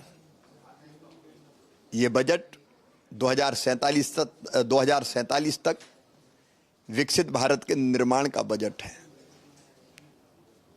एक वैभवशाली, गौरवशाली, संपन्न और समृद्ध और शक्तिशाली भारत के निर्माण का बजट है, जिसमें समाज के हर वर्ग का ध्यान रखा गया है और विशेषकर किसान, कृषि और ग्रामीण विकास के लिए ये बजट वरदान है। अगर कृषि की दृष्टि से, किसान की दृष्टि से देखें तो सबसे बड़ी चुनौती हमारे सामने है बढ़ते हुए तापमान के बीच, क्लाइमेट चेंज के बीच उत्पादन हम कैसे बढ़ाएं। इन चुनौतियों का मुकाबला करने के लिए इस बजट में यह घोषणा की गई है कि हमारे फल हो, सब्जी हो या अनाज हो, उनके अधिक उत्पादन के लिए जलवायु अनुकूल बीज की 109 किस्मों को लॉन्च किया जाएगा रिसर्च के माध्यम से जो तैयार हो रही है। इससे उत्पादन बढ़ेगा। उत्पादन बढ़ाने के प्रयास भी है। उत्पादन की लागत घटे, इसलिए किसान क्रेडिट कार्ड के माध्यम से सस्ता लोन किसान को मिले। अनेकों और प्रावधान है, उसके विस्तार में मैं नहीं जा रहा, लेकिन उत्पादन का ठीक दाम भी किसान को मिले, इसके लिए एमएसपी पर खरीदी की व्यवस्था की गई है। और एमएसपी पर खरीदी भी उत्पादन की लागत में 50% प्रॉफिट जोड़ के अब एमएसपी की घोषणा की जाती है, तो उसके लिए इसमें पर्याप्त प्रावधान किया गया है। दलहन और तिलहन के उत्पादन में हमारा देश आत्मनिर्भर हो और किसान को दाम भी ठीक मिले, इसके लिए तुअर मतलब अरहर, उड़द और मसूर, ये किसान जितनी उत्पादित करेगा एमएसपी पर खरीदी जाएगी पूरी की पूरी। और तिलहन का उत्पादन भी बढ़े, देश आत्मनिर्भर हो, उसका भी प्रावधान इसमें किया गया है। लेकिन एक बात के लिए विशेष रूप से मैं प्रधानमंत्री जी को धन्यवाद देना चाहूँगा, उन्हें इसको और मजबूती से आगे जा पाएगा। अनेक टैक्स की सहूलियत दी गई है। ये सारे को मैं तुलना करूं, इस बजट देश में नया रोजगार सृजन करेगा। Next generation skilling, upskilling, reskilling की कल्पना इस बजट में की गई है। 1000 ITI को देश की इंडस्ट्री के साथ मिलके 21st सेंचुरी रिक्वायरमेंट के लेवल पे उसको तैयार किया जाएगा। एजुकेशन लोन, स्किल लोन, अनेक युवा हितैषी कार्यक्रम इस बजट में लाया गया है। लेकिन विपक्ष का कहना है कि ये जो बजट है ये बिहार आंध्रा सेंट्रिक बजट है और नंबर 2 की सरकार बचाने वाला बजट है। ये बजट देश की मध्यवर्गीयों के लिए है। ये बजट देश की, क्या प्रधानमंत्री आवास योजना सिर्फ बिहार और आंध्र में बनने वाला है? देश की सभी राज्यों में बनने वाला है। मुद्रा लोन के लाभार्थी क्या चंद राज्यों में होंगे या देश भर में होंगे? स्वनिधि देश के गरीब स्ट्रीट हॉकर्स के लिए, स्ट्रीट वेंडर्स के लिए उपलब्ध है। क्या सिर्फ कुछ राज्यों में रहेगा या पूरा देश में रहेगा? विपक्ष एक नकारात्मक मानसिकता से गुजर रहा है। विशेष करके कांग्रेस पार्टी लगातार तीसरी बार फेल हुई है। इसकी हताशा उनको सब चीज में दिखता है। इस बजट को मैं स्वागत करता हूं।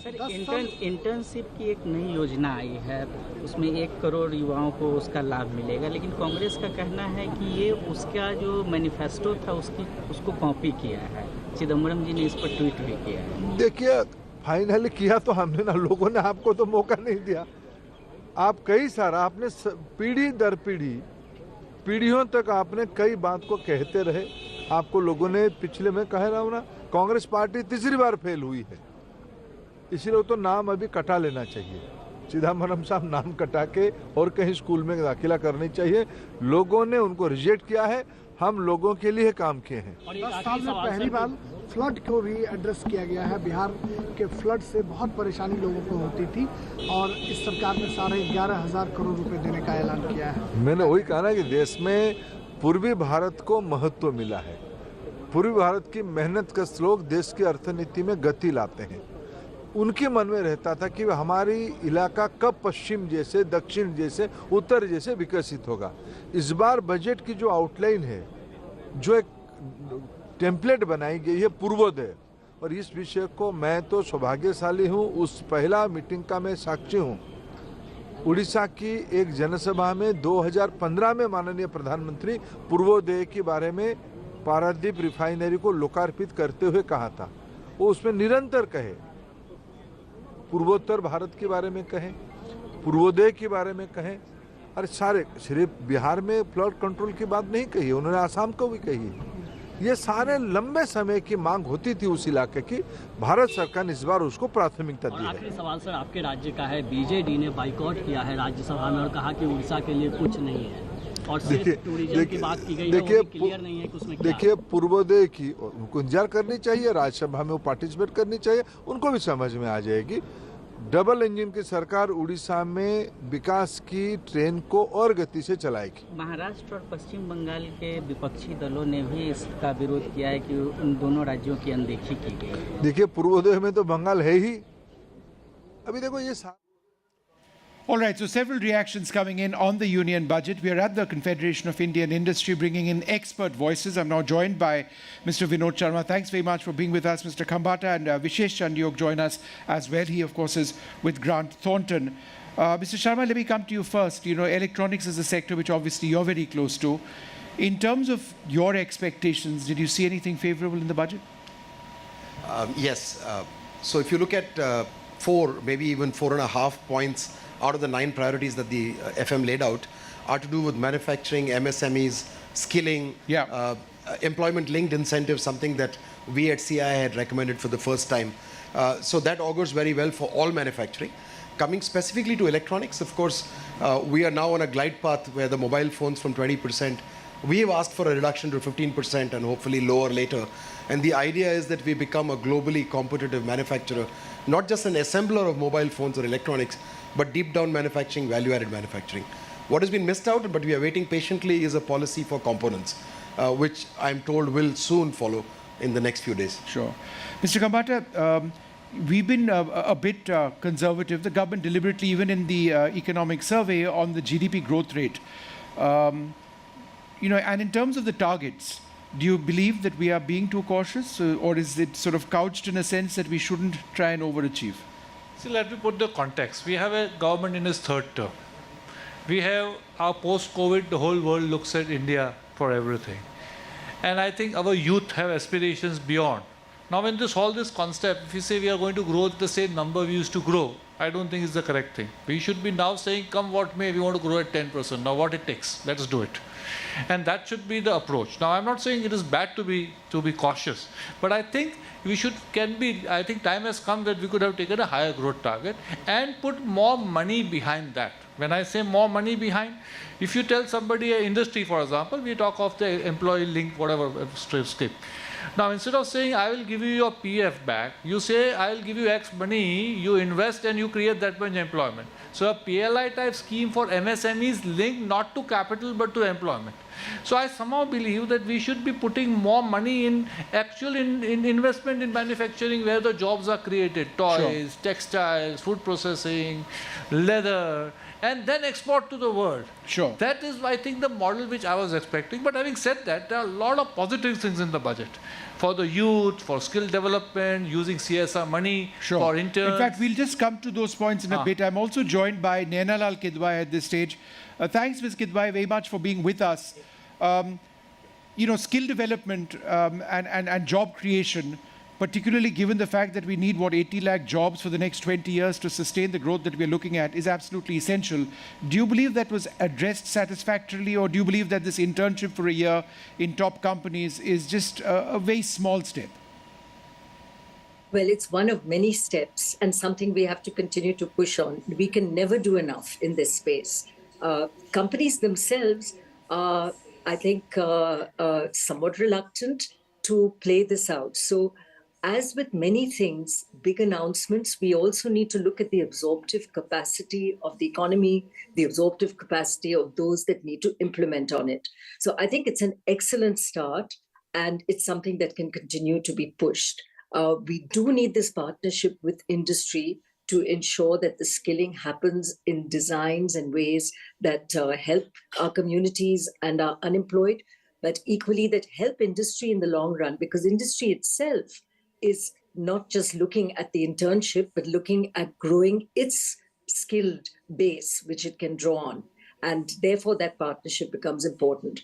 I think very important steps. I think the incentives being given also for MSMEs are very important, particularly to do with the financing. And I raise this in the context of the question on employment, because when an MSME grows, it employs more and more people. So employment is not just about how many people we bring in, and of course, employment-intensive industries, as was just mentioned, is critical, but also how the entire swath of our MSME sector is covered by it. And in that, we have seen now announcements on the credit guarantee scheme, which I think is a very important aspect, increase of the Mudra loans from 10 to 20 lakhs for those that have repaid their loans. There's mention of ensuring that we can get more industrial parks in, and these clearly help all industry, particularly MSMEs. So every one of these steps is important in terms of employment generation and the concomitant skilling that follows. So I think we should be looking at this entire space of jobs, employment, and skilling as one. And I do think that this budget is clearly a step in the right direction. And I hope every budget after only grows on what will have started now. Mr. Chowk, would you like to talk a little bit about MSMEs as well? Do you believe that there's been a substantial push here? Does that work? Did you expect more? Well, let me just first touch on the point Naina was just making about jobs, skilling and employment, and how those three things need to work together. I come from a sector where the main qualification, the accountancy qualification, is at the center of that. For 3 years, you work, you earn a compensation, and you study and do your exams. I think that is the way forward versus this 3 or 4 years where you go to a college and study only, and then after that, see, am I suitable to be employed or not, where we know only 50%, according to the economic survey, now are employable. That's up from 30-odd% 5 years ago, but still that means 50% of our people are not employable after they finish their education. I think on MSMEs, I think Naina covered most of the incentives, the credit guarantee scheme. There's another one on the SMA accounts, the special mention accounts when MSMEs get into trouble, how they would be supported. But I think, again, I'd like to go back to the economic survey. The economic survey quite correctly recognizes the need for that Indian Mittelstand. That's a German word, the middle market. Yes. And I think we sort of miss the trees for the woods when we talk about MSMEs as Mittelstand. 99.4% of our MSMEs are micro enterprises. Definitely we need to do things there, but we need to work on creating the missing middle in India. There are the very large companies, there are the micro companies, but where is that missing middle? And how do we incentivize that? And I think there we need a new nomenclature to start with. Sure. I call it aspirational companies, Atmanirbhar companies. Something like that is what we need, and then incentivize that. That will really, unleash the animal spirits of our economy that Piruz was just talking about. 6.5% can then be 9.5% very quickly. We haven't used the word animal spirit so far in this budget. My apologies. If you used it now, let's see where that GDP growth ultimately ends up going. It needs to be holistic growth. However, I'd like to thank you all very much for being with us. Naina Lal Kidwai, always a pleasure to speak with you. We continue to bring you several more reactions. For the moment, it's across to the studio. Right, so that was our panel, in fact, getting you experts and their opinion, industry leaders talking about the budget 2024. many, in fact, important focus on the the capex expenditure which the government continues, and apart from that, of course, the job generation has been one of the focus as far as this government is concerned. It has been on the back foot when it comes to unemployment, data and the issues which the opposition has raised, and this time it seems that there is a quite focus there by the union government as far as the job creation is concerned, because there have been some jobs related incentives for companies as well, the apprenticeship scheme, all those in fact coming in as far as this budget is concerned, though the markets, because of the tax which has been increased on the long-term capital gain, doesn't seem to be in fact reflecting those sentiments. The market's down a bit, not very happy with a few taxes which have been put in. But let's quickly go across to my colleagues, those who are spread all across, trying to get us how the people on the street, we've heard the politicians, we have heard the industrialists, but how the people on the streets, the Aam Aadmi, you and I, how do we in fact feel about this budget? My colleagues Radhika and Pratibha are joining us from two of the most important cities in the country, Mumbai and Bengaluru. Radhika, coming to you first, how is the financial capital of Mumbai, of our country, reacting to in fact this budget? What are the people saying on the streets? Budget 2024 has been announced and government has called it an all-inclusive budget covering multiple sectors. Let's find out from residents of Mumbai their thoughts on Budget 2024. You heard the announcements, multiple opportunities they're being given to youth as far as skilling and programs on internships are concerned. But what are your thoughts largely on all the announcements that have been made today? So first of all, as somebody from the MSME sector, all of us welcome the credit guarantee schemes up to 100 crores announced by the government. This we see as a continuation of promotion of MSME, which have been coming from the last couple of budgets. So that's a good thing that they are giving us credit guarantee. Going forward, as MSME sector, we would request a more structured program for MSMEs where the industries and the working of the industries are also supported. So yes, lots is done, and we are welcoming and looking forward to more to be done. Looking forward to more to be done. Ma'am, you heard the announcement, a march for women being announced, a lot of push for women in the workforce. Your thoughts?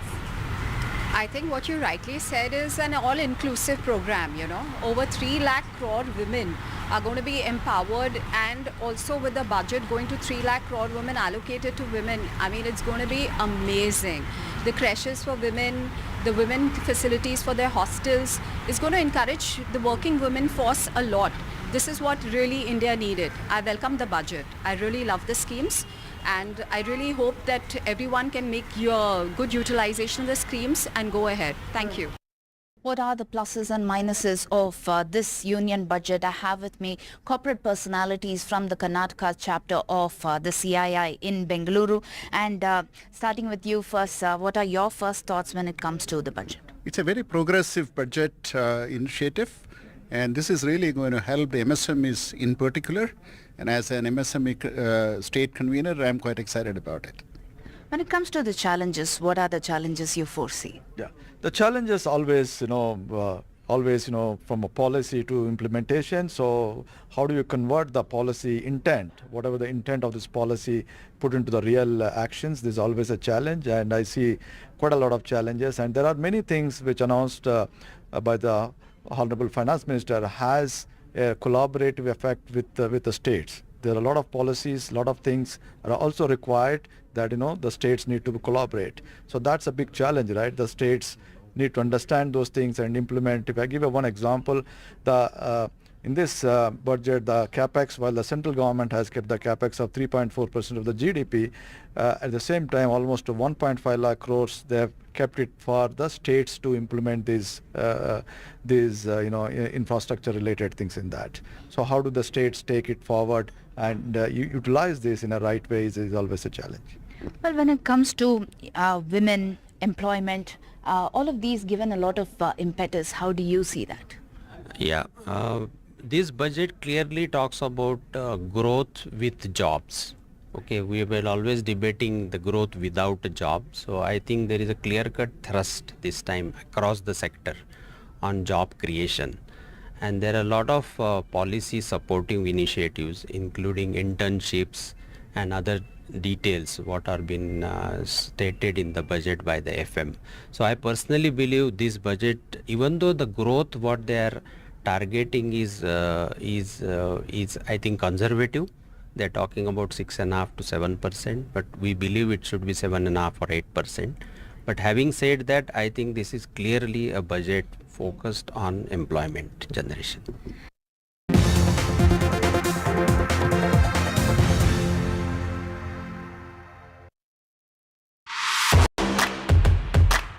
Loan मिलेगा या नहीं ये आपके credit score पे depend करता है। तो आज ही अपना क्रेडिट स्कोर चेक करें फ्री में पैसाबाजार.com पर। लोन की जरूरत कभी भी किसी को भी पड़ सकती है। ठीक से एक्टिंग नहीं। पैसाबाजार.com। Get ready for the ride of your life. NDTV brings you the NDTV Auto Show with me, Mugdha Mishra. From the fastest supercars to the sleekest new energy vehicles to your trusted daily ride, we cover it all. Every Saturday at 10:30 a.m. and Sunday at 8:30 p.m. only on NDTV 24/7. Your next great escape starts here. The biggest democratic exercise in the world. Team NDTV covers it from ground zero. BJP really had to fight a tough election this time. Unprecedented exercise. Unmatched coverage. There is no dispute. जनता को decide करना है. From polling to counting, NDTV brought you the most trustworthy news and updates.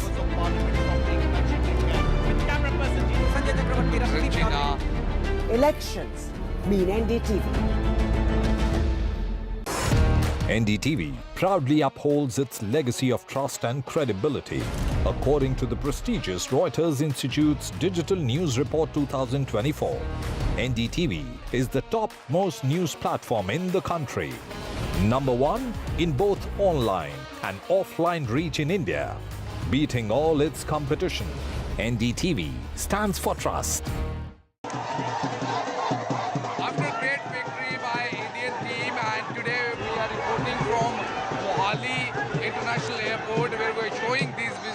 Arshdeep हमारे साथ हैं। बहुत performance आई सारे दी ते बढ़िया रिजल्ट्स मिले। We are in the city of Kanpur today because they have their champion back home, Kuldeep Yadav. Desperation for each and everyone to go there and win the World Cup, and we did it.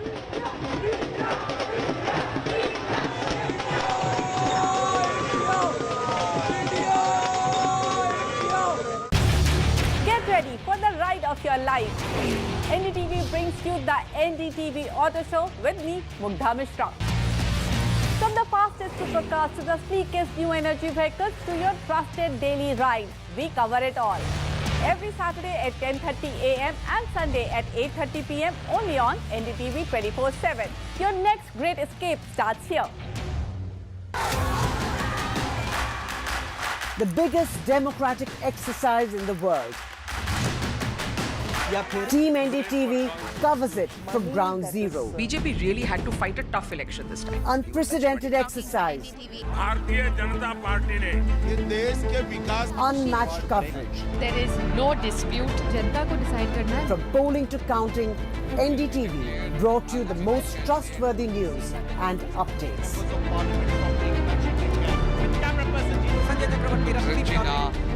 Elections mean NDTV. NDTV proudly upholds its legacy of trust and credibility. According to the prestigious Reuters Institute's Digital News Report 2024, NDTV is the top-most news platform in the country. Number one in both online and offline reach in India. Beating all its competition, NDTV stands for trust.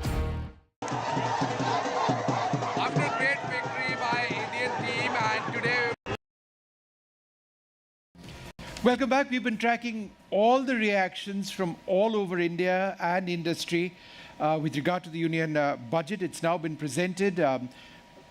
Lots of positives in the budget, a sense of the government being upbeat and confident about where they are. It's not a big bang budget in that sense. It's an incremental budget which follows up on what the government has been doing for the last couple of terms. I'm joined now by a very special guest, Amitabh Kant, with us, and Mr. Shakil also with us in the studio. But Mr. Kant, let me come to you first. And you know, for years now, Mr. Kant, we've had discussions where we talk about the need for reskilling, job creation, job development. You know what the economic survey had to say about 70 lakh odd jobs needing to be created every single year for the next 20 years. With the financial allotment now and the steps which have been introduced, do you believe we are in the right trajectory to enable that to take place? See, the important thing, Vishnu, is that while we've been creating jobs, largely those jobs have been in the agriculture sector, and they're poorly paid jobs. So you need to create jobs out of agriculture. You need to shift a large segment of your population away from agriculture into manufacturing. What this budget does is to look at providing, it's a catalyst for providing employment in manufacturing sector, because it gives the benefit to both employer and the employee. It gives the benefit, through another scheme, it gives a benefit to the first-time employees of 1 month's salary. And then there's a separate benefit, third scheme, which for employers, that they will get a benefit of 3,000 rupees for the next 2 years on every employment that they do. So the budget actually, if you look at it, in addition to the centrally sponsored scheme for skilling 25 lakh youth, and the remodeling of ITIs, etc., and also a huge focus on women skilling, actually provides a completely new dimension to both employment and skilling. A lot of people, you and I included, would have hoped for less taxes to pay. Who doesn't? But that said, the fact that the government is trying to fix the entire tax structure, and they've said in 6 months the entire tax code will be changed. That's an impressive target, very difficult to achieve. But once that does happen, how does that actually help us in terms of economic growth? No, so, predictability, consistency, stability, easiness, simplicity, these are the hallmarks of a great government. And, making India easy and simple, making the tax regime very stable, easy, bringing in stability of policy across sectors, that is what the government's job is. The policy design must be correct and right. There may be, some people may not like it, but I think that is the way a good government needs to work if India has to grow at high rates of 8 to 9% over a 3-decade period. And that is what the government is attempting to do in the tax structure. And it's very, very important because, the GST simplification has helped us. Bringing in GST, which is paperless, cashless, has helped us enormously. And now with this direct tax regime getting simplified, that will enable India to become an easy and simple nation. One of the major challenges plaguing India has been on the tax regime, the complexity of it. The more and more simple, the more and more easy we make it, we'll make it very predictable and consistent. The Defence Minister Rajnath Singh has just tweeted a little while back, Nirmala Sitharaman didn't talk about the defence budget. We've got the breakup through the Defence Minister, who says that the defence budget is 12.9% of the total budget of the Government of India. That is very substantial. But as a percentage of GDP, India's defence allocation is still quite low. And I say this because look at China. It is a constant concern for us. But what is impressive is the capital outlay to indigenous acquisitions, indigenous capital acquisitions, and the push towards Atmanirbharta. So 2 aspects of that question: a high financial allocation, but as a percentage of GDP low, and secondly, the push towards Atmanirbharta continues. So firstly, Vishnu, it's very important that India spends money on education, health, nutrition. Now the finance minister obviously cannot go around giving outlays of every sector. It's written in the budget. So rightly, the defense sector budget has gone up. But more important is that the huge focus on Atmanirbharta and Make in India.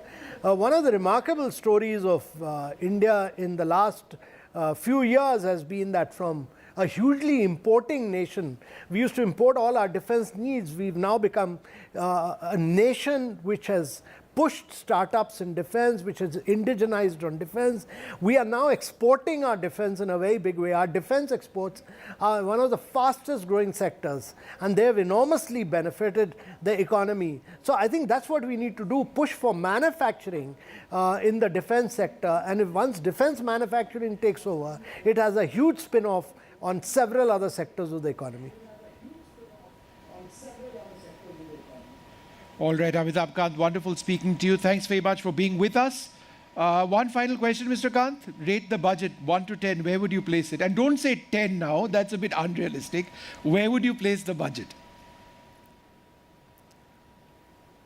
Well, I'd rate it very high. I'm not in a numbers game, but I'd rate it really an excellent budget, because it's not a budget for today, but it's a budget for long-term growth of India. It's also a budget which focuses on growth with employment.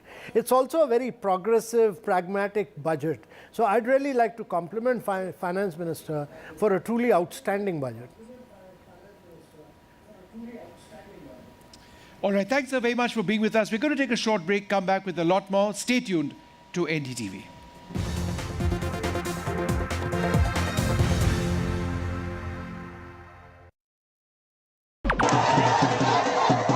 After great victory by Indian team, and today we are reporting from Mohali International Airport, where we are showing these visuals. Arshdeep हमारे साथ है. The performance सही सारा नहीं थे, बढ़िया results मिले. We are in the city of Kanpur today because they have their champion back home, Kuldeep Yadav. Desperation for each and everyone to go there and win the World Cup, and we did it.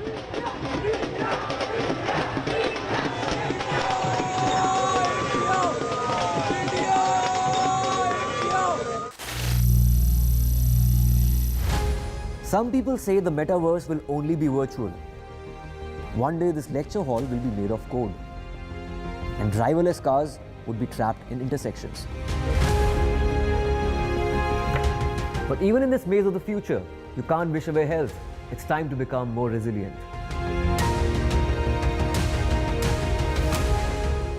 "10 years of Banega Swasth India, we have grown and achieved so many milestones.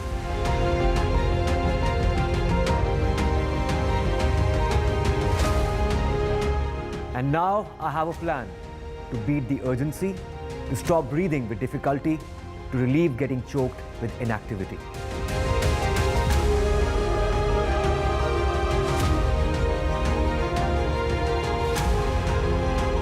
Energize our government, our environment, our society, and ourselves. Everyone, everywhere, every day.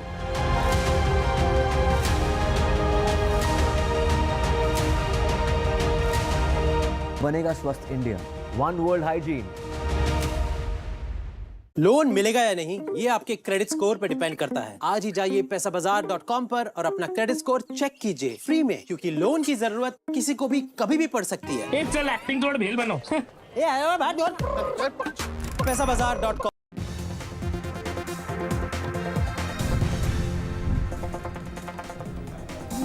Hello and welcome. You're watching NDTV, and today is Budget Day. We're getting you all the highlights, all the reactions. The opposition hits out at the budget. Let's first take a look at the headlines at this hour.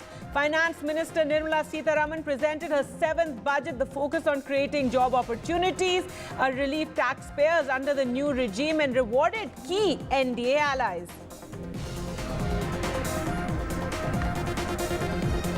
Prime Minister Modi praises the budget, says it empowers the middle class and gives a push to jobs, and that it will serve as a catalyst to help India become the 3rd largest economy globally in the next few years.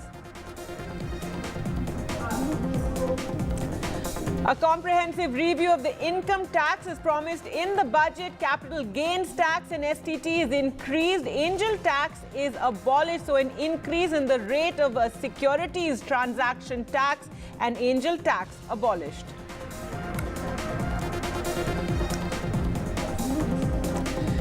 NDA 3.0 feels opposition heat. Leaders corner the government over appeasement of allies. Rahul Gandhi says allies have been appeased at the cost of other states. Samajwadi Party says all focus on Bihar and Andhra. Trinamool Congress says Kursi Bachao budget. Former Finance Minister Chidambaram welcomes the abolition of the angel tax. And on the initial announcement of a capital gains tax increase and STT increase, the markets had tanked, but now markets recover after the initial jitters. Markets had slipped on the capital gains tax announcement.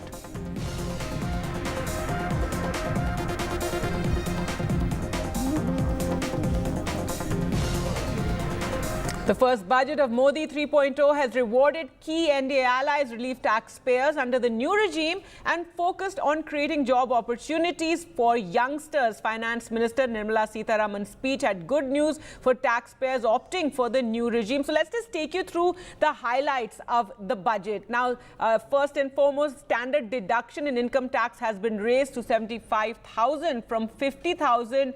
New tax regime slabs have been announced, and so those slabs have been changed. Some good news for the middle class. Salaried employees can now save up to 17,500. A comprehensive review of the Income Tax Act 1961 that has been promised over the next few months, 6 months in fact. A long-term and short-term capital gains tax STT hiked. That's a move that left markets jittery. Markets, in fact, went down significantly, and both Sensex, Nifty trending down. But now there has been some amount of recovery there. Other good news has been angel tax abolished, a move that's been welcomed by the former Finance Minister P. Chidambaram, who in fact posted on social media platform X saying that this is something that he welcomes. Customs duty for mobile phones, gold, cancer medicines, medical equipment has been slashed. A fiscal deficit cut to 4.9% from 5.1%, so for better fiscal discipline. Also, as we mentioned, the finance minister really opening up those purse strings for allies. Remember, TDP and JDU, the two big alliance partners of the NDA, of the BJP, who've helped them come to power. So, announcing special finance schemes for Andhra Pradesh and Bihar. There's a special focus on states in the east, including Odisha. Now, multiple job schemes were also announced by Nirmala Sitharaman with incentives for employers and special schemes for MSMEs focused on easy access to credit. So that is that's one of the positive developments that's got a big thumbs up. And as we said, Prime Minister Modi praised the budget, says it's a budget that empowers the middle class. He said there's an unprecedented push for jobs in the budget, given that has been the issue over which the opposition has been targeting the government over the lack of jobs. The Prime Minister also saying that the budget will serve as a catalyst to help India become the third largest economy. 12 नए industrial nodes, देश में नए satellite towns का विकास और 14 बड़े शहरों के लिए ट्रांजिट प्लान्स, इससे देश में नए इकोनॉमिक हब विकसित होंगे और बहुत बड़ी संख्या में नए रोजगार बनेंगे. Scheme A, first timers. This scheme will provide 1 month wage to all persons newly entering the workforce in all formal sectors.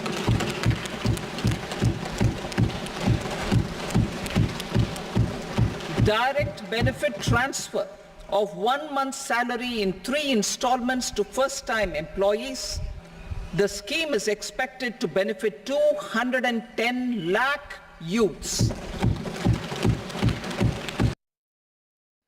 1 crore नौजवानों को इंटर्नशिप की योजना, इससे गांव के, गरीब के, मेरे नौजवान साथी, मेरे बेटे बेटी देश की टॉप कंपनियों में काम करेंगे।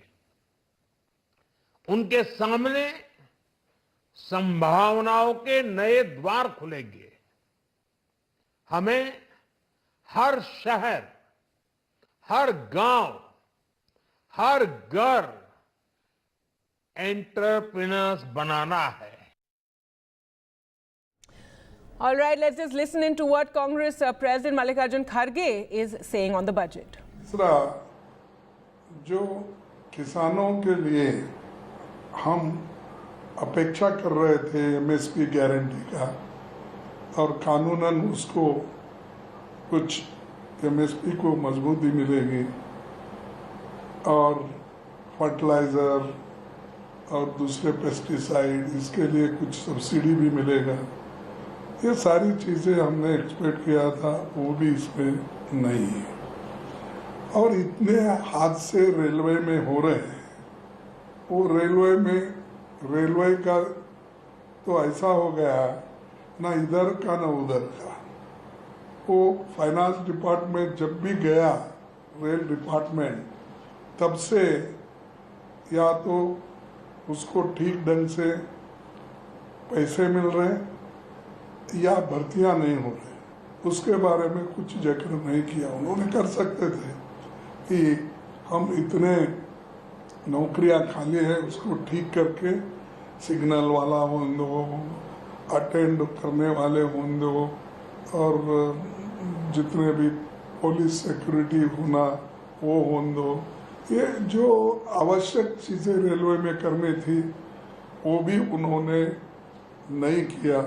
और पटरी सुधारना, रेल पटरी सुधारना और बाकी के जो पैसेंजर की सेफ्टी के लिए कुछ करना था, वो भी इन्होंने ज़्यादा पैसे रख के कुछ नहीं किया।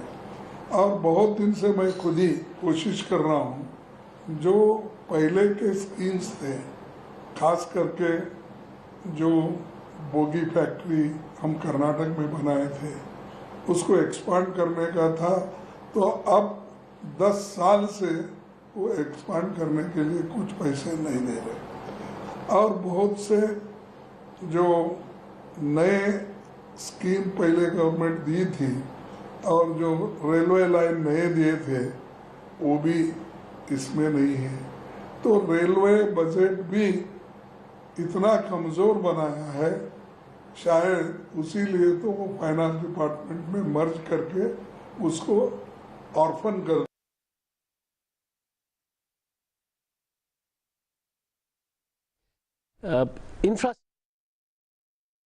All right, so Mallikarjun Kharge there questioning several aspects, saying what about railway security, also talking about rural distress and, criticizing the budget on that front. But let's take a look at what else has been said by opposition leaders, and praise actually coming from former Finance Minister P. Chidambaram. Let's go across now first to where the Finance Minister Nirmala Sitharaman is addressing a press conference. Let's listen in.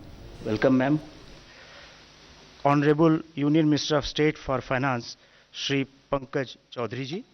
I also welcome Finance and Expenditure Secretary, Dr. T.V. Somanathan, Secretary Economic Affairs, Shri Ajay Seth, Secretary Deepam, Shri Tarun Kant Pandey ji, Secretary Financial Services, Tuhin Kant Pandey ji, Secretary Financial Services, Dr. Vivek Joshi, Secretary Revenue, Shri Sanjay Malhotra, and Chief Economic Advisor to the Government of India, Dr. V. Anant Nageshwaran, to this press conference. Friends, I request you to follow this following point of order. It would be good if you each of one ask one question each. That will facilitate others to ask questions. And we will try to take most of the questions in this press conference. Ma'am will directly answer your question without any preliminary statement. Over to ma'am. Over to question. Anybody? Question 71, please.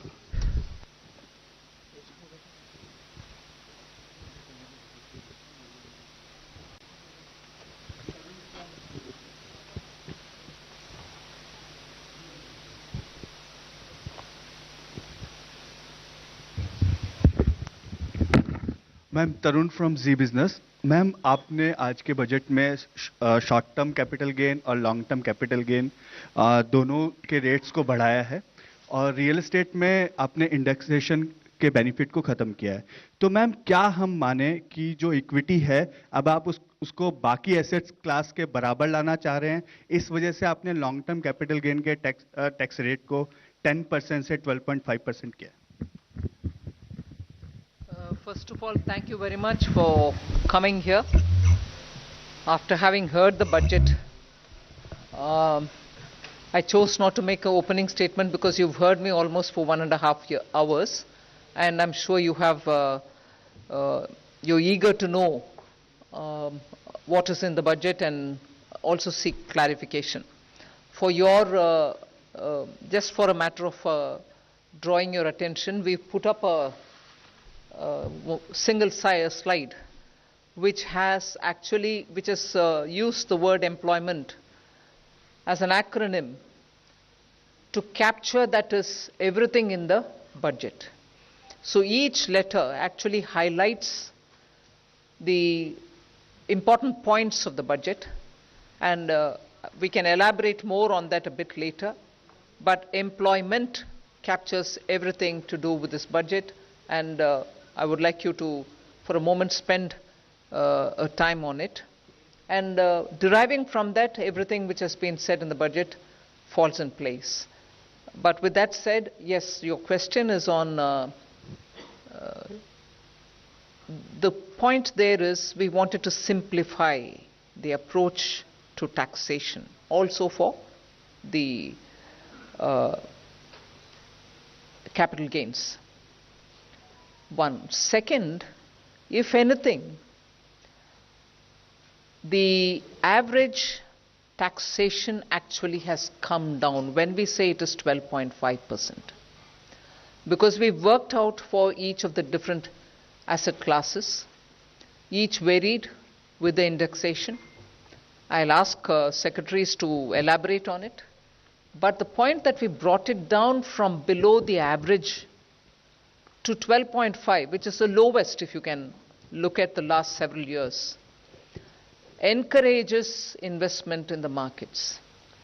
With that said, I'll ask Somanathan or who is going to elaborate, Sanjay, on the specifics.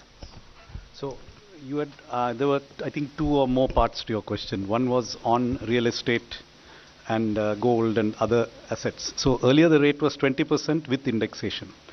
It has now been reduced to 12.5% without indexation. If you assume that the rate of return on real estate is typically above 10% per annum, and if you take inflation at about 4% per annum, the real rate of return was earlier, let's say, somewhere between 6 and 16% per annum in real estate. If it was 16%, 20% of 16% was being taxed. The effective rate was 16%.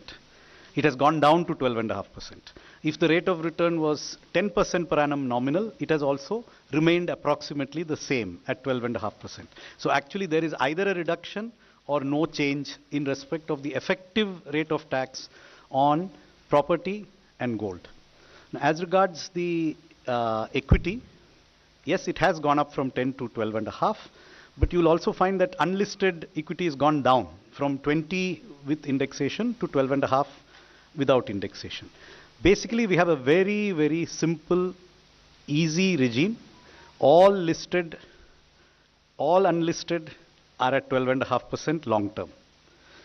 And all are at 20%, I mean, equities are at 20% and everything else is at applicable rate for short term. So yes, short term has gone up, and yes, long term has been rationalized. It has not necessarily gone up. And Sanjay, would you like to add anything? One point I would like to add over here is that we also need to keep in mind as to the kind of people who are actually paying these taxes, the capital gains on the securities, the listed securities especially. And so over there, when we did this analysis for the year 22-23, we found that about 88% of the tax is actually coming from people who have an income of more than 15 lakh. 61% of that income is actually coming from people who have an income of more than 1 crore. That is income on capital gains on this. And we are all aware that otherwise, the standard rate is, about 30%. And for some, it can go up to 39%. So this marginal, very small marginal increase is actually impacting only those, primarily those who have an income of more than 15 lakh rupees per year. Okay, number 3. On capital gains. Ma'am, Timsi Jaipuria from CNBC TV 18. You announced a very lucrative new tax regime with changes in tax slabs. A lot of new changes are there in the income tax side, on the revenue side. And in the speech, you mentioned that revenue foregone will be around 29,000 crore rupees, whereas government will now try to mobilize around 30,000 crore rupees. What will be these revenue mobilization measures, and from where do you think this foregone revenue will be recovered? If you can highlight, where are you foregoing the revenue and where are you going to recoup this revenue from? First of all, it is not just because we've mentioned it in this budget, but the attempt to widen the tax net is something which we've been repeatedly saying, that India's tax net will have to be widened, whether it is in the direct taxation or indirect. Second, there are also now the PSU dividends which are improving because their valuations have gone up really high. And their performance is also now substantially increased. So revenue mobilization is not just tax-based, you have non-tax revenue mobilizations which are also coming up. Then we had, for almost now 3 years, been talking about asset monetization, which is not selling of assets, but optimum utilization of those assets which are lying in the form of unutilized stadiums or land which is available with PSUs which can be utilized for better purposes.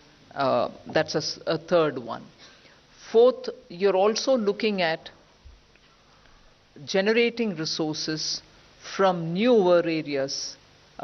So in all those, the revenue is going to be mobilized better, and as a result of which the revenue foregone will be now made up for, is our expectation. We've said that in the budget. In my speech itself, I mentioned it, and I'm sure there are secretaries who will want to add to it. Sanjay? Ma'am, I'll give the details. 37,000 crore, 29,000 crore in direct taxes and 8,000 crore in indirect taxes. So 29,000 crore direct taxes primarily comprises of 3 taxes, which is the increase in the STT only on derivatives, which is only on futures and options.